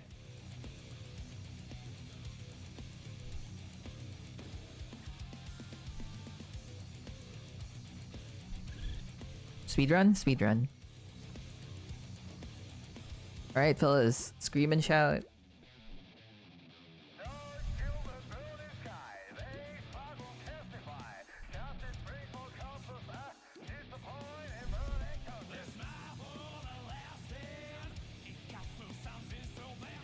Ah, I missed this. I missed this so much. Nirvana.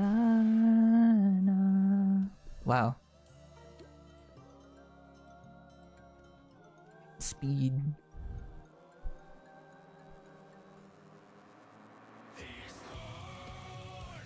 Remember? Thought something happened. Thought you crashed. No. I guess it's time. I'm not sure if it's appropriate to tell you guys this, but we will be doing a Pop 2 stream on the Discord server. So if you are a sub to my Twitch or a member of the Ko-Fi, make sure that your account is linked to your Discord so you get access to the exclusive VC where the stream will be happening. That is all.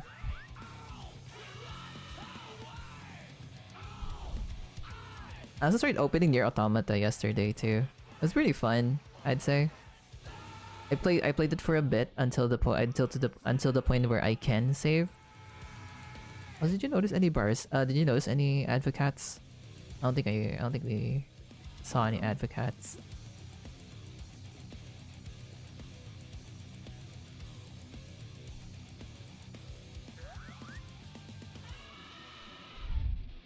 $143.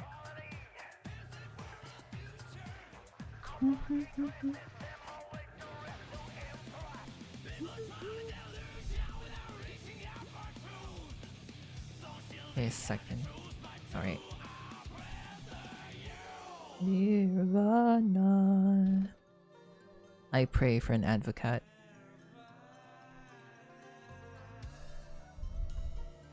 Damn it.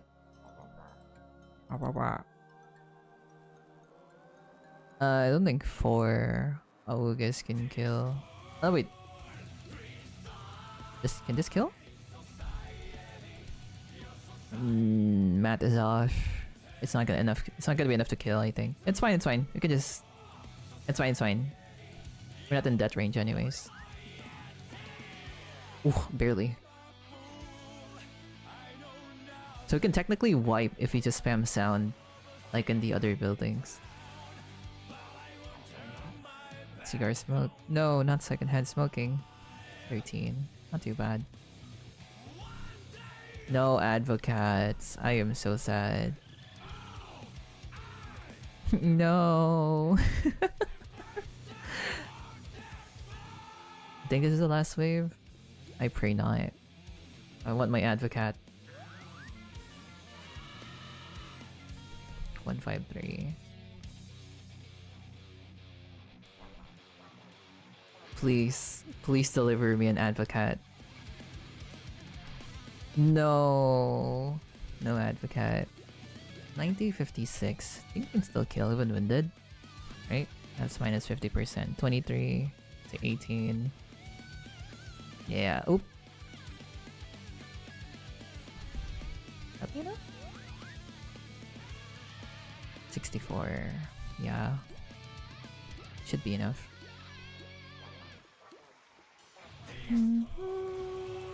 I pray that your drop lands. My wish has been granted. The other wish has not been granted though. No advocate. Big Sag. I'm a fool. Wait, are you supposed to fight the public relations as well? Yeah. Oh, you guys really did progress faster than me.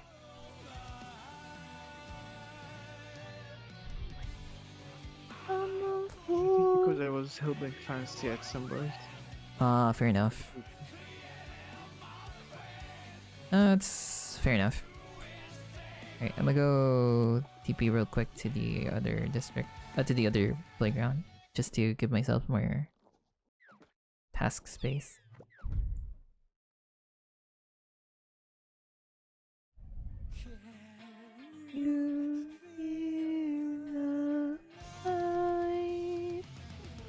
to be alone.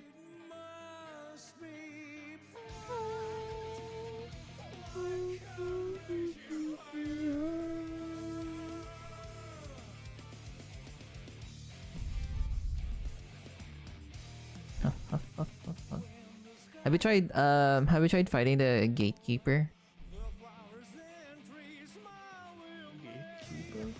That's the field officer of Toontown. So you know how we have the deep diver? His HP is 800 if I remember correctly. I have? How was it? How did it go?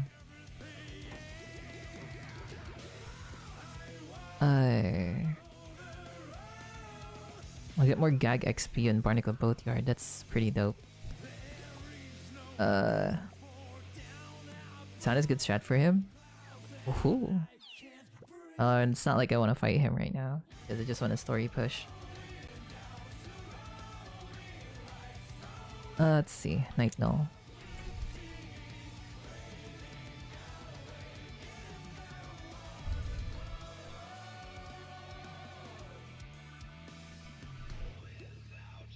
I do hope we get to level 50, club level 50, so we can at least get an upgrade.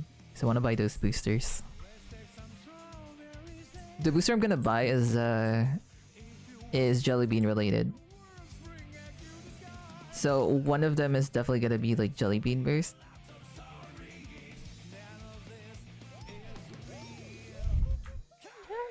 Got disconnected.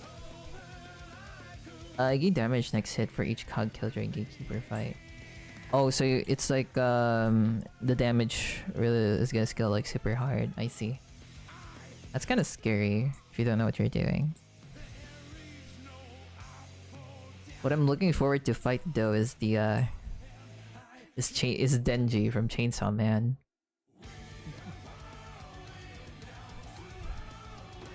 He's like a boss in Acorn Acres if I remember correctly. 31, okay. Any cog building, but I prefer a Lawbot building. Anyone in Wizard Way right now?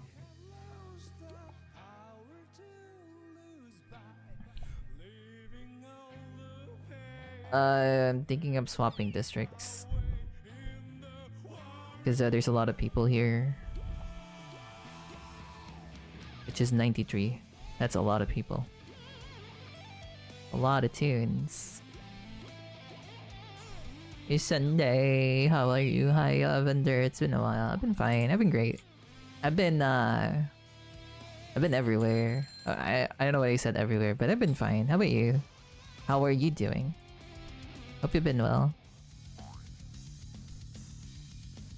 It's been a minute. Still getting that education. I don't know why I say it like that. I'm good just baking some cookies. Hey, yo, cookies. Nice. I'd love some cookies right now. Oh, found the building. 4th floor. Get him. I hope the cookies come out tasty though. I'm gonna go restock my gags. Oh wait. Yeah, TP to me first and I'm gonna go restock my gags. How's the arting going? I did a bit sweet, but yeah. I see. Oh, Sever again. I'm here. Okay, I'm gonna just go restock my gag. Sever's gonna come in online. Just TP to Fancy because I'm not near the building.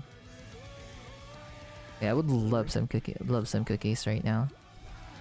New VTuber model? Oh yeah, this is the first time you saw the model. Hi.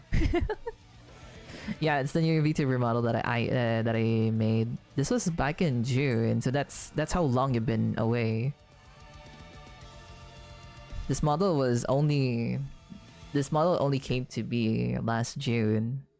So yeah. Very happy with how this one turned out because I can also do this. And also do some very funky toggles with it. I'm still adding more toggles to it, but for now I'm just leaving it up in the air for new potentials. Haven't been active in chat? No, it's totally fine. You don't need to be active in my chat. As chat is very lurker friendly. While I do appreciate you guys dropping by, being here all the time is not necessary. Gag check.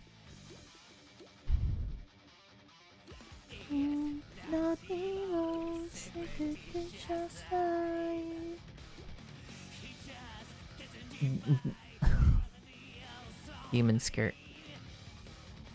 Oh, were you trying to type in Slayer? Not type Slayer. Oh, you cannot type Slayer. That's cringe. You don't say Demon Skirt and not Demon Slayer. Yeah, literally a building called Slayer. See, I wonder why terms banned. It's just some silly stuff.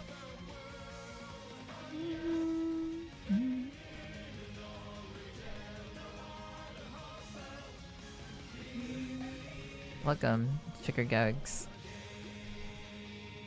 Okay, we're good. We're good. Get in. Spin Doctor. Get in, get in, get in, get in. Learn B. Learn B.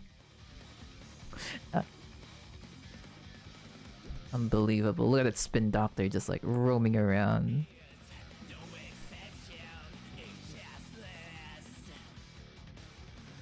But yeah, Lavender, please don't feel sorry about not being in this, not being active in chat, you know?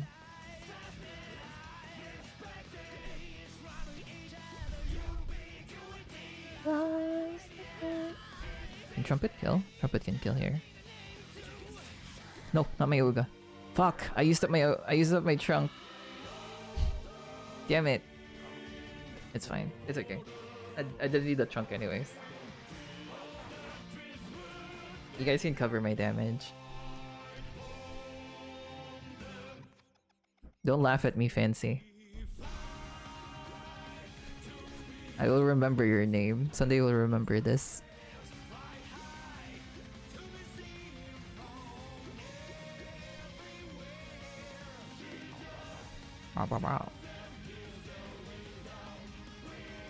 No Advocate though.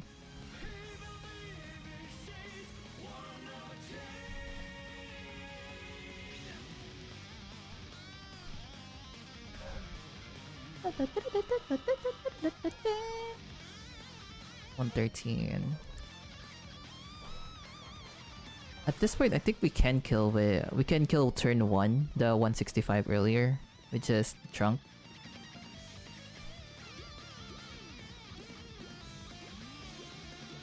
I hate that I gotta save up my trunks now.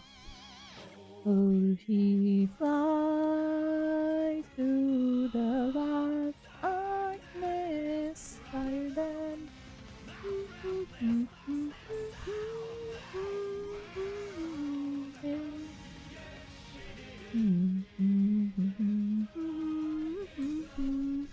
She believes she's his furniture.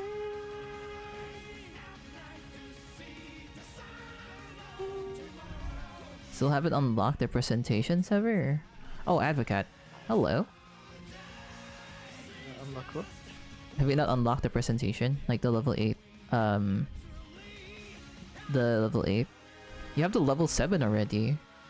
Thank you for the cheer. I do appreciate it. Yo, what lures did you have? You have the bill, so you should be able to unlock the presentation next. How many XP are you away from the presentation? I think about 4K. 4K? Mm-hmm. Okay. And we're zooming through these buildings. Could be faster, but you know what? I'm not gonna complain. Oh, only 3K actually, that's good. Well, we need a trunk for next turn to kill. I mean, it should be enough. Because 40, 40, 40.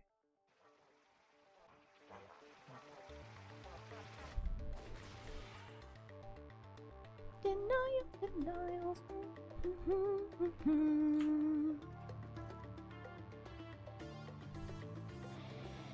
Nice glasses, by the way, Flip. Fancy. I guess you should say those are some fancy glasses he got there. Where'd you get those? From the redeem, from the redemption.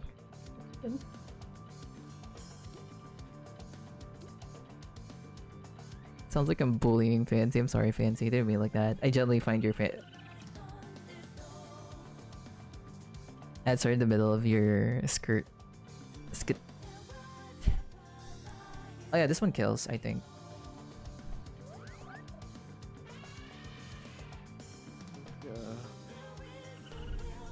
Sentence. Ah, fair enough. Yeah, I still need to adjust Seribot because Seribot warns you as the ad happens and not before. 8 whole ads.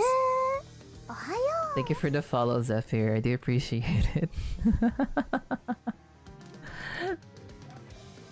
6 for me. Yeah, it's something. I don't know. I cannot control how many ads I cannot control how many ads I can run. I can only control when they happen. I do apologize. I try to run ads every 50 minutes so that it's technically like an hour break each. So there's that. What kind of ads did you guys get though? I usually ask that because like it's usually silly. But yeah, Zephyr, welcome to the parlor. Okay. Careful. Okay, gotta go submit my stuff. Wacky way. Like, no. Oh, no, I'm in Wizard Way. Keep saying Wacky Way. It's not Wacky Way. Oh god. Encounter.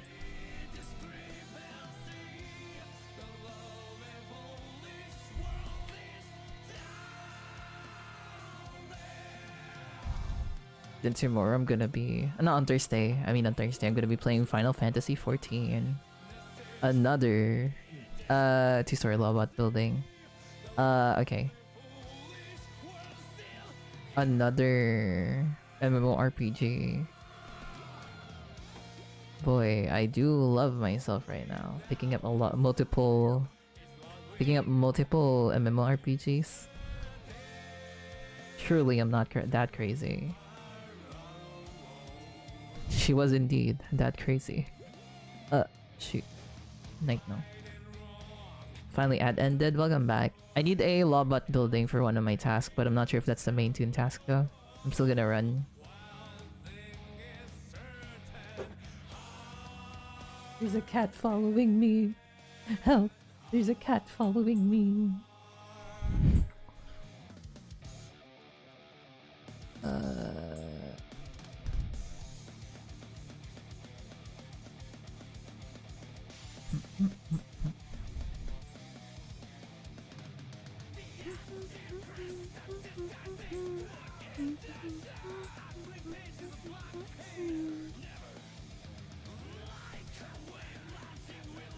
Yeah, what's that? I don't remember if Classic Toontown ever had a sprint mechanic. I just know there's no like... I just know old Toontown has tank controls. You gotta move the... You gotta strafe to like move left and right. You gotta turn the camera with the WASD. It's not even WASD, it's the arrow keys you control with. That's how old the game is.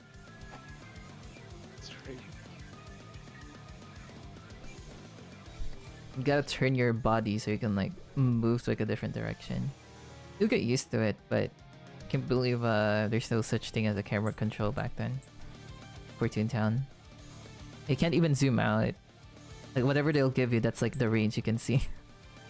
Like the view by default when you log in, when you first log in, or when you log in every time you close, that's a default view. That's how close the camera is to your head. Executive cogs anywhere, so any Lobot building. Preferably a 4th floor one if you guys can find one. I'll go try and district hop in case you guys can't find anything. I'm going to Cupcake Cove.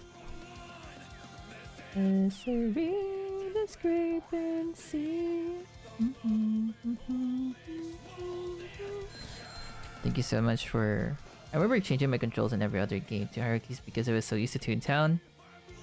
Yeah, that's what Toontown does to you.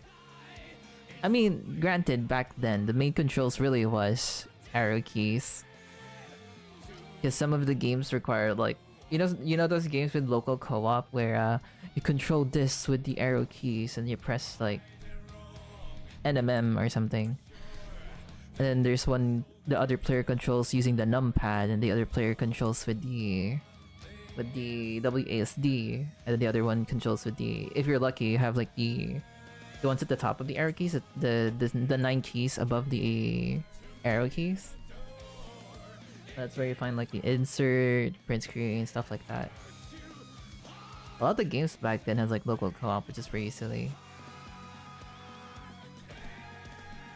Trying to remember some of them. You guys are pretty young though, so you guys don't know what I'm talking about. You youngins and your TikTokies and there's support. There's no. Old games as well. You little rats with your mobile phone games and your TikTokies. You'll know what. PlayStation 1. I grew up with a PlayStation 1. I never grew up with Nintendo. I just realized I only had like a Game Boy, and that's about it. I wanted a DS so bad, but it was like, no, you cannot buy a DS. You might break it because they're very iffy about the what's it called, the touchscreen then, which is silly thinking about it now that everything is almost touchscreen. Alright, let's go TP to Fancy.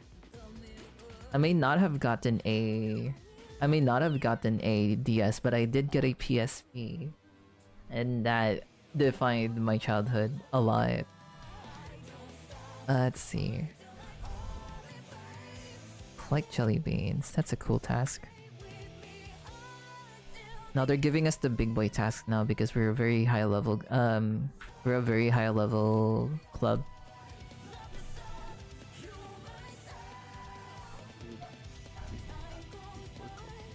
Yeah, we're a big club. Wait, is it activity? Oh, it's Wealthy Wednesday. Wait, I think I want to buy like a booster real quick. I want to buy a jelly bean booster. Wait, can I BRB? I'm gonna go nab myself a booster. Hello. I'm gonna go back to town real quick. I'm gonna go buy a jelly booster so we have more money.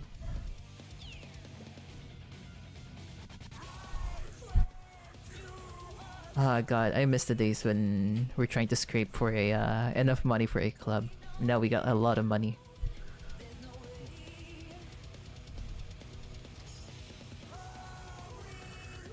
I'm just generally happy that we have a club now.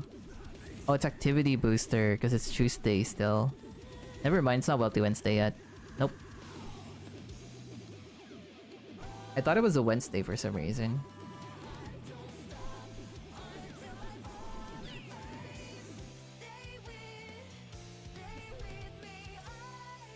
Okay. Let's just wait for Sever. I am 900 XP away from my next sound gag. Let's go.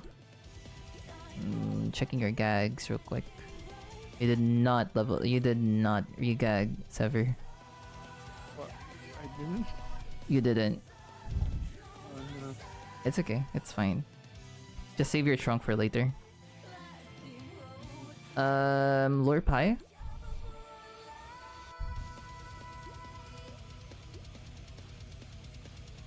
So you can level up your lure.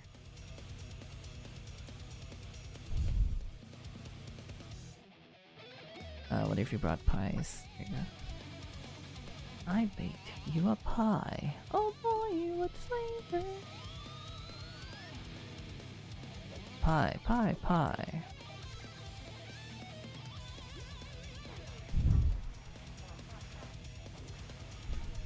How long do you think it'll be before ASD of 16? A few years. Fair enough.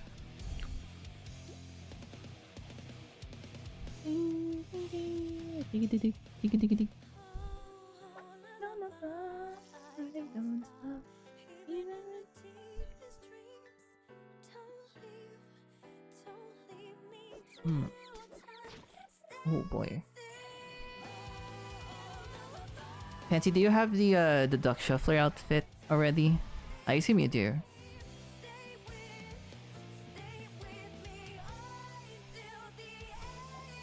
Yeah, I see. That used to be the uniform, but then people are like, I don't jive with the duck shuffler outfit. So you know what? Fair enough. Chirpy, you good?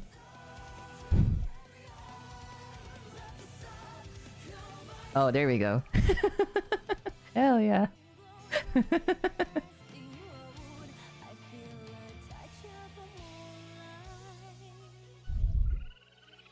The game glitched out. You're fine. Ah, they keep giving us single cogs. With this building. Oh, same strat. So we can level up our other gags too, I guess.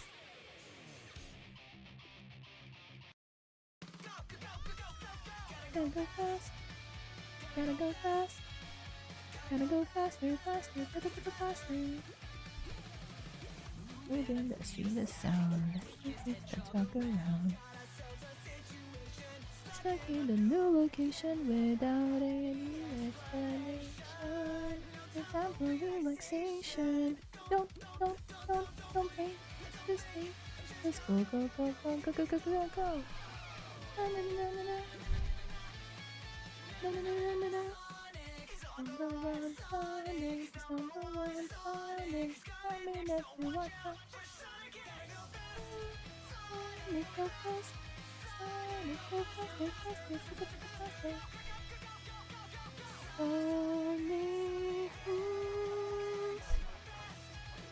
I want to touch bases real quick. How long are you guys gonna play today?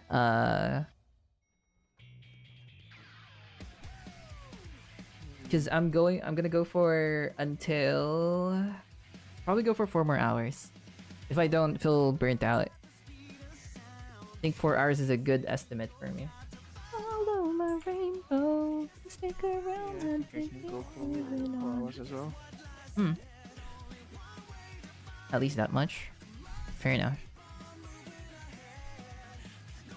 The main goal at least is to not trunk again.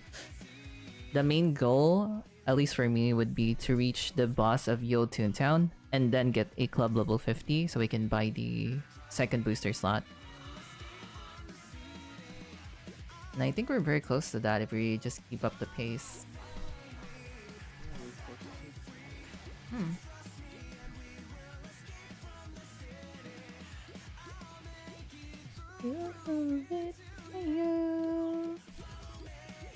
Can kill it. I think we can kill with just awugas. Kill the bad fit. The conveyancer with awugas. And around every turn, just your feeling have to live and learn. Barely killed the conveyancer.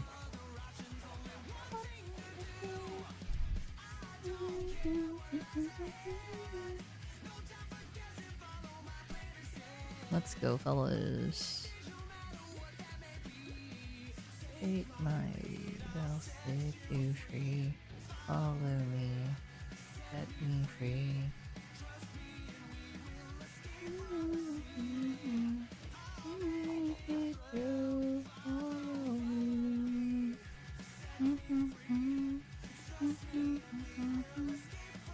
Right, chunk out. He's pulling his trunk out.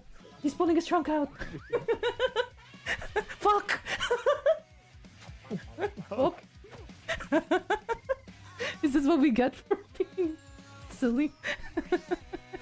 Oh.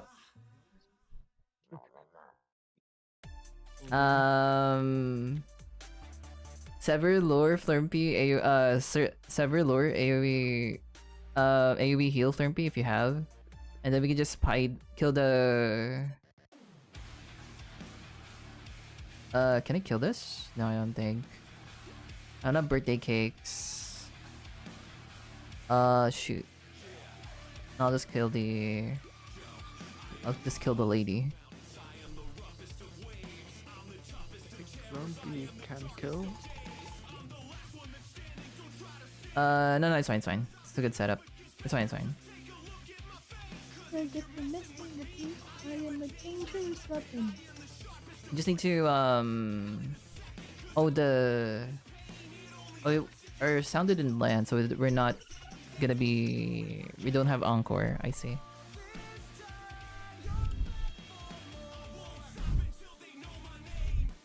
That's such a karma. Never seen one. Probably should not have joked about that. He's pulling his trunk out. Trunks out, everyone. Oh my god. Pull your trunks out, everyone. Pull your trunks out. Wait. Hold. Wait, not yet. Not yet. Dude. It's fine. It's fine.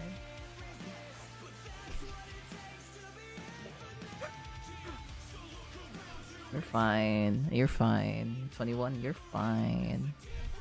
Wow. Wow, what is this building? Yeah, I'm just making fun of us at this point. Yeah, I hate this. Was that on stream? Was our hunt for a spin doctor on stream? Because that would be silly. I hate the spin doctors now because they were so hard to find when we were trying to do that one mission to get the... Was it to get the TP to Toontown? To yield Toontown? That's the one, right? Yeah, I think so, yeah. If this was a fucking... If this was another spin doctor, I'm gonna end stream. I was gonna end stream. No, that's not gonna be enough. Pie? Or you can lure. You can lure too, if you want.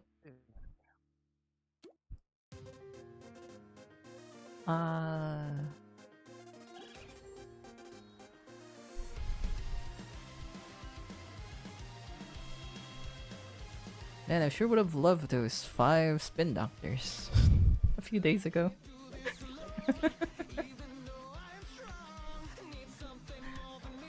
I thought the spawn rate of spin doctors are very bad. Especially in this building. I guess not. How come I got more EXP on my throw than sound that time? I guess because I also have like the power booster on my sound on my throw.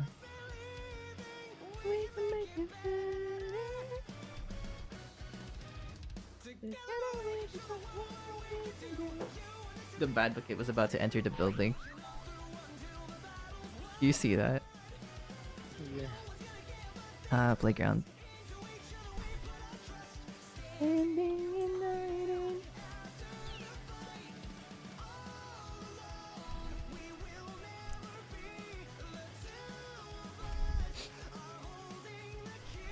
Gee, I wonder which cog will haunt us on the next playground. I'm looking forward to it. Find the box in the alleyway on Wizard. Which alleyway is it? Trevor, do you remember where this one is? Oh yeah, it's the alleyway to the gag shop. Gag shop? To go. Okay. Gag to go or Gag and Go? Oh, Gag and Go is the one in the playground. Found it. Yeah, gag and go. Just this one box, right?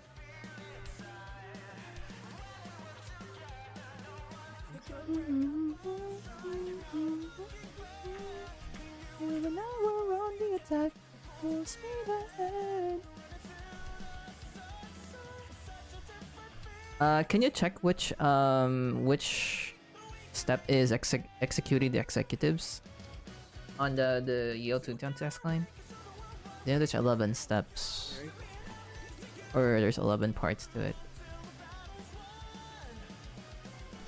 Oh, it's gonna be good to us. Trust.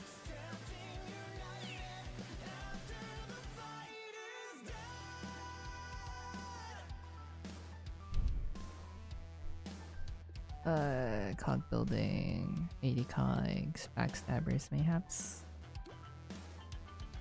You can do the next building without me? Okay.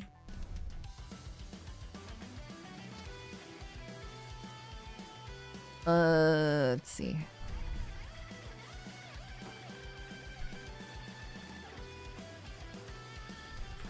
not the person starting. Meh. Well, now I'm in researching the executed.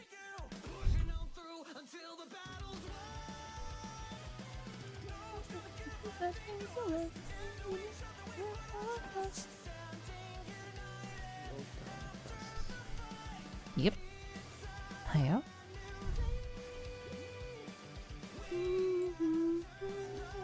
Searching the executed. Yep.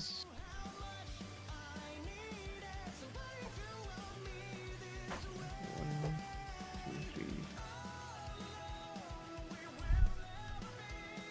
It's the 7. Oh, I'm pretty near. No, no, 8. 8. Oh shit, I'm near. Oh, task line here is pretty short, huh? Unless there's like some of the task is very like long. You need to fight a lot of things. Huh. It's good to know. Let me just plug in my phone real quick.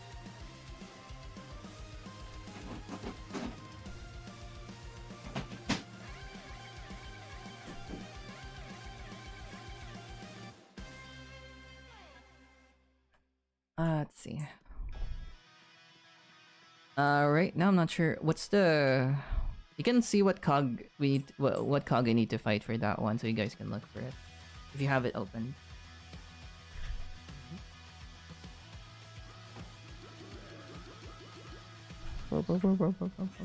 An executive cogs, it seems. I need to take down 5 2-story buildings, so. And I prefer it being law bots, so we can go back to Wizard Way. Gonna try to look for one in another district. Robots? Yeah, Lobots, please. Gonna open up a Nova for this one.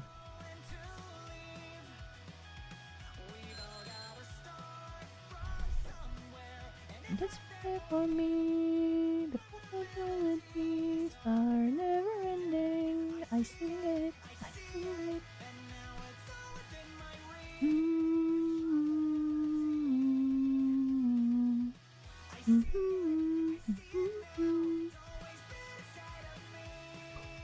Oh.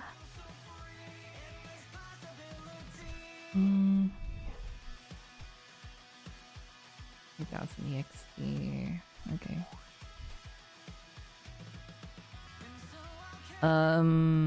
Only 3-floor buildings in Hypno Height. I'm checking the one with big cheese as the. Wait, good. Big cheese. Dream. We all got a many times in this many sea. Possibilities are never ending. Found one. Let's see. I'll just check the map real quick. Yeah, only one in this. Give me a second. Let me just walk up to it. It's near a gag shop, so you guys can just walk up to it if you guys need to restock. I'm here. You guys can TP. And go open my side too. And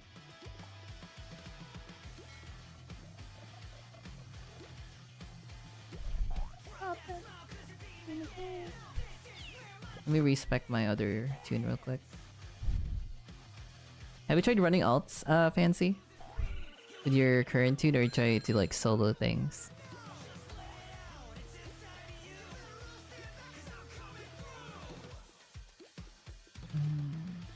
Sound. Just solo. Fair enough. I'm bringing throw and trap with on. Wait. I need to restock. Give me a second. I'm buy gags with this tune real quick. Make sure you're restocked on gags before you go. Actually, wait, Sunrat doesn't have stocked up gags. Give me a sec. I only have the bugle on Nova though, which is not good. but it's fine. We got birthday cakes up the wazoo.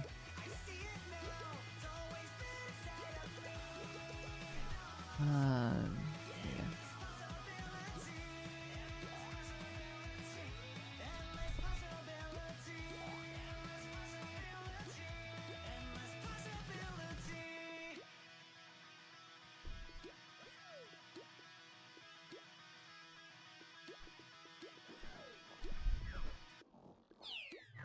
Right. Hello. It still sounds strat. I think we can. It's still possible. Get in.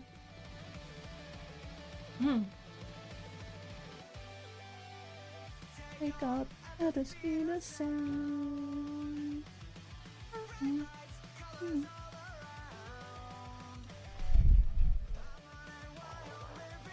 Ew.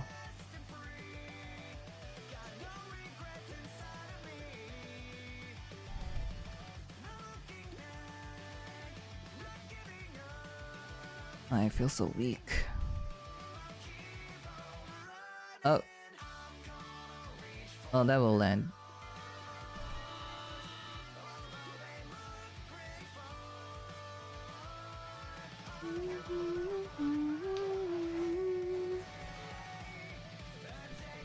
Hopefully that lands.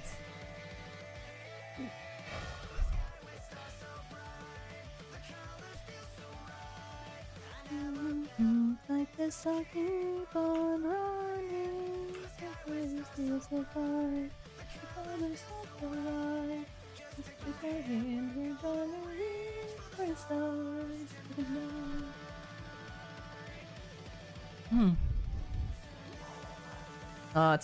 It's a 62. Same strat maybe. That works. You don't have to trunk, I don't think.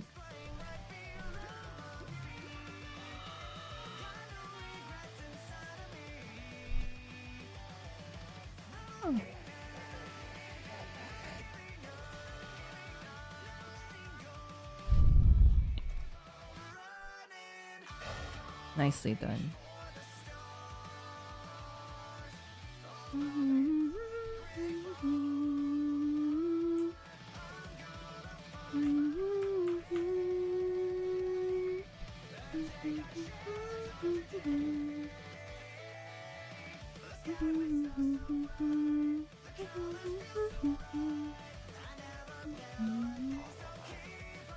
I think we can just sound here.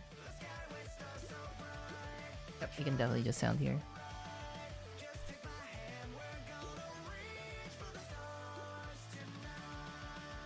Chill.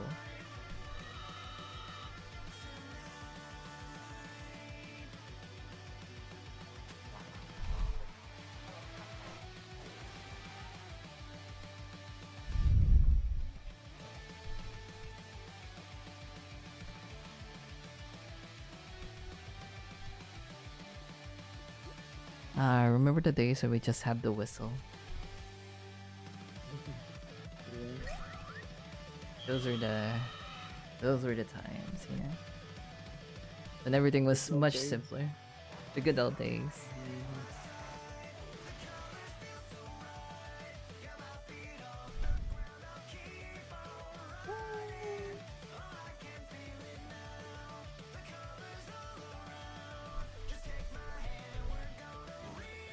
I was thinking, has Zeta ever gotten sad? I don't think I have. At least I don't remember. Might have once. I'm not sure. 65, 108. What's your highest damage, Sever? 1948, 39. It's just gonna be. It's gonna fall off. Just short. You can keep the eagle if alive if you want. Just swipe the rest of them and then pie next turn, maybe?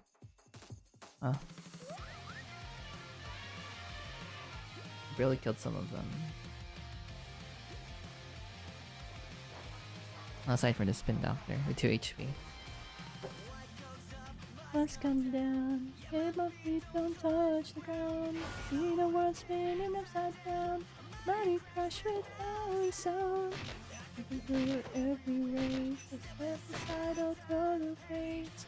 Looking through your crazy maze. I can need to keep my eyes on you. You wanna level up your tune-up? Or you wanna kill them? I assume you wanna level up your tune-up then. Okay. Tune-up goes first. 56. Okay, sure, this works. Gonna be winded next turn.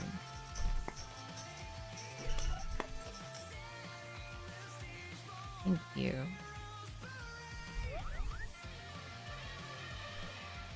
125, so 10 short on the ambulance chaser.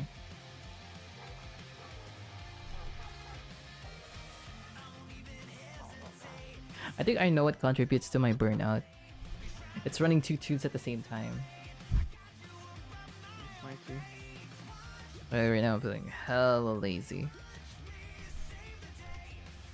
How's your other tune server?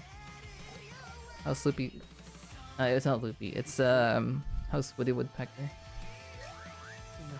Oh, well, I guess he's still in Toontown Central. I haven't played with him for a while. That's fair. It's hard to like manage 2 tunes at the same time, but anyways.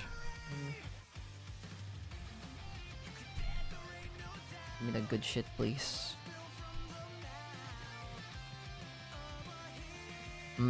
Almost.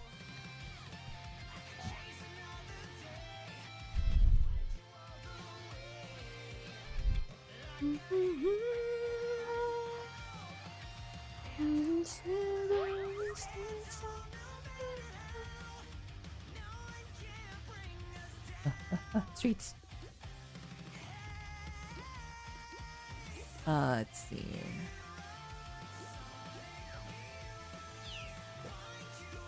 I go do my missions real quick. Night null. Could. I'd like to do a board bot building.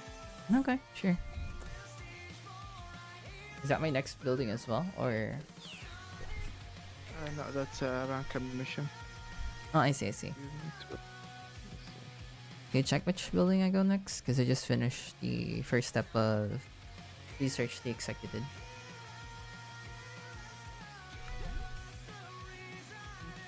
Three backstabbers. Oh god, that's a no, lot. no, not the right one.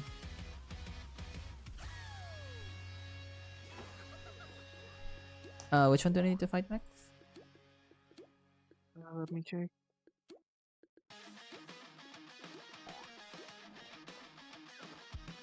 It's a rocket and it's ready to blow. It's never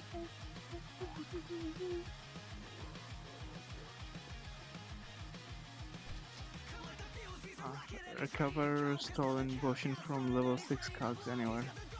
Alright, that works. Let me just submit this. Fancy, can I level up my drop next? If we're doing the 3 sound 1 drop strat we were doing earlier.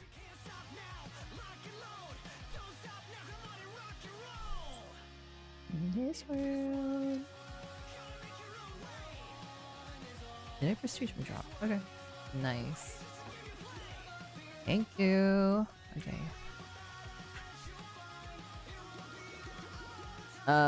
We can find a 3-story build, board bot build, 4-story board bot building though. The highest one we can find is at level 6, level 3. They're in night.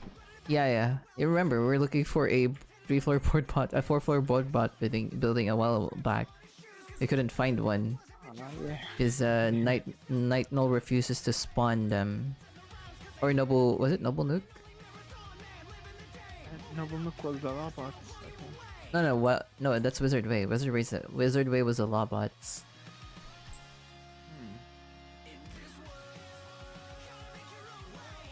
Yeah, maybe it was Noble Nuke. Yeah. It is indeed the Noble Nuke. The Nuke of Nobles.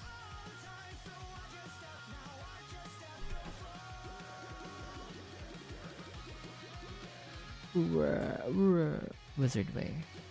Anyone in Wizard Way right now? No? Okay, multi-BLA.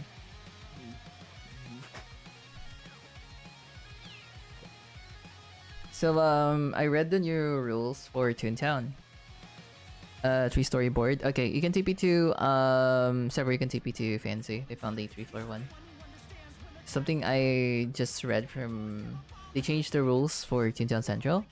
Toontown Corporate Clash. So you are no longer allowed to use keyboard macros. I don't know what that entails, but I figured that also includes the multitude controller that I used to use when I do 4 tunes. Oh wait, that's not counted as a macro, right? It just counts as multiple controllers. A macro is like when you press one button, it does multiple things. That's my understanding of a macro, at least. What is a macro? Program key, I think.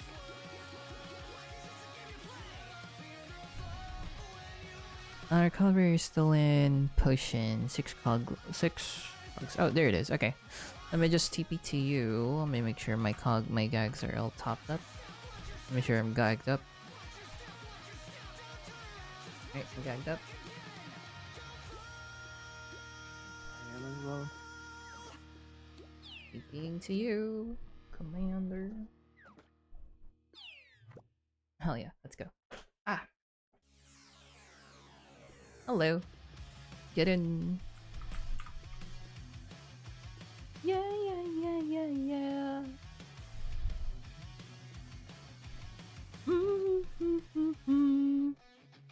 Actually, no. Fancy. You can do the drop instead if you need to, because I think I'm close to leveling up my sound to level 7. I'll probably just do that for now. Don't think we'll need to do that though. It's gonna ignite, yeah. Why you can hardly swallow your fears and pain. Fair enough. It's too easy for me to get like 200 plus XP too, so it's also that it's also sad in that front, in that regards. I just thought about it. If we do a squad drop strat, we don't need lure. Mayhaps the reason why you want lure is to kill with drop. To kill them. It's like using lure and throw, essentially. And then the drops will spread their damage from the other adjacent cogs that get soaked as well. So I'd say like though if a strategy that maximizes like the XP you get should still be lure, trap, and then drop, because usually that's like a single target thing. Actually no, because if you want multiple tunes leveling drop, then yeah, oh, why did I press drop? Then yeah, definitely running squirt lure and then drop for all your tunes would be better. Oh, Squirt and all drop. Squirt and drop, because that way you spread the soap. You guys target the other tunes, target the same cog, and then the next turn over. Yeah, lure is needed to solo, very mandatory. Yeah, so if you're doing squirt and then drop, so turn 1 somebody lures and then squirt, and then everyone targets the if the cog doesn't die. If the cog doesn't die with the squirt, everyone targets the drop on that same cog. The next turn over, there's like another cog that will be soaked, and so everyone else targets the soaked cog with drop to kill it. That makes sense. So that everyone gets to level drop together. Does this kill? This kills. Yeah, kill. I got a 50 damage trunk. Pretty silly.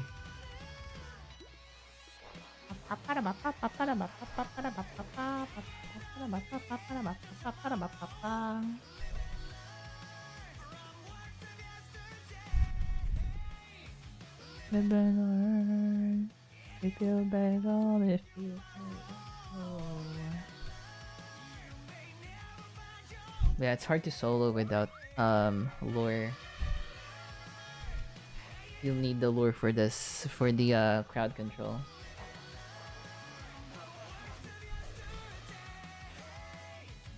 Like if turn 1 you don't manage to like CC them, there's like multiple multiple cogs, then you're dead, essentially.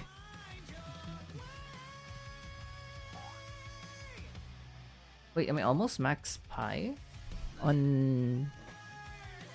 Did I see that right? I'm like 1900 on 19,000 on Nova's like pi. Pi. Let me check that. Oh shit, I am. I'm almost ready to almost maxed out pi on Nova.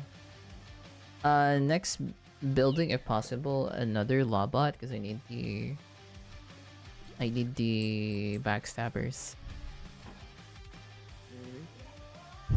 Oh no, the buildings from the other street got leaked over here on my end.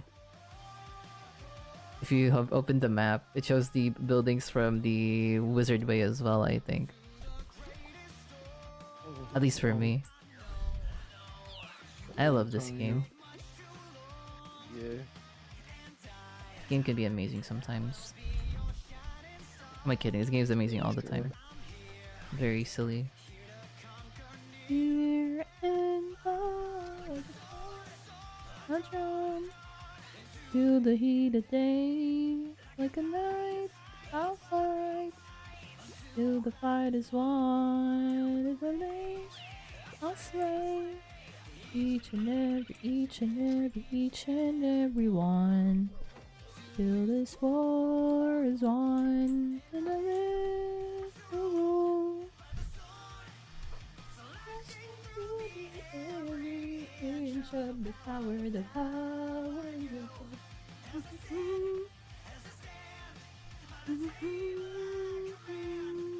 my kingdom. I'm the night of the wind. The fitness gram pacer test.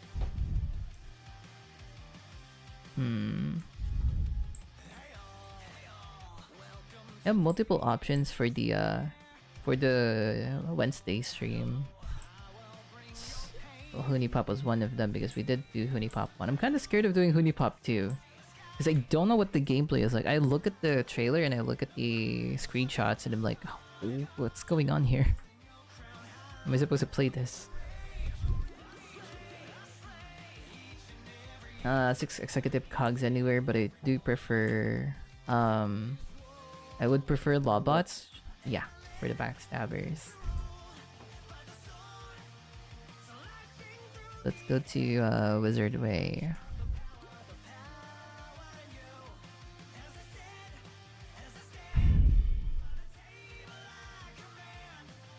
My kingdom.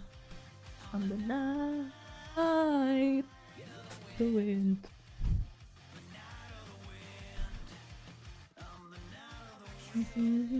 Break the void, there's no overpower.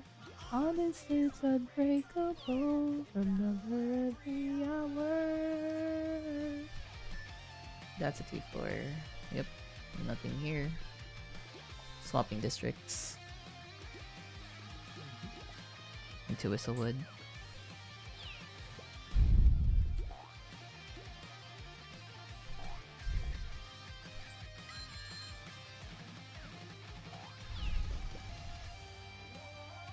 Whoa, whoa.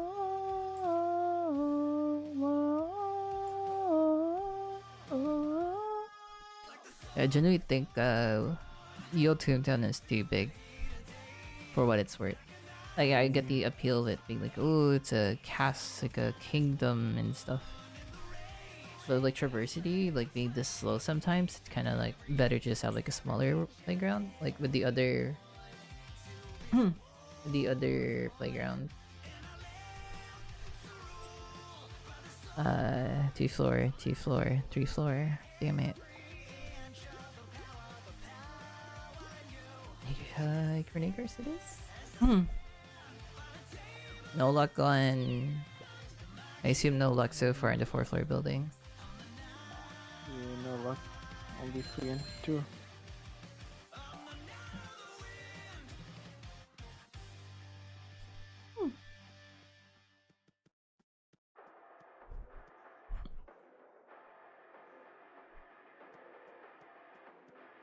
Two floor, 3 floor. 2 floor, 1 floor.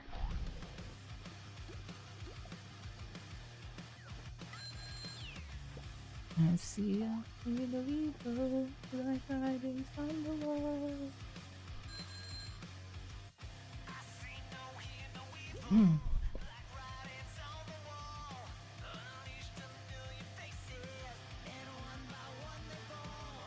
Black-hearted hero, big-hearted hero. Got it? Okay. Fancy got one.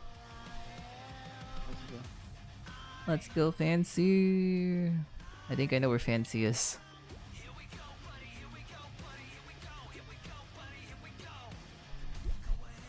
I think I also found the same building Fancy found. I'll see that for myself.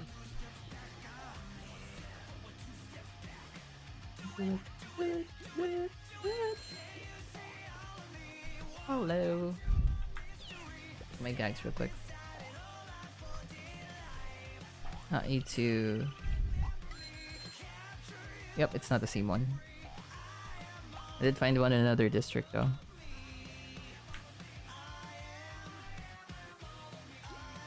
Let's see. Hell yeah.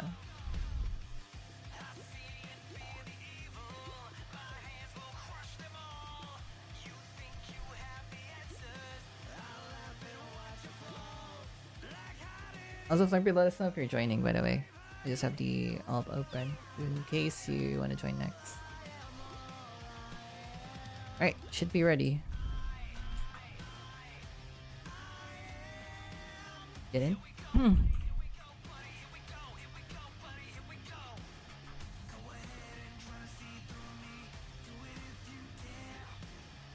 One step forward, 2 steps back, 2 steps forward, 2 steps back. Do it. Wow, just one shyster? Damn. Okay, I just want to sound the weakest sound mayhaps. This is unbelievable. Probably the shyster.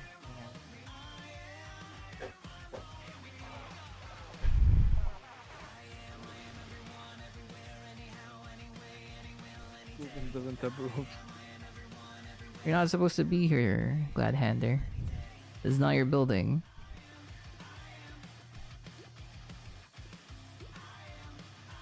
You're lost. How'd you get here? Why are you here? Who invited you? Who invited this guy?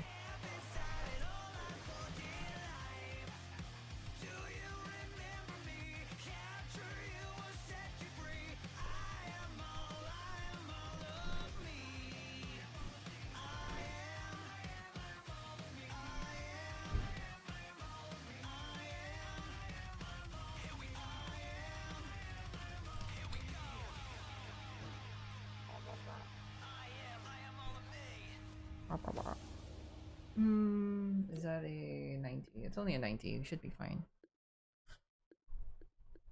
I see. Trumpet. We got the horns.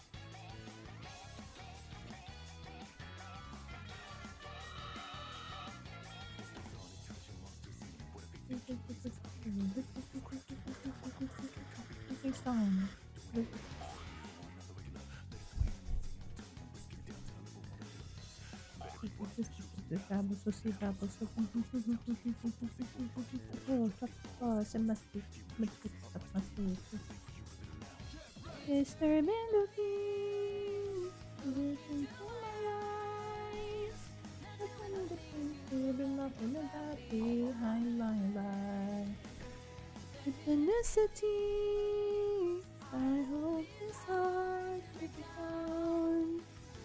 It's too late for apology. It's going down.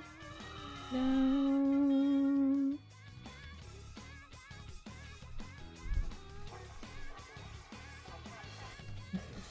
The world actually been full of other people for stuff. Skills rate. If we do Awuga.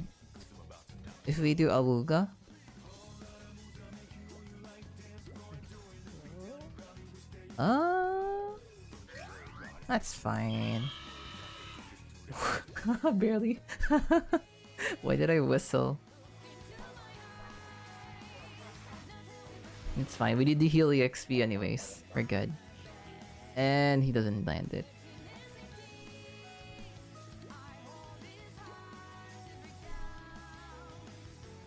Oh. No, it's fine. Oh. Hi, GG. How you doing? Just gaming right now, so we're just vibing. Hope you're vibing too.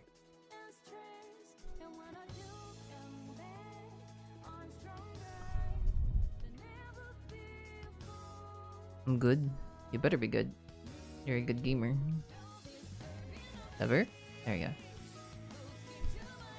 Aren't you like, wait, what time is it for you? I know it's like nighttime or morning for you. Good morning then. No, it's 5:34. No, for GG?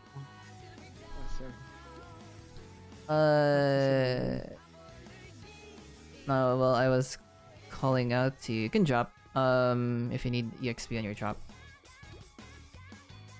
It's 17:35. That is 5:35. Oh, just like you, Sever. You and GG share the same time zone. Fucking.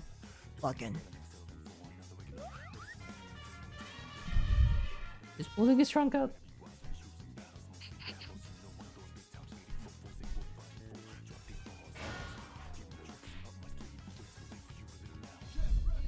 Good afternoon to you then, if that's the case. Hope you're having a wonderful afternoon. It's almost dinner time, I think. Yeah, I'm gonna unlock the foghorn next.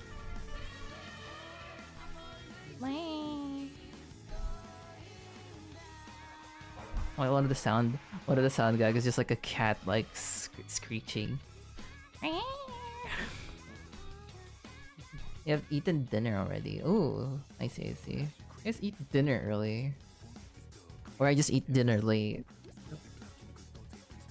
You can just kills if I sound, right? You guys have Encore anyways. Yeah, this kills. That's good to hear. Glad you're eating. Glad you ate. Hope you ate well. Hope the dinner was good. What do you had for dinner? Tell me the things you've been loving about behind my back. Give me the next sound. Let's go, foghorn.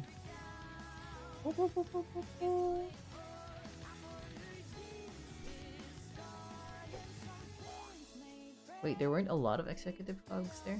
I thought there was a lot of them.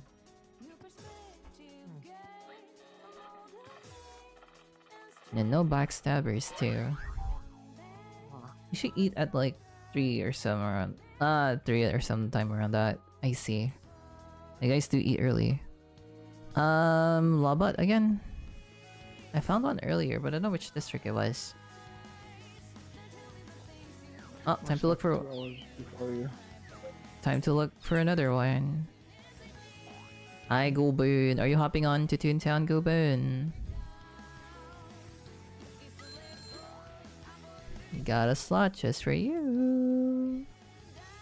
Mincemeat with veggies. Ah, that's nice. Trunk. No, it's a bit late for me, I think. I mean, it's never too late for Toontown, but I do know what you mean. You have work tomorrow. It's never too late for Toontown. Are you going to bed shortly? Fair enough. If you hop onto Toontown now, you wouldn't want to go back. You wouldn't want to like stand up anywhere.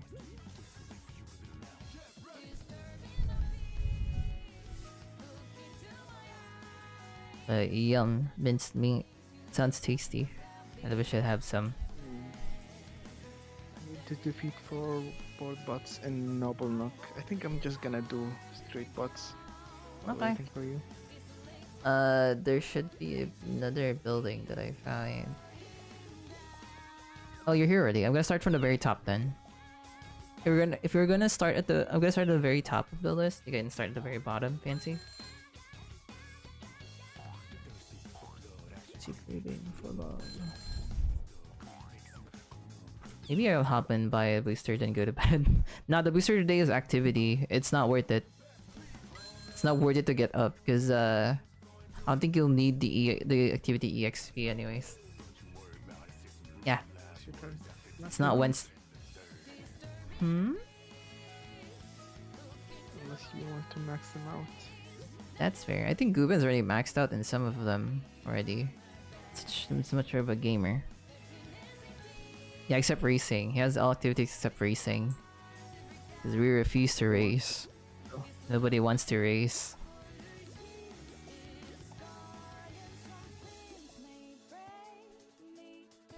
And we should definitely race at least once together, you know? It may be a bad... Maybe a bad... Oh, there... Okay. Fancy found one. Restock on gags and then we... meet up.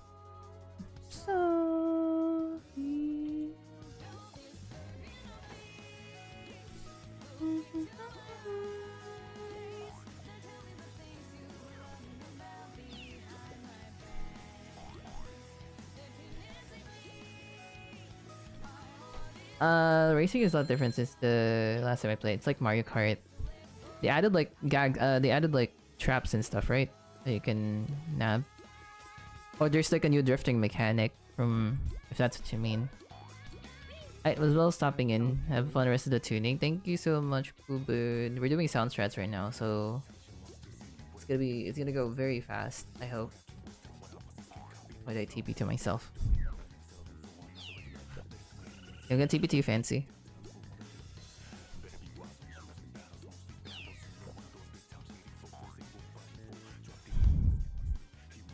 By the way, let us know for Flurpy, let us know if you're gonna hop in now. Or whenever you're gonna hop on.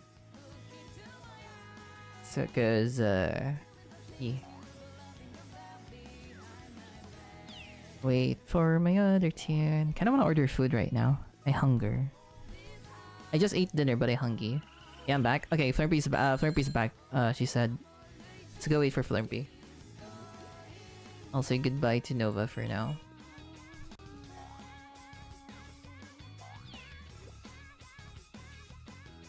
And then there was 3.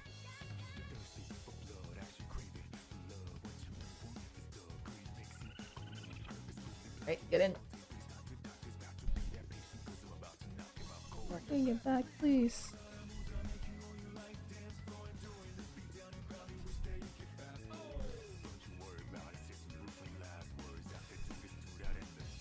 Mr. Dembebees, look into my eyes. But tell me the things you've been laughing about behind my back. Is it just him?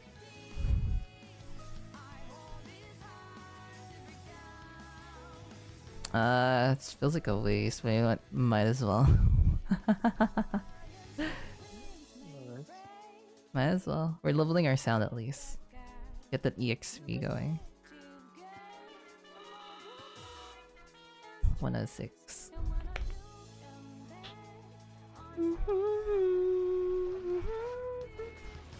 Which side of the double talk are you attracted to? The left side or the right side?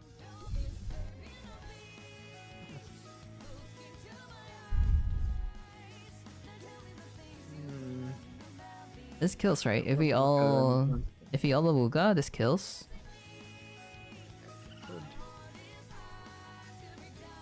Definitely left. I think this kills if we all awooga.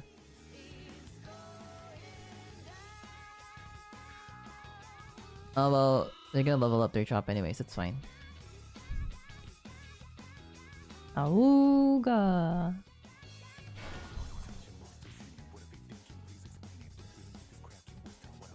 I forgot which Kage it was again that used like the other base for what's it called?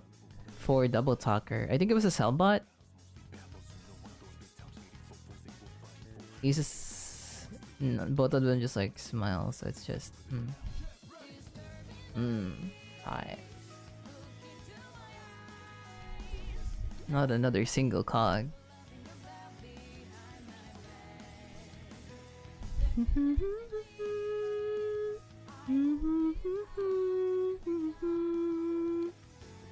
Too late for apologies, it's going down now. Ishi.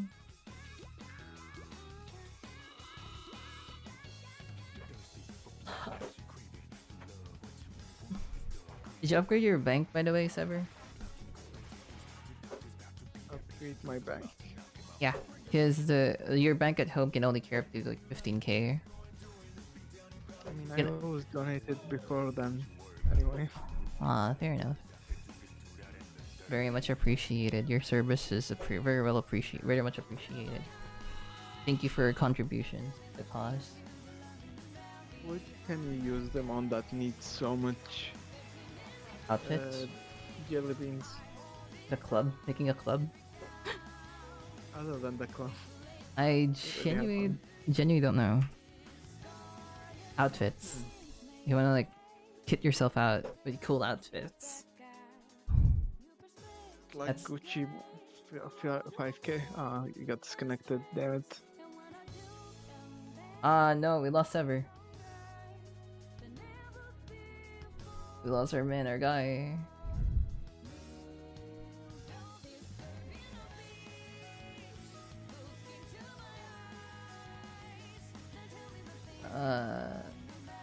Oh no. I ran my internet. Wait, your internet died on you? It just disconnects and comes back. I think you're able to like come back? Yeah. I'm not sure if I'll be in the building. Yeah, you won't be in the building anymore. Okay, change of plans, everyone. Fancy's crying. No, it's Sever. Is it still kill range? That's kill range. Go Trunk.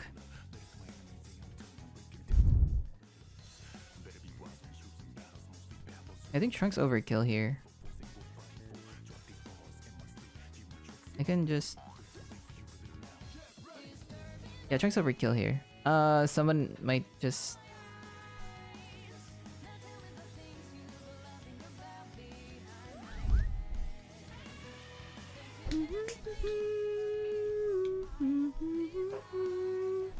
Guess I'll get some board bots in Noble Nook. Okay. Have fun. That's your rank up, or just a for the kudos? Yeah, rank up. Aha. What level are you in GTC? There's a bunch of ads. Disconnected. Internet died. Big Sag. Can I check without going to the... Yeah, you can check. If you open your sticker book and look at the kudos section of the task toon tasks. Can we kill with fog and then yeah, this kills. If fog and then elephant. Maybe. I don't know. I don't do math.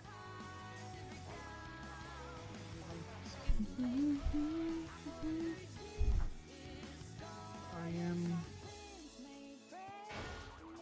level 3. Ooh. 7. 3. Yeah, this kill. We can kill this in one. Foghorn. Ooh.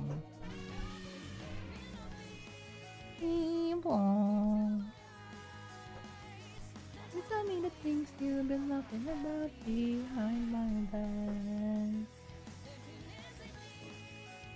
Conveyancer. Hey, Squirt Slurpee.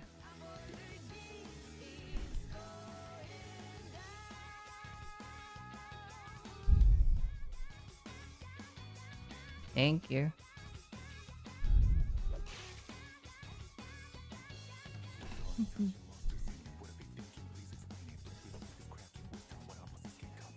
Bong, bong.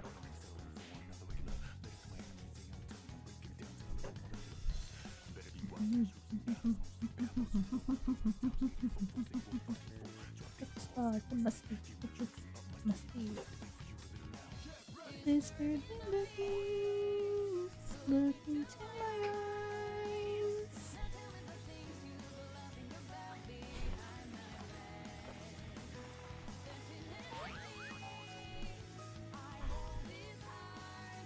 Right, it's tasking time. Night null, mother straight. Man, I'm really hungry. Kinda want some snacks right now.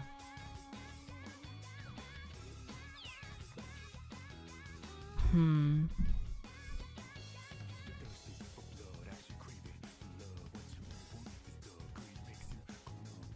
eat a scoop. I will not eat a scoop. They've been very behaved right now. I only consume the scoops that are misbehaving. That's the lore. Only black scoops get eaten.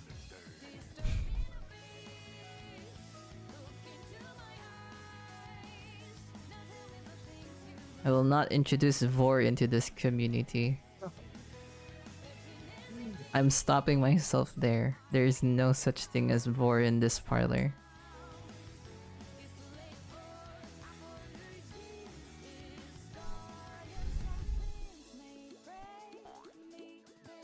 Let's get back down. Good. Yeah. What do you mean? There is no vote. That's good. Yeah, there's no Vor, no Vor. That's good. Need 500 sound to get Foghorn. It's very easy. Don't worry. We'll get your Foghorn soon.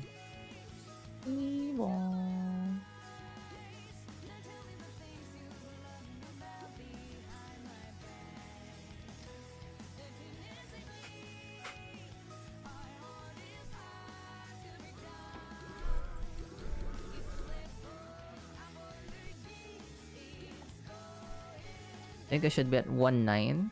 Mission 1-9. I can feel it. I'm very close to fighting the director.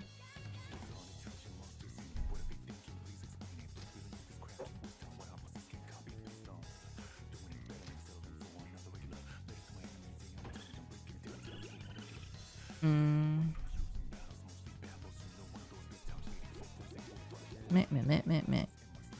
Okay, I'm level 32.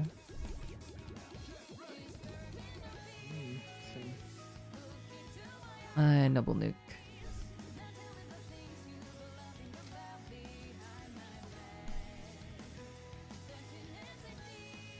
Yummy Makuldos board.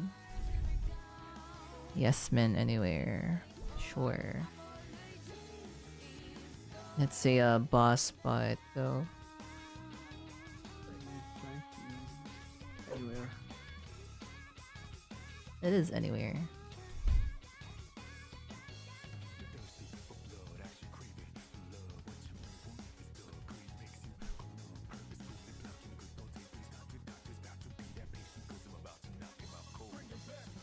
All nine lose on and pull up in my face.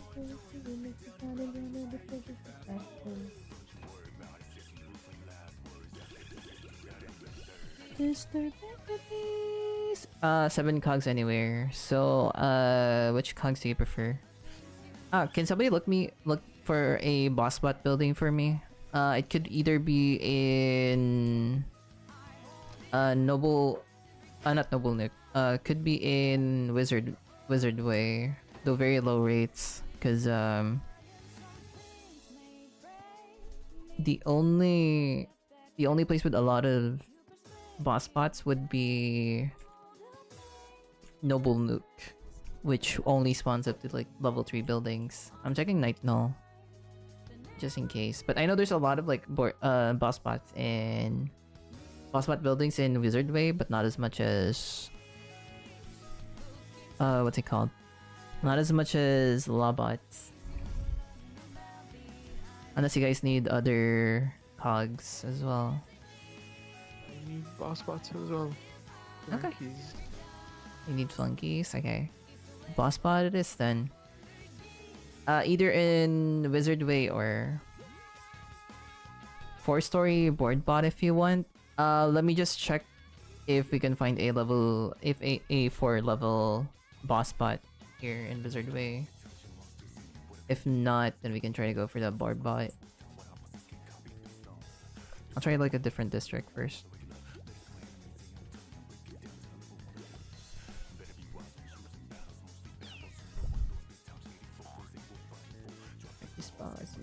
Human tricks up my sleeve. Mr. Bambuki. I'll say it once and I'll say it again. Man, I wish there's mounts in Toontown.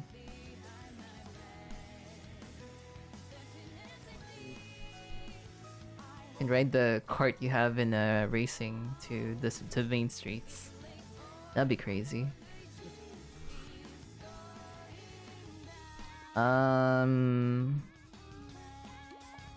Nope.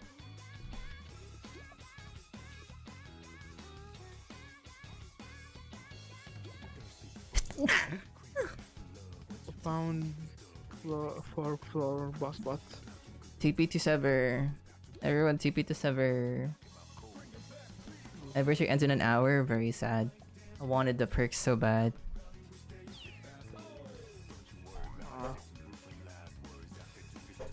Okay. Everyone TP to Sever. They found a building that we need. Or the most of us needs anyways. Hello. Just waiting on Flurmpy.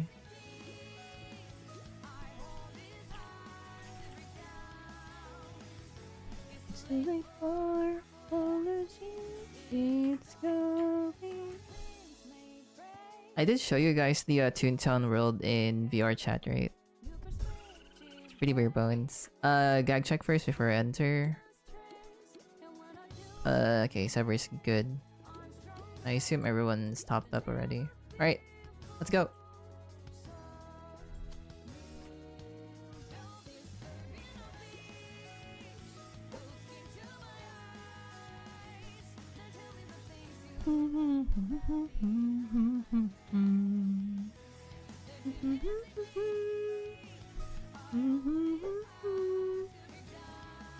My god. Cheese.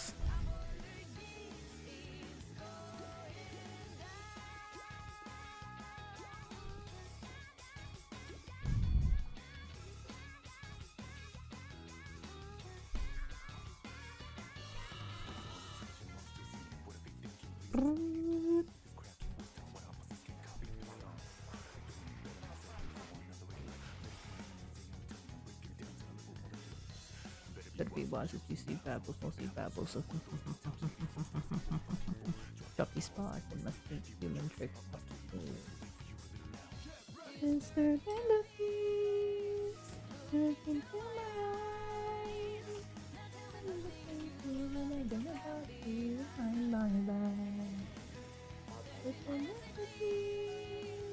I hope it's hard to be gone.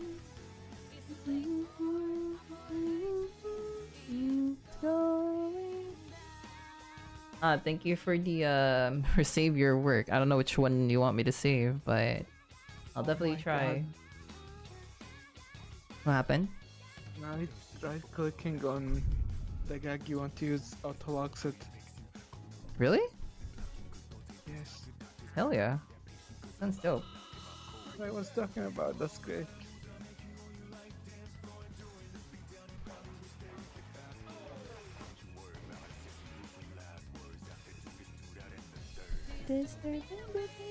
So what if it's multi-target?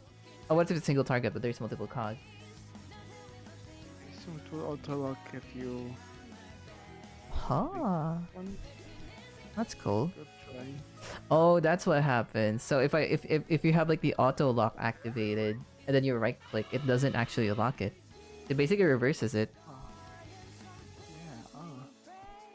Yeah, That's funky. yeah. A detective game.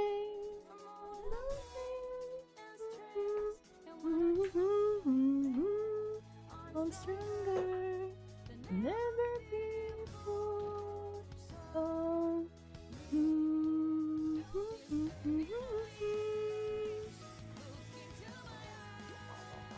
Wow.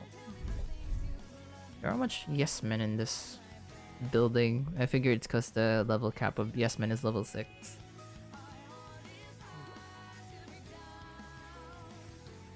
Stay late for apologies. Ooga.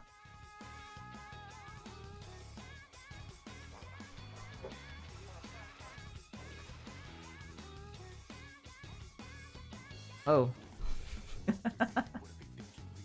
It's always so silly. Like the next cog over is the micromanager. After like a massive wave, just met with like a micromanager. It is I, the final boss. It would be so funny if the final boss of the game was just the smallest cog. Yeah, it was a flunky all along. It was the bottom feeder. The cold collar. What's the other one? Wait, the short change. Yeah, short change is like the short change.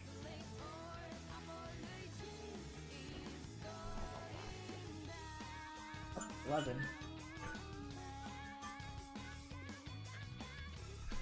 Oh yeah, there's the yes man I needed. We kill. Oh god. We. Ooh.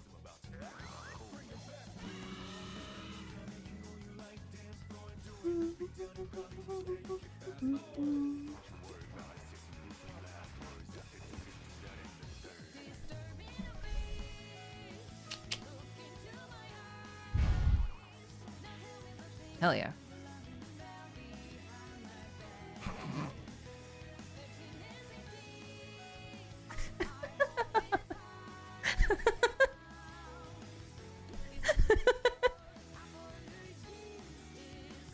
It's thing 1 and thing 2.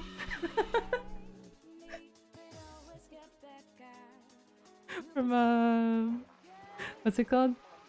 A Cat in a Hat. I was about to say Puss in Boots. Twiddly and Twiddledum.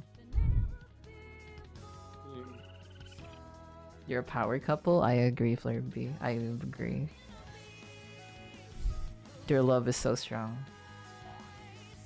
Not as strong as our sound, by the way, but you know, their love is still strong. I ship it.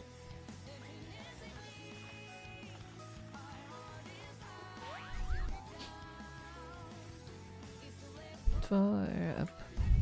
Do you want a spin doctor emote?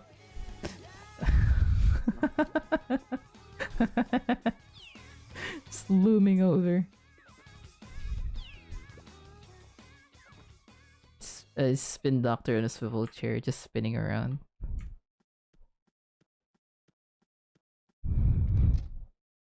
That would hide me in my nightmares. Yes, let's activate more nightmares. No.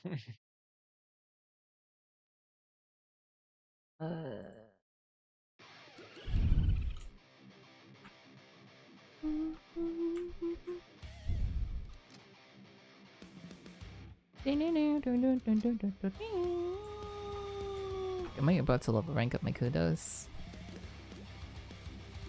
One XP away from rank up. The moonlight lays upon me. This is who you are. My precious so long. Life is so sharper than light. That is me. I wonder what that heart is racing. Still my heart is racing. If my words kill me, I I don't need a new world order. You would know. We already know the smell of the game. Touching bases again. How far are you guys gonna be playing today? Or how much hours you guys think are gonna put into this game for now, for today? I think I at least have 2 more hours, maybe more. Let's see. Sound like the Lord. Wizard way.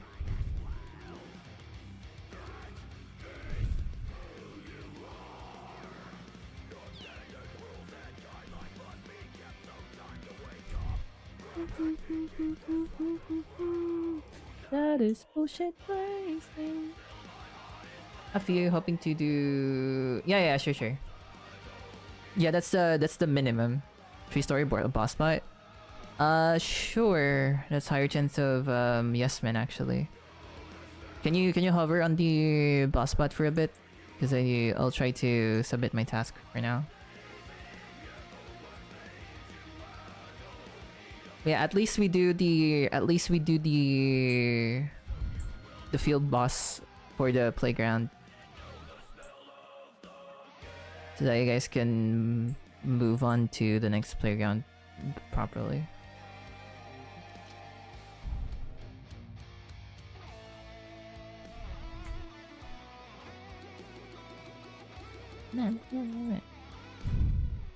I need backstabbers though.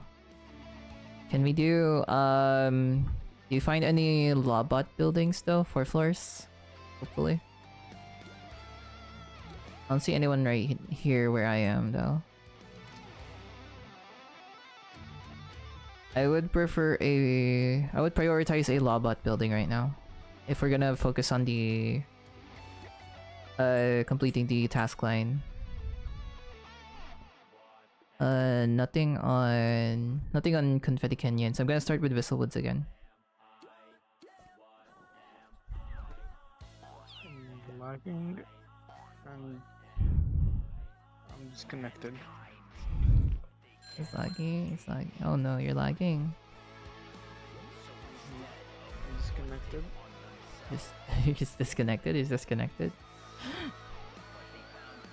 Love Toontown. Boy, I do love Toontown. It's the sword of the world.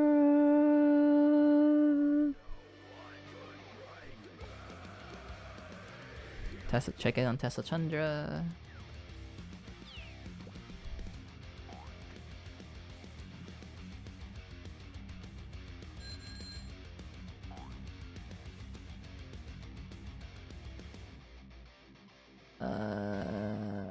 As you see I'm blazing, feel my heart is blazing. If the words kill me, I don't need a new world order.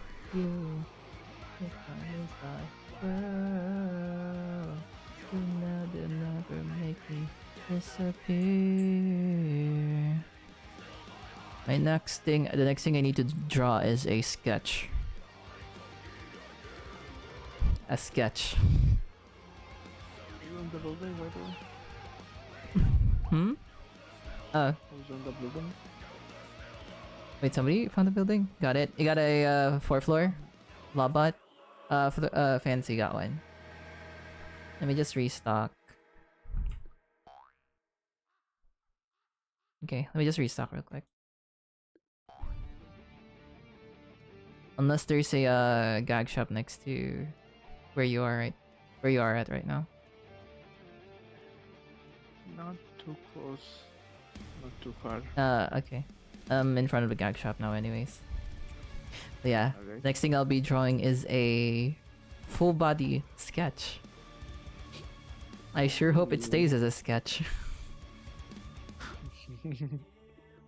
I don't want a repeat of the Dora one. I'll do anything for Dora, but Yeah, to be fair, you do like Dora and you do I want to draw her anyway. I love Dora, yeah, definitely. I would do See, the anything for money Dora. was more of an excuse. Yeah, it's for the kids, you know. Yeah. Hear my music echoing through sea. Okay, I think everyone's ready. Grumpy? There you go.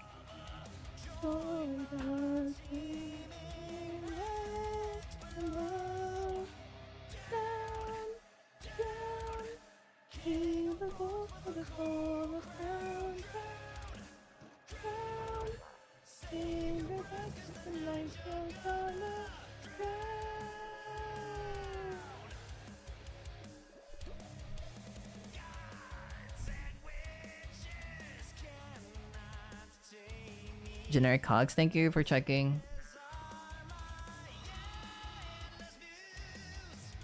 Oh, you may, Prince of Hopper, there shall be. I was like, why is Lil B Mills wearing a bra here? And I remember, oh right, Skill and the Sirens. King of horse of the Cobra crown, crown, crown. Save your breakfast and night you're gonna drown.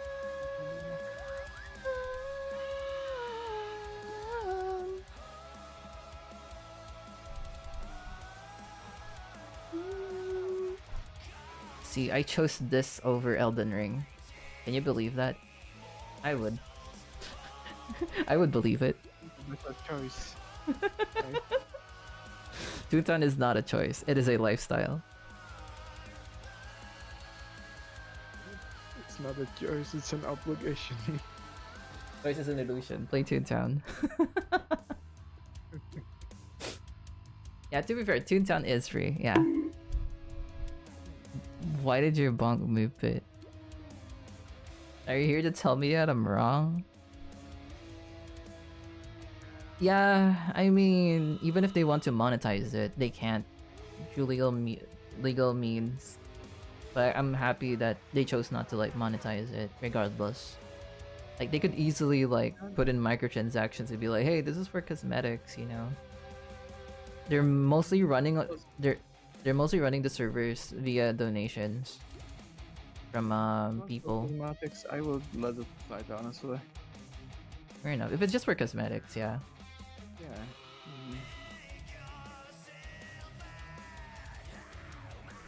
Imagine if they this is like Genshin Impact. There's gonna be like artifact farming. You gotta pull for the for specific gag pouches that empowers specific gag weapons. Specific gags. Let's turn this game into a AAA. Let's turn this game into a very bad one. How do we exploit the players?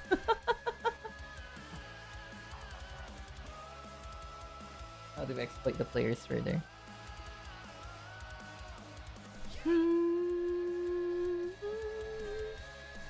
Need $50 to actually progress. That you see, that is classic Toontown.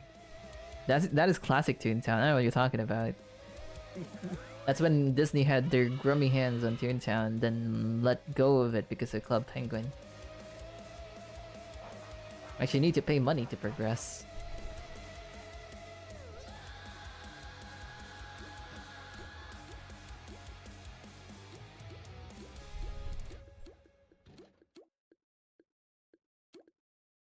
Trumpet could kill. And a Awuga. Yeah, one trunk and then 2 trunk and 2 Awugas maybe.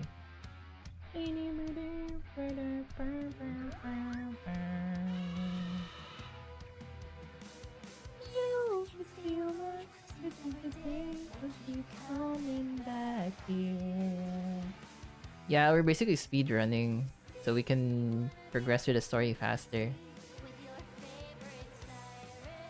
So we're using like a gag that is very low damage, but with Fortunes doing it, it actually does a lot of damage. Very good at the early stages when the health pools are like super low. Then later on, their health pools are gonna be too big for them to get OTK'd like that. Like this one, 195. If I fog, can we kill this? I think we can. Nah, I don't think we kill. I don't think we can kill this. Oh, we might. No, we might. Go for it. We might. I believe. We do. Ooh, just right. Good math. Okay. Got something die there. That's a bit. I don't know if you saw, but I now have this toggle on my goober.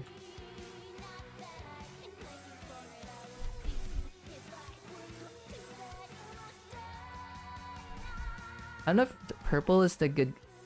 I don't know if purple's a good call for this one, but maybe I should have chosen like a darker color. If I go like I go do this.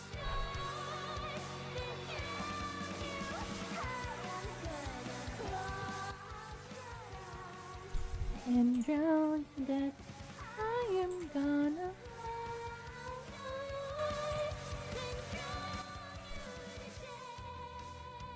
It's nice. Also, by the way, tomorrow, please check if again. I'm gonna remind you guys, if you guys are sub to the channel or are members of the Ko-Fi, make sure that your Discord is linked to your Twitch or Ko-Fi because you will need. It will automatically give you the subscriber/member role, so you guys can join the. You guys can join the silly Hunipop stream tomorrow. Oh. I need one more backstabber. 4th floor. I'm gonna stand here so that... Oh no, it's occupied. Damn it, it's occupied. I need the backstabber. I'll probably find one on the streets. I'll just look for one on the streets. Up your eyes and dry to that. I believe mine is linked. Yes, yours is linked. I believe yours is linked too. Give me a backstabber. Can somebody stand in front of the building, the boss bot building, so that nobody takes it?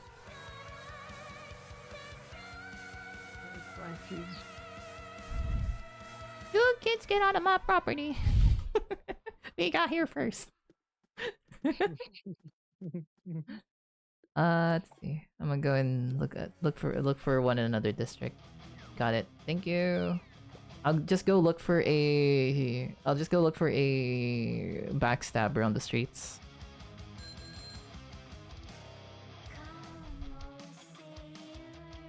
Hear my music echoing to single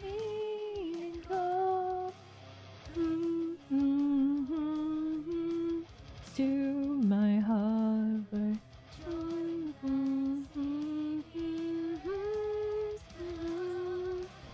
Down, pinnacles with the core of round. Alright, backstabbers. Come out wherever you are.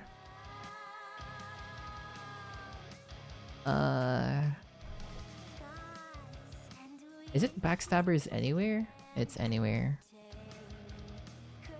I don't want to hop to like a different playground for this. It's gonna be the fucking... It's gonna be the... What's it called? I'm gonna fight the CS man actually.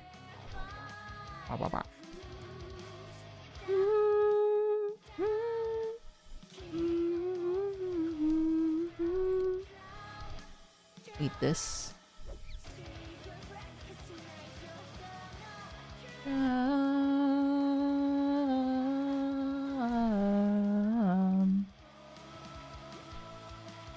Okay, I don't see a backstabber here, sadly.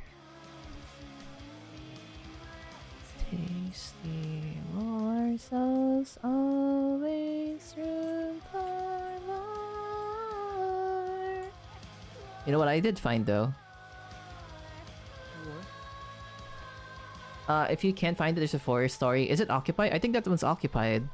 If you're in the same district, can you check if it's occupied? Because I checked that too. It was occupied when I first checked it. I did find a spin doctor. Found on. Kill.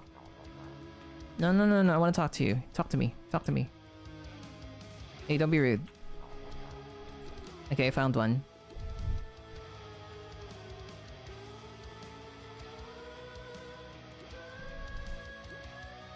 There you go.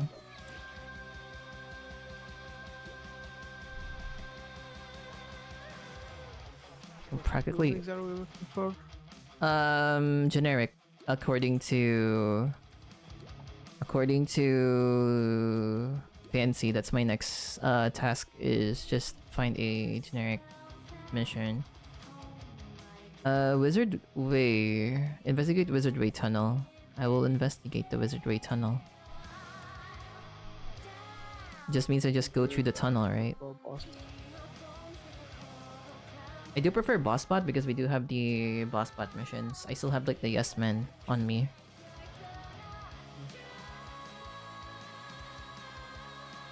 They are their max levels or is not very high, so they are rare here. Yeah. You can check the max level of yes men, I think, through the cog sticker book thing. If not, you can check the wiki. Also, Wikia GG, wikia.com is no longer supported. It's WikiGG that you need to look at instead. Because the stuff in Wikia is not updated.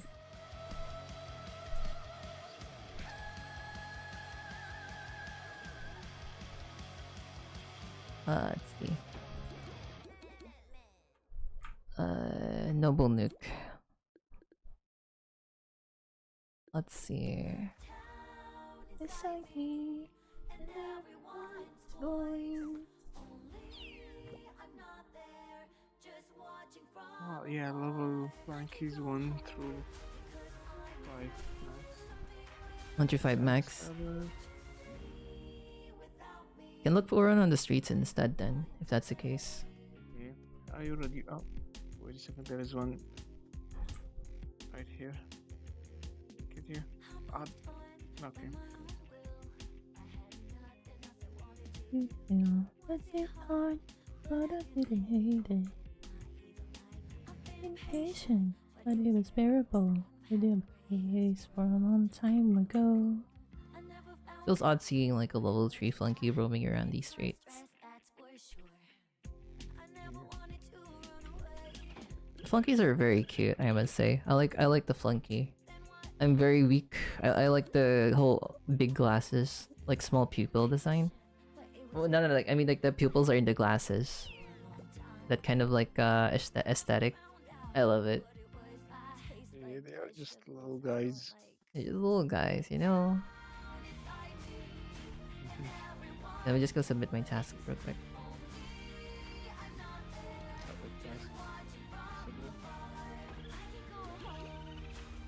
I might get the... Alright, I'll be out for a while. Right, I'm out as well. Noble Nuke, Noble Nuke, Noble Nuke. The finest noobs. That's a neat name for a club. Sounds welcoming. Genuinely though.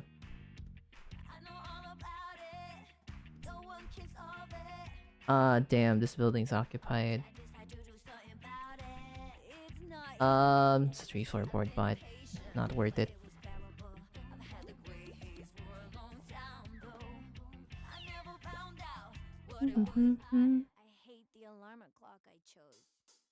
The town inside me, and everyone. What should be our club motif aside from the high roller outfit? Aside from the duck shuffler outfit, something that everyone can buy from the store or from the catalog. Can we have like a... Okay, let me just run through my missions real quick. Sorry. Flampy, you're the fashionable one here. What could be the club motif, if you have an idea? Welcome to the House of Mouse. Thanks, Mickey. I can't say Mickey, damn. My mouse.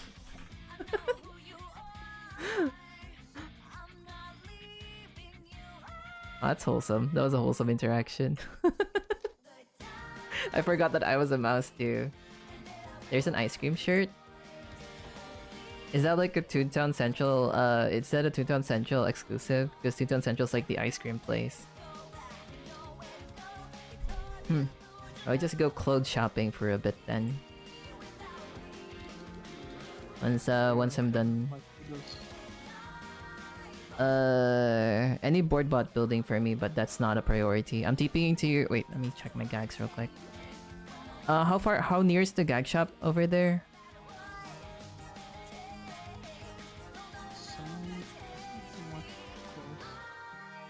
Okay, yes, no. I'm gonna go there. Go there.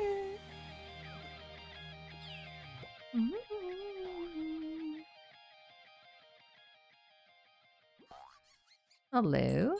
I'm gonna go gag up. Ding ding ding ding. Ba ba ba ba ba ba ba bum ba ba ba ba ba bum bum bum bum bum. Bing boom bing. Bing boom bing. Ba ba dum ba dum. Ba da ba bum ba bum. Woo! Wait. Let me just fight this yes man real quick. I need them. Just one pie and he's dead. Don't walk up over here, please. I just walk up over here. Read up, CC, the sea soul apart. Read up, let us affairs, read up the mark. Read up, fired in my soul, fired in my heart. So see the other side of stars. Oh, the journey saw the where do you first stay? Alright, let's go. I'm ready. TPing to you guys.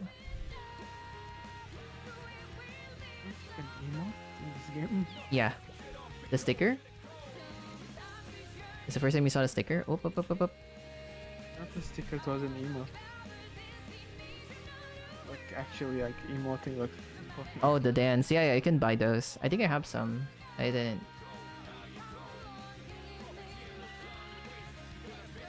Yeah, this is right. You can do it. You can do so inside the car. I literally say car. Inside the escalator, elevator, Sunday. Please get it.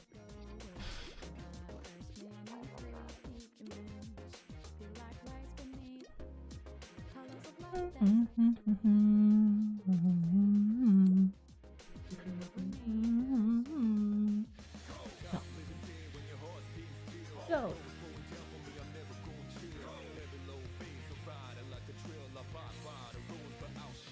Oh, Have you tried the randomizer Toontown ever? The one that I forgot who, but somebody linked it. Yeah. I have not tried it. It looks really cool. You want like a short session of Toontown? I think it runs with I think it runs in classic Toontown rules though. Like I have to unlearn some Corpus Clash stuff. Oh, somebody disconnecting. Okay, thought somebody was disconnecting. Maybe it was. Uh oh, I fear for Flurmpy.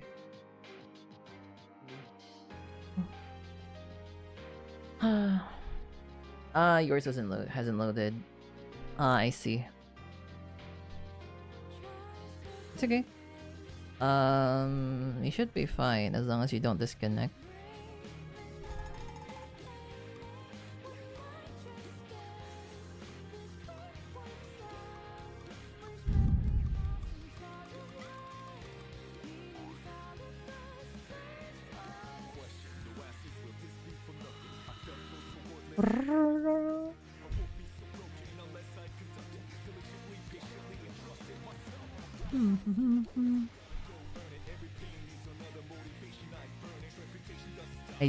You do need the jelly beans to like reroll the the task they gave you.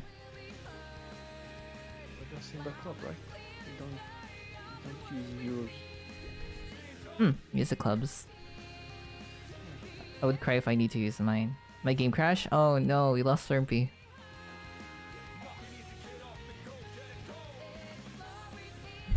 you. We'll miss you, Fleur B. You'll be remembered. Yeah.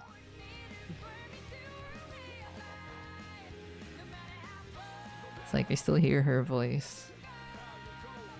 Skirt, skirt. Meow. Oh, I'm gonna hold on my trumpet. I'll hold on my trunk. He's pulling his trunk out. I love Charlie. Charlie would be my other dad if Little V Mills hasn't had that spot already. You can have two dads. You're so right. You're so right. I have two dads in this economy. I mean, at least need two dads in this economy.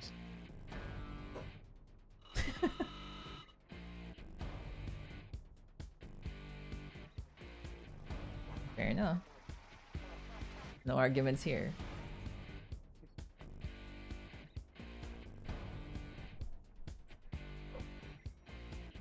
It's now, it's never. And not to make my decisions. And I'm going to think that moment.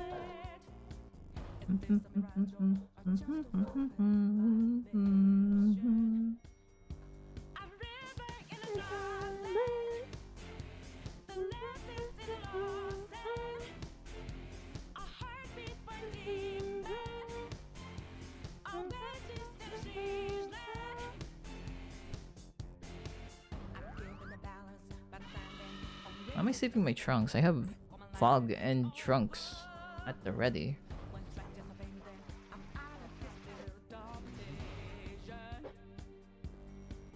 Oh look, it's the yes man that I needed. Thank you, game. I'm very grateful. What? Just for the heck of it, I'm gonna elephant. I'm gonna trunk. I think we are superstitious about the game giving us what we want. Then Just might be a superstition. it is just a superstition, but it's a silly superstition. And I fully believe in it. If I have a nickel for every time the game gives me the cog I wanted, I would have 2 nickels, which isn't a lot, but it's weird that it happened twice. Well, it happened more than twice. Bow, bow, bow.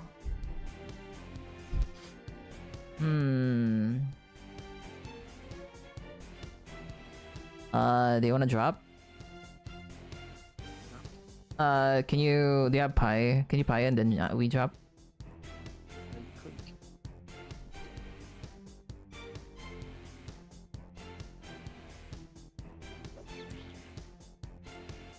Here comes the piano. Piano! Whose idea was this? Piano! Oh, it's the science show. I was trying to remember what the first joke was. The science show. Piano! Bong.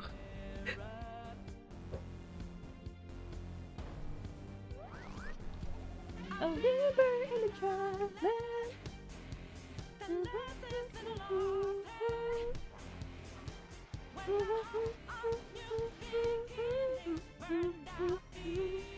Oh look, another yes man.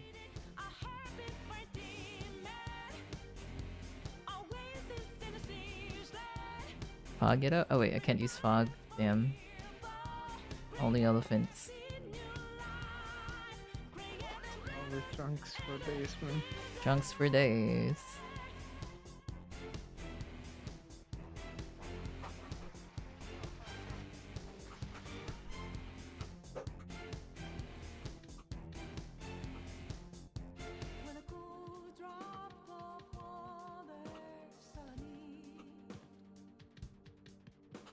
Oh, he's almost about to get his fog.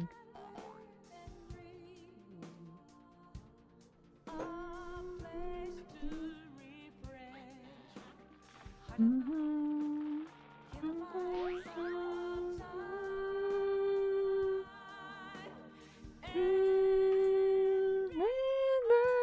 in a dry land.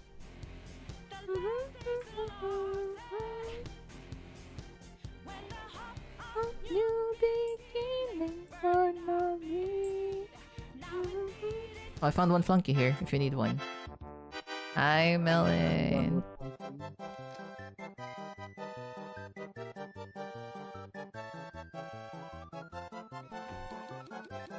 What was the last task you did? Ye Old Restoration Project. I'm about to be done with this one. Just need to do a couple, 2 more steps and then the next mission, which is, I assume, 110. The last one before we fight the field boss. Second cogs anywhere.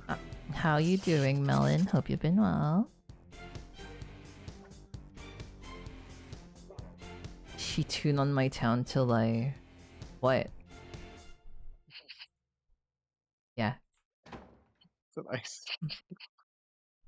Finish that statement. I Finish that statement, Melon. Wait, let me put the right music for this one. So nice sound.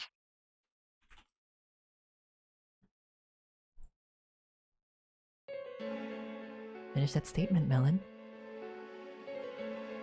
Go on. Finish it. I dare you.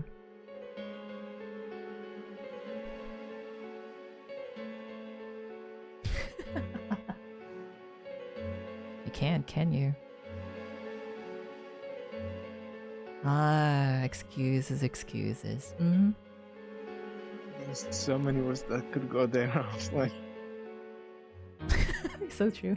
I want to save this song at somewhere, just for the sillies. Anyways, wrong playlist. Yeah. She tuned on my town so like. Oh wait, still need 5 executive cogs. I'm not done yet. Damn it. She tuned on my town till I fish. Toontown is not just about fishing, though it is a majority of it. Some parts of it. What's that even supposed to mean? He tuned on my town till I fish.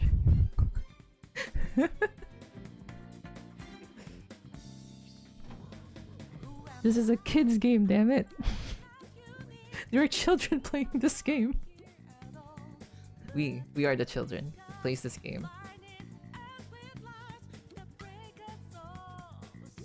Carmel, I might have to time you out for a little, huh? Wait, to time out who? No. Yeah, you know what? Yeah, do not mock the sanctity of that is Toontown. Children grew up and never played another game. Fair enough. They always come back to Toontown. You see, Toontown is not a choice, it is a lifestyle. May we get a board bot building, even if it's like a 3-floor one?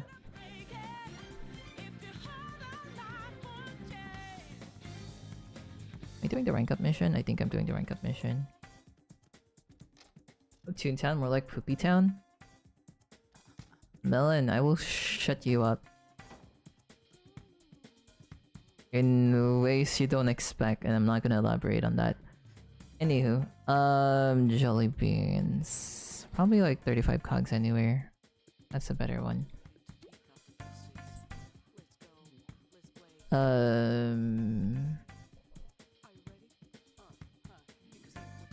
Yeah, I'm gonna go look for board bot buildings in... I'm gonna try a wizard way. Excuse you? Excuse me. Excuse you.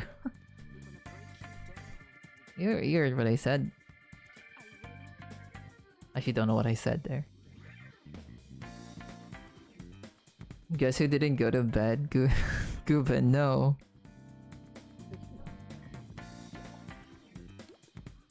Well, I didn't see you log in, so I was like... Okay, I thought you logged into Toontown, did not go to bed.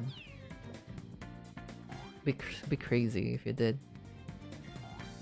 I'm kidding, Melon. Love you. Ain't no sleep schedule gonna keep me down. Get your storyboard? Okay. I'm gonna go jump to you.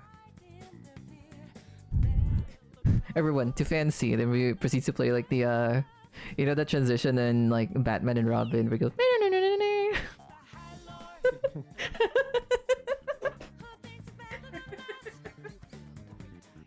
Is Slurpee back? Quick!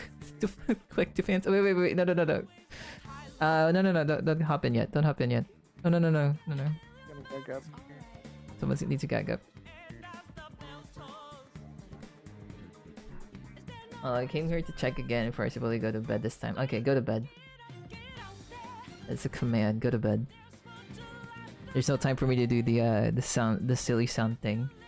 I mean, I can, but would I want to? Ow. He's so commanding.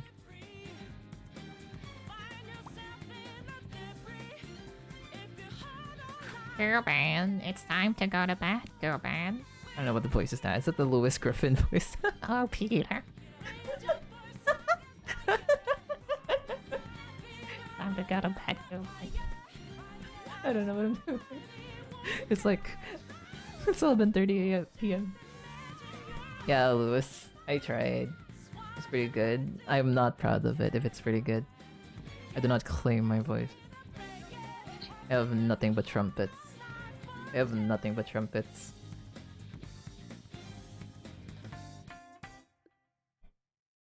Lois. Yeah, it's fine. They didn't grow up with Family Guy, I don't think.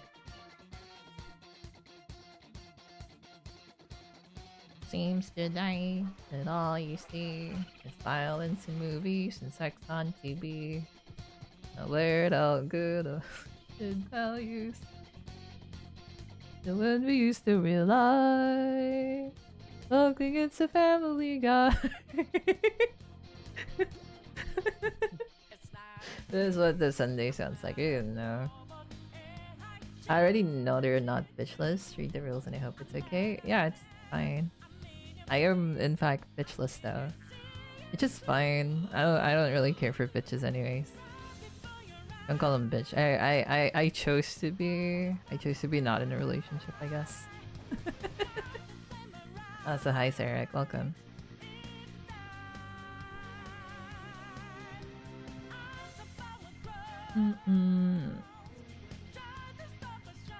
Maidenless is a choice. How many watched your stream but don't know your voice?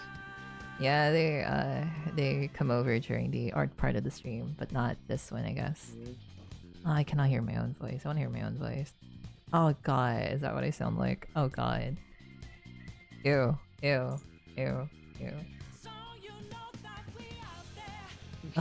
Shit. Okay. Yeah. Yeah, no kids in this economy. I would rather not have kids. Just in general, I'm focusing on myself right now. That's my that's how I'm going through life right now.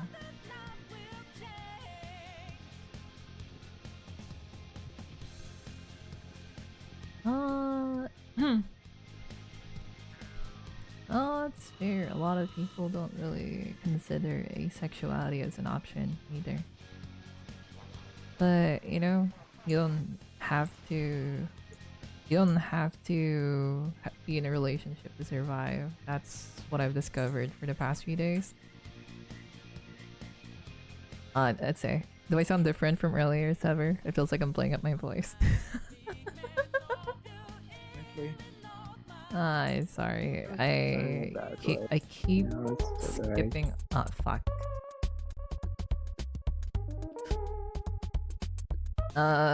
I've been skipping on voice training for the past few days, and I'm not proud of it. I sound different when a moment ago, even. Yeah. That's what happens if I don't hear my voice. Also, hi, Aizen. Hi.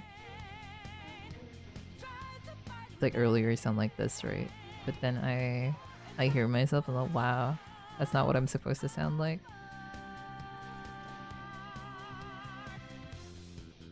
Let me just channel the voice again. Hello, fellow based OST enjoyer, thank you so much.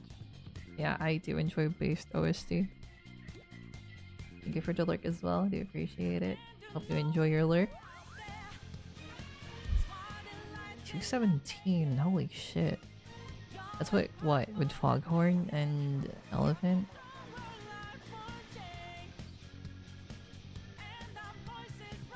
How many EXCs was that? I don't think that's enough. Ooh, so close to flag. Again, going for reals this time. Have fun farming. I'll join next time. For sure. Hope you get some good rest. I was ready for promotion, fellas. Ready to get promoted. Good night, Gubin. Sleep well. Gubin, why does it say Gubin is coming online? What's wrong with... Why does it say Gubin is coming online? What's the meaning of this? I thought you were gonna go to bed.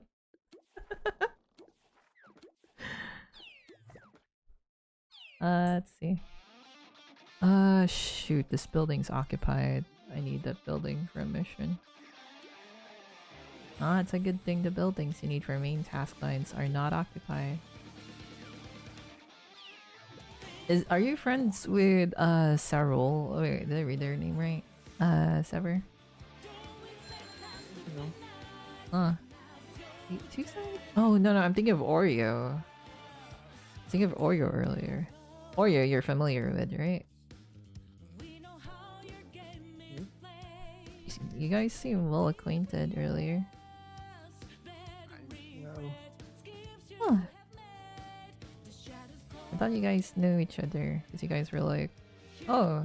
The way you guys were talking, it feels like you guys knew each other already. So I'm like, wow. What a small world. Well, there's been times where I met people I've seen in different streams, in a completely different stream. It's a real almost.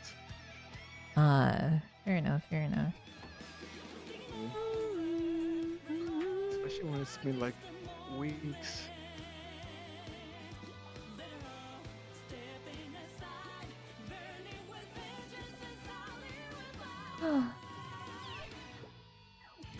It's mostly because I watch a lot of Celeste. Yeah. Just been looking for them Celeste streamers. I see. I see. Okay. Oh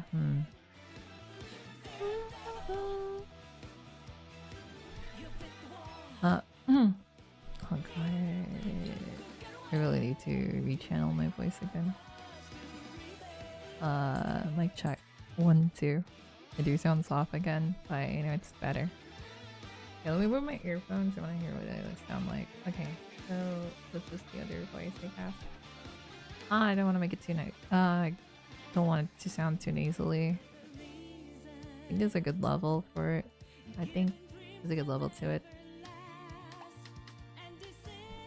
For story cell if you want. Is that what I need next for the main story? I think you need any cogs. Okay. Yep. I'll be there in a bit. Let me just go submit this.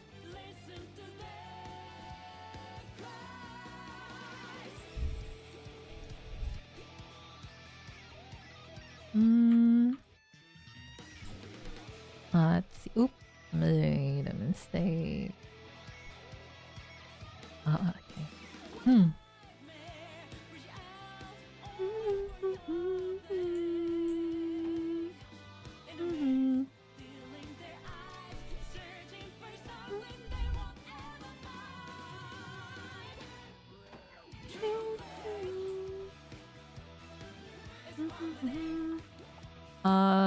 Which district are you in, Fancy?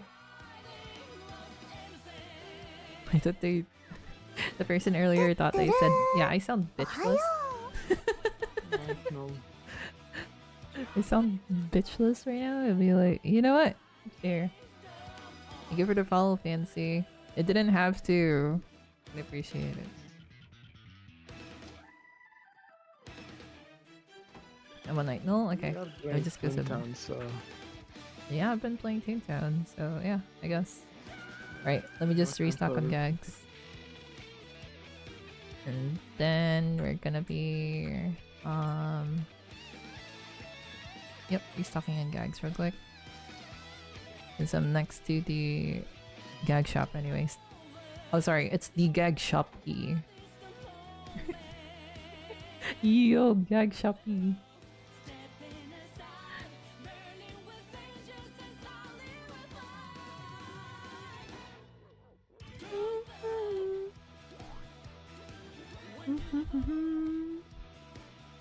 Let's see. Road TP, fancy.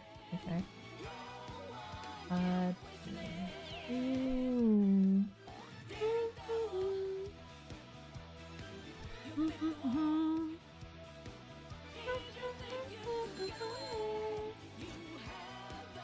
Okay, just waiting for Sever. I think I'll be done after we beat the public relations officer. The pro. Alright, just waiting for you guys.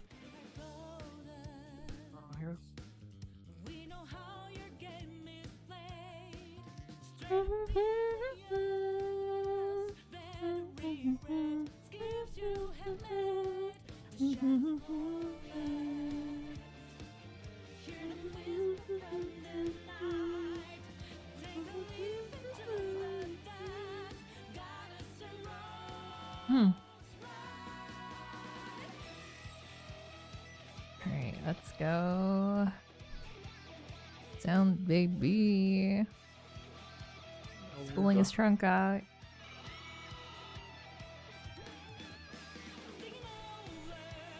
Hey, what did Aruga do?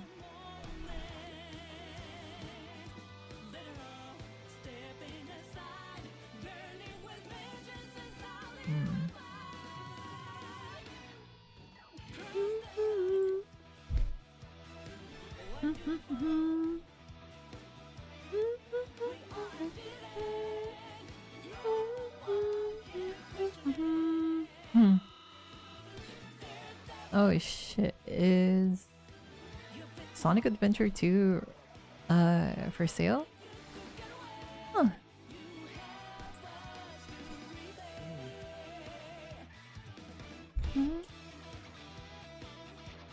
Be crazy. It'll be wild. I can just see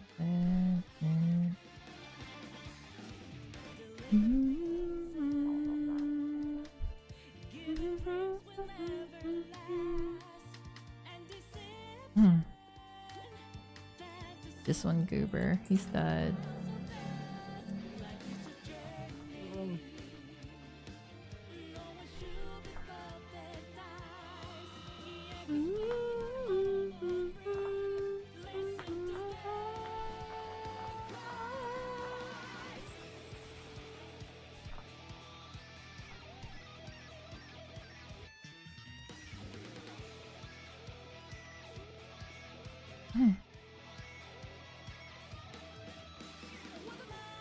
Okay. It's trunk kill? Yeah, trunk kills. Okay.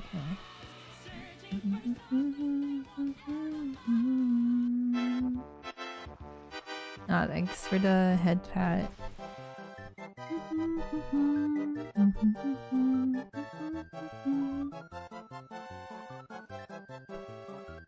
Okay.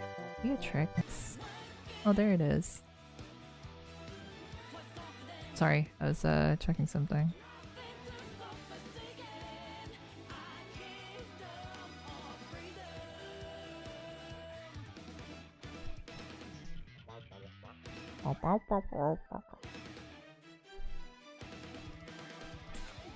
Kill.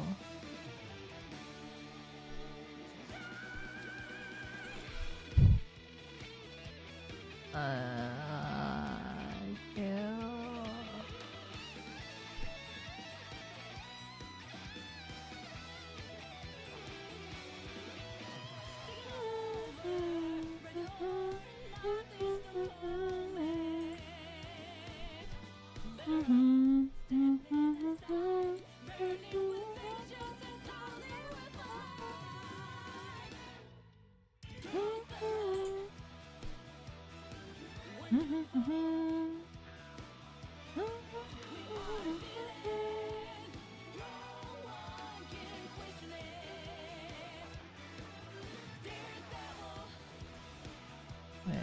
feel like I feel like my energy went down for some reason.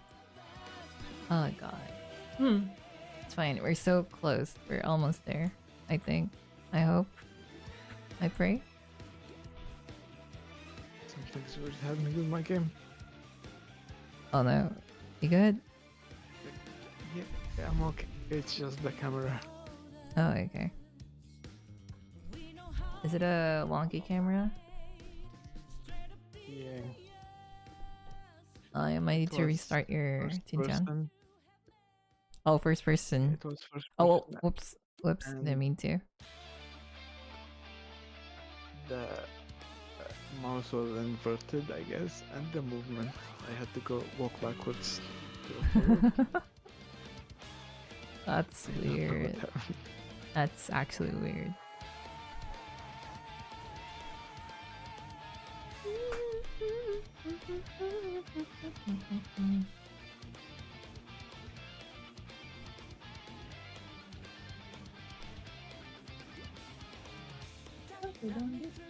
Hold on. Think again. Don't you know what's happening? But you got to hold on. Think again. Remember it's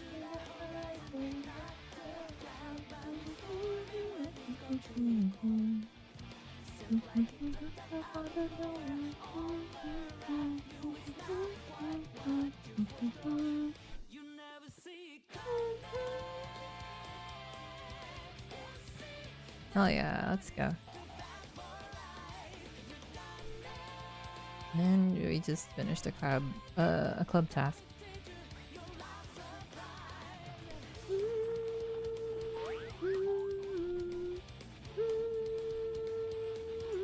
Oh fuck! Damn it!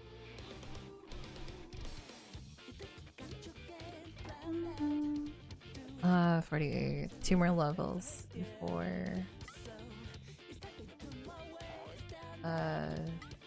games. On buildings. Okay. No, my club boosters are still up. Here's your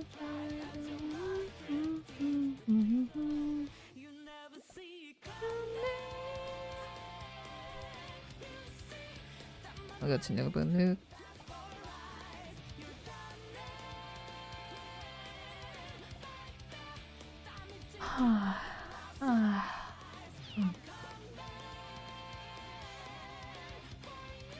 It's the last straw, Scoops. I'm almost there. It's a few more. 7 steps. Day 53.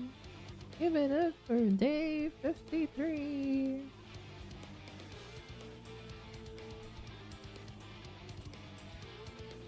Kinda want my coffee, even though coffee doesn't work on me.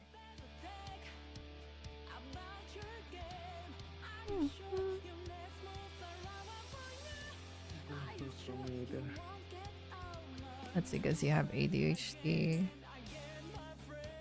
Maybe, I don't know. Coffee doesn't work on me because ADHD. Actually, is the opposite. It makes me even sleepy. It makes me even sleepy, but it makes my heart beat very fast, so it's kind of hard to sleep. It's the weird interaction. Let's see. Okay, here's the building I need to go to.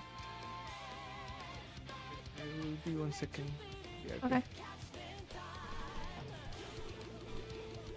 I'm still on the... Oh, there it is.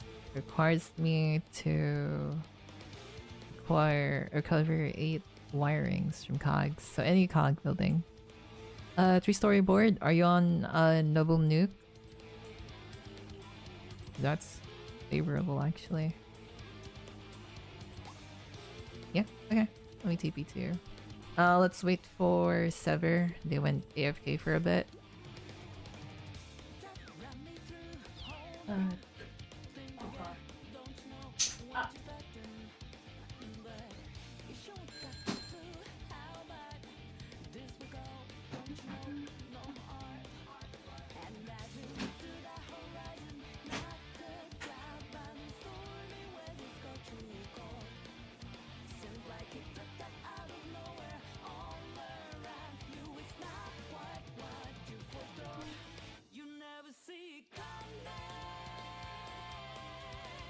Hello.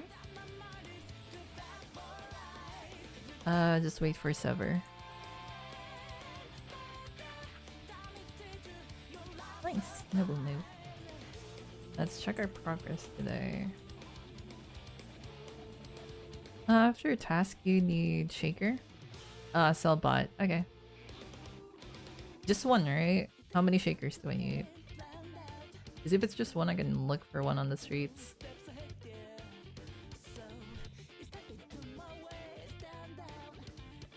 Go donate my jelly beans.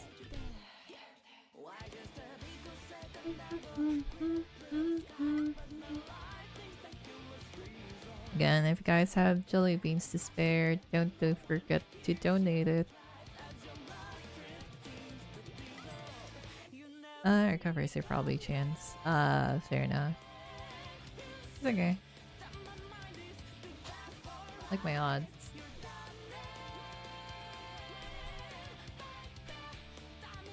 I believe we're already level 50. Or almost level 50. Did I get 10k earlier? Thank you.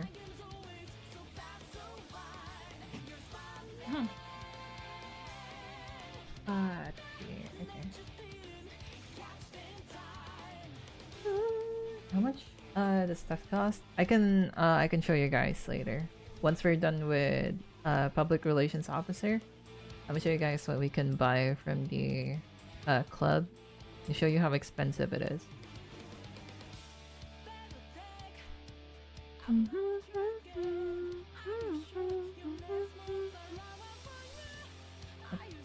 Okay.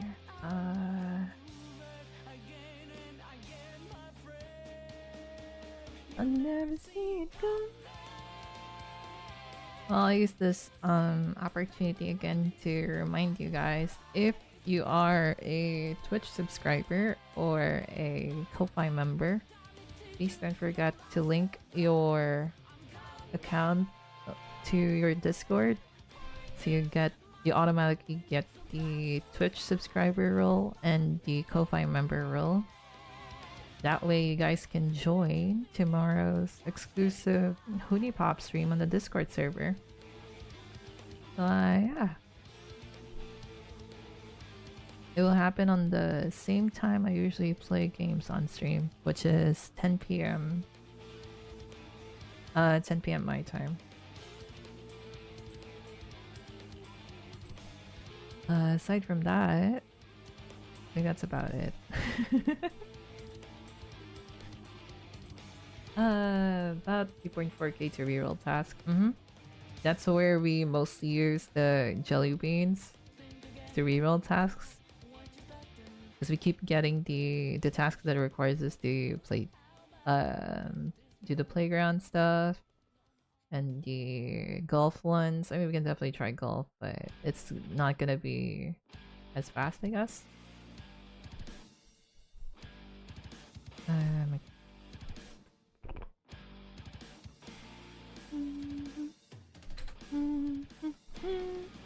I would never. My decisions and again moment.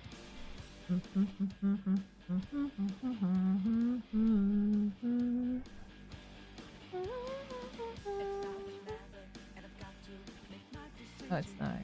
Okay. Are you back, Sever? Yes, I am. It's gaming time. Let's game. Let's game. I'm just waiting on you. Hell yeah.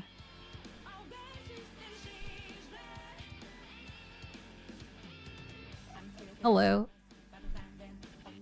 Yeah, let's go. Whee! Let's go. Yeah, so good.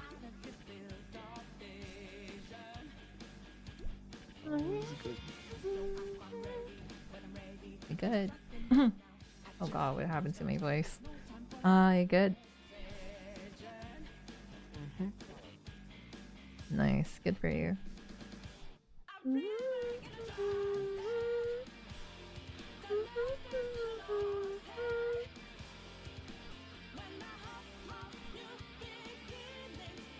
Oh, let's see. What am I I don't want a float. I prefer a actual drink.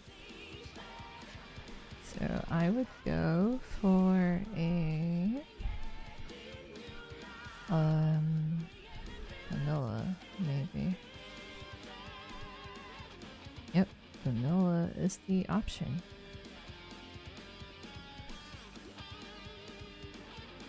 Oh.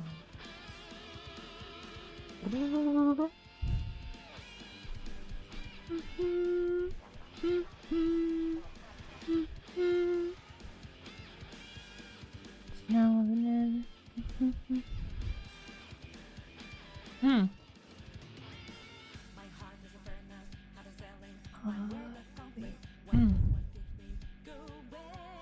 Hell yeah.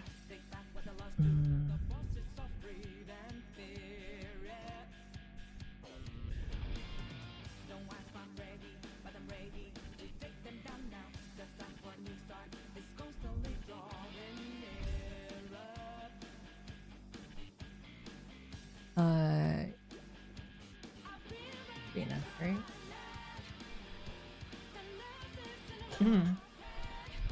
Oh yeah. Nice.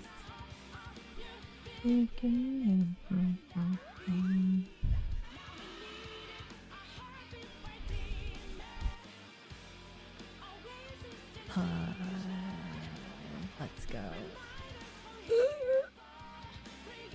Sorry. I don't know why I made that sound, but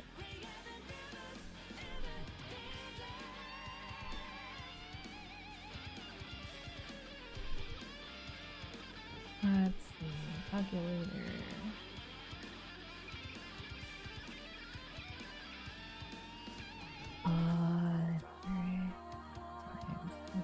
Six. Okay.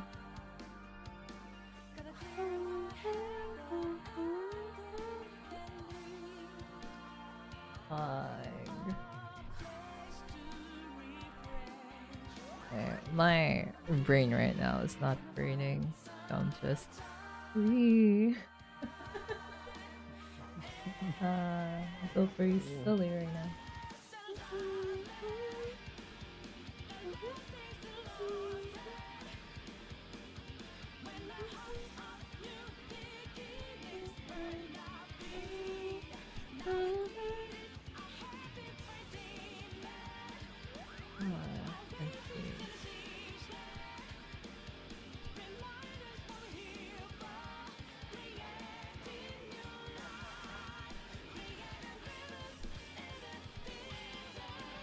Give it to me.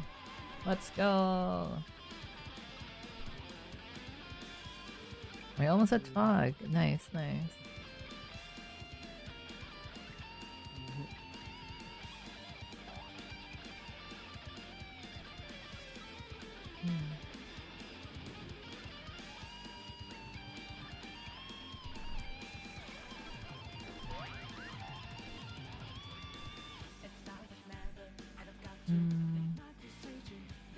Okay, no boom nuke. So over here. Ooh, almost.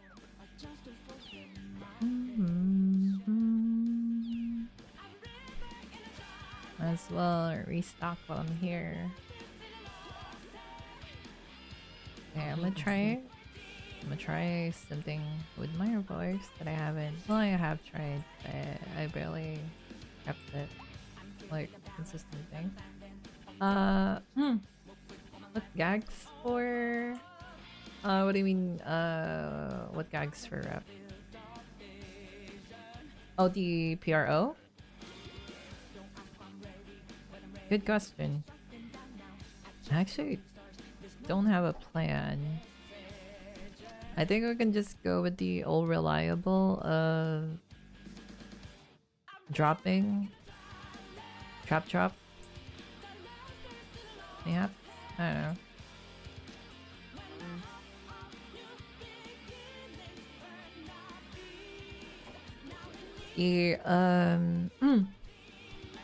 They're not as scary as the field officers, the ones that roam the streets. So any works, but think we can bring up to gag levels 5. And we are hard capped at level 50 HP, I think. If I remember correctly.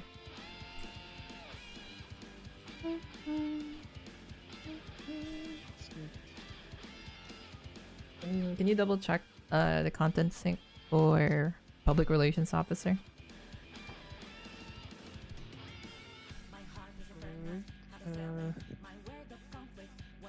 The last one you did was level 5 cogs. Uh-huh. Hmm? Yep. No, I was asking about the content sync for public relations officer. Like what gag levels we can bring. Let's see. I forgot what the cheat.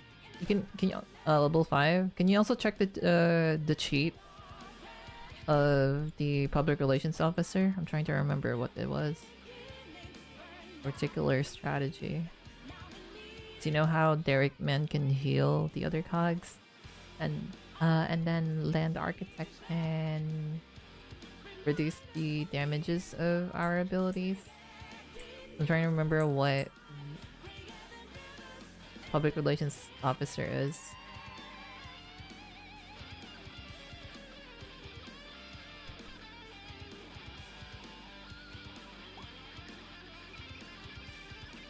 Ah, I see. Oh, it's just him. So there's no other cogs. Okay. He takes 2 turns. Okay. Then, I think the best strat would be Diva's last one lost. So you cannot solo zap PRO? Is that what it means?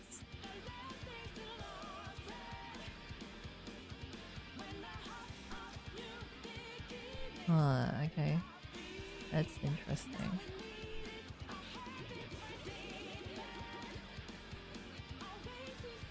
Mover and shaker. I'll go look for a stray mover and shaker on the streets. Maybe this will be faster. Yeah. Yeah, throw and drop should work. Wait, we can just spam throw and lure. We got one of us to lure and then one of us to trap. To throw. I think that works better. Since most of us has like max throw already, or has like really good throw. Sever can be the lure bot, and then the rest of us be throwers, I guess. That could work. I think that's better. That'd be faster even. Okay, mover and shaker, shaker and moving. Moving and shaking and moving. Let's see. Cash bots. So we sell bots here. Mover and shaker. Telemarketer. Insider. Circuit board. Insider. I barely know her. Bean counter.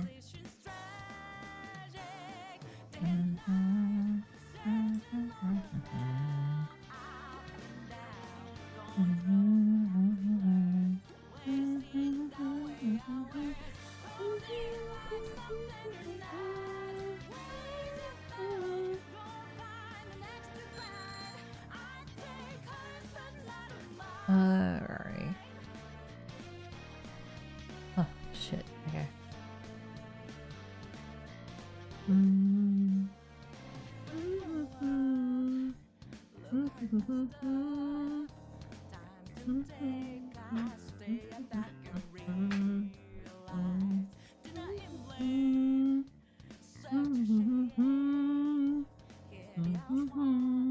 Found one. Kill. Yeah, move and shake this bitch. Uh-oh. Okay.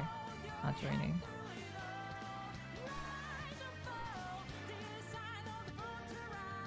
Oh yeah. Did I get something? I did get something. Nice. Okay. Moving to Wizard Way. Okay. Okay. Ah, shit. Okay. Ah, it's this way. It's hard. Ah, it's okay.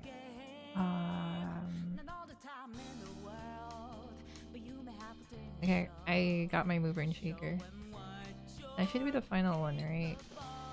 Once I submit this.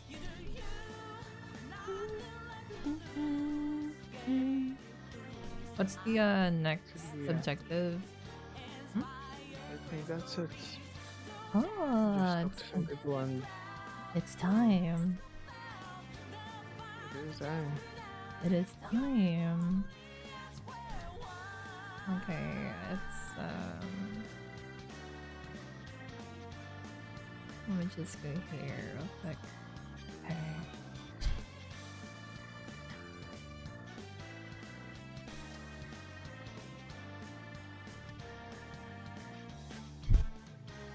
Hello?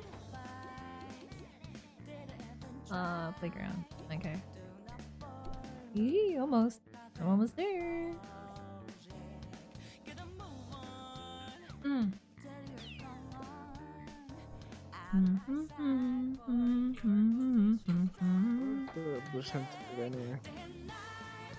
It's in here. Go find a tower. It has like an entrance. I forgot where it is.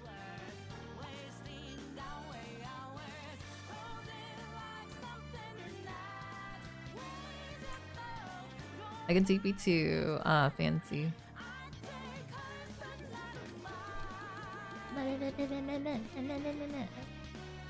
Oh, I'm doing it.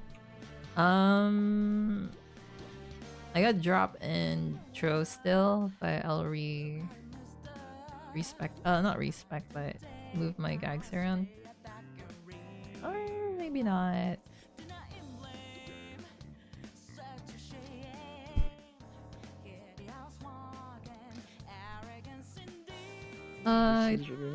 Yep, just bring lure. And then you bring lure sever, and then everyone brings Stro, and that should be it.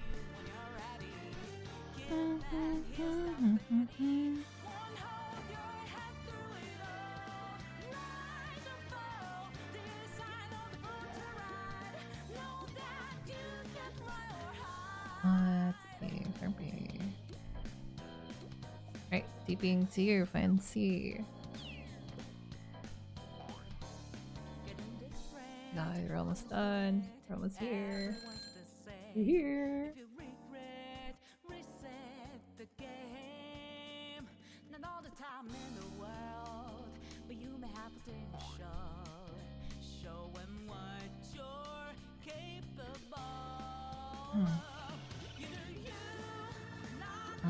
Okay, should be good.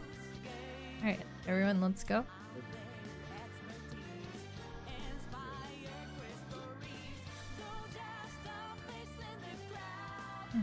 Let's go. Portfolios. Sounds like a slur.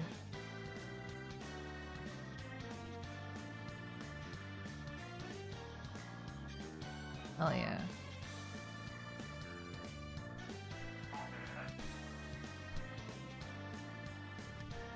Name is Winston. Public relations representative, blah blah blah. It's been a while since I've spoken. Do you know how long it's been since I've been? Oh, fights always make me so sad. Yeah, it feels like a very nice cog. He's just trying his best. Why is just the music playing? This is a very appropriate song for the game. So, also, hi Frog BN.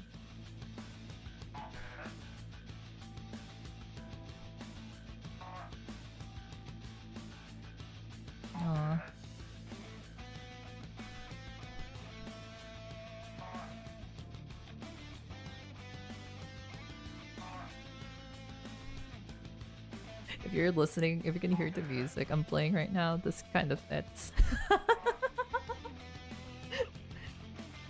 Let's turn it up.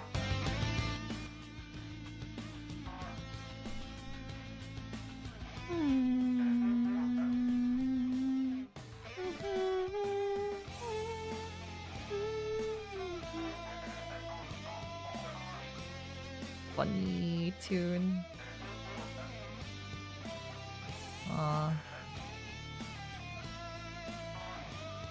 Uh-oh. It's going crazy.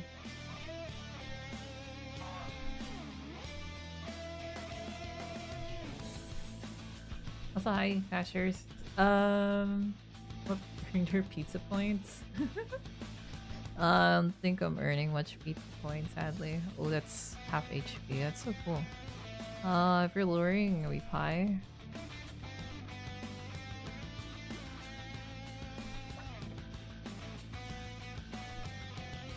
I haven't earned much pizza points, sadly. Bang, bang, bang. 147.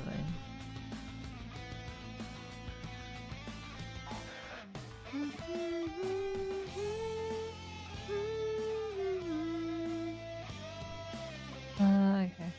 Little pizza points to pizza bar that are pointless. I haven't visited the Burr yet. I think I'm too far from the Burr because we're still doing what's it called?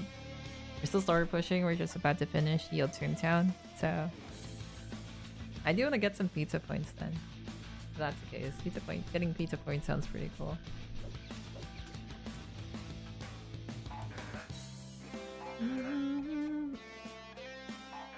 Oh no, he's glitching out. Like Sans Undertale.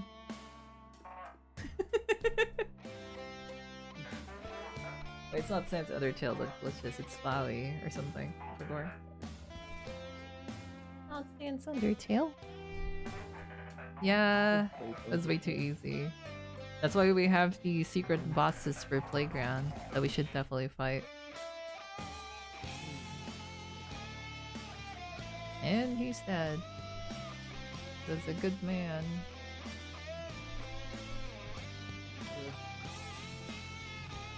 I sure wish the best for him. Oops.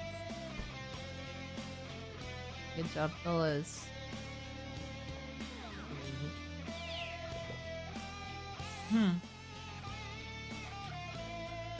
Hell yeah. Alright. Aside from that, I think that's the agenda of today's stream. Done and dusted. I mean, Toon Wizard locked him up for years and you sent to destroy him, the cruelty of Toon Society. You know, that's true. Not all Toons are good. I feel bad. The Toon is not about being good. Yeah, but sending a message, but pulling your trunk out. Sounds out for trunks out for Winston. Is it the new Harambe? Trunks out for Winston. It's like I need to go to. I'll need to go to DTC anyways.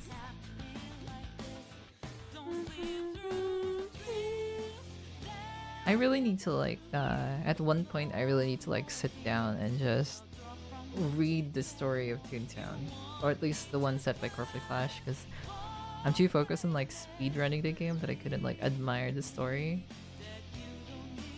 And I know Corporate Clash does. Yeah. Here's the story.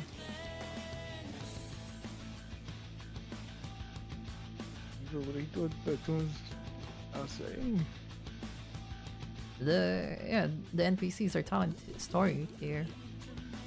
So much talking for me. You can. I know like the text is like somewhere in the wiki.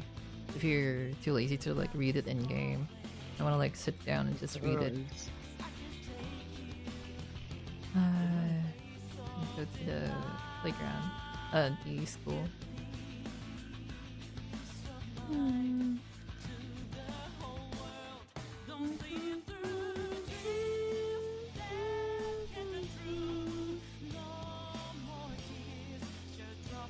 Mundo. I just clicked through everything. Yeah. If I want to like perceive the story, I'll probably like perceive it somewhere else. Okay. That's my playthrough of Toontown for today. So, they did wanna Slurpee did wanna check what we can buy with the jelly beans.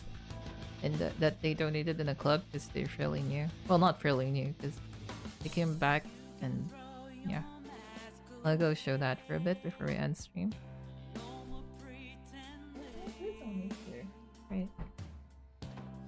So it's here. I can check here. So we can buy upgrades. We can buy another booster slot at level 50, which we're almost at. We're at 48 right now. And also increase the number of members, but we don't need that now because we're already capped out. Here's a club booster so that we can buy. We can buy them using the coins or the jelly beans. Preferably the jelly beans, or the coins or jelly beans, either or.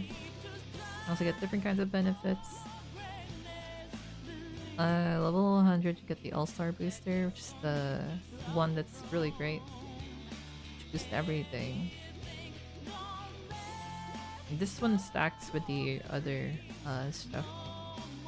Anyways, that's about it for today's Toontown stream. Any words from my co-host Sever before I hop off the VC? Sever? Well, my host Sever is missing. Sever? My mic was muted. It's okay. Any I words was saying- before I hop off the VC? Thank you for having me. I had a lot of fun playing with you and the other beeps. You're welcome, you're welcome.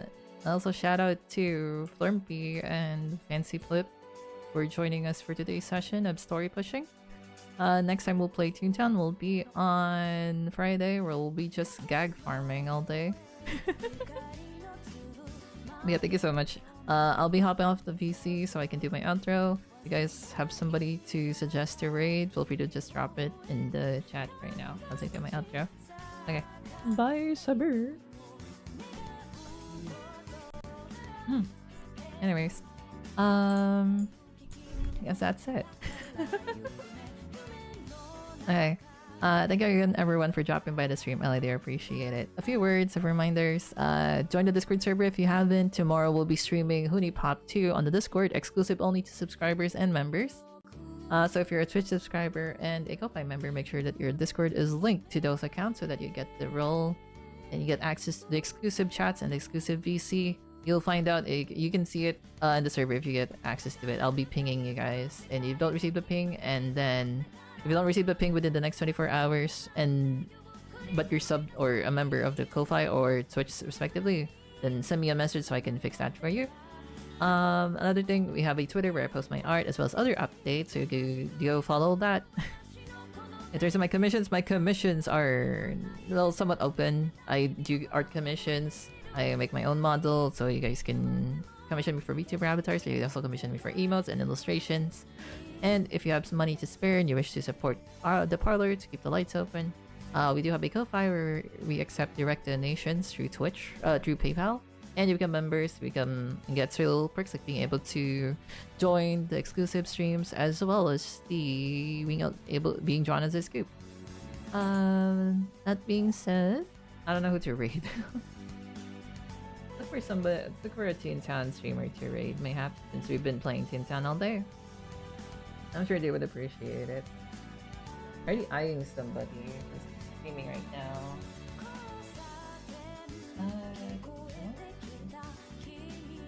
Marty's been streaming all day. The other person I was planning on raiding already ended their stream, so you can go raid Narty. You're doing the randomizer version of Toontown, I think, or is this Bullion Mint? I don't know.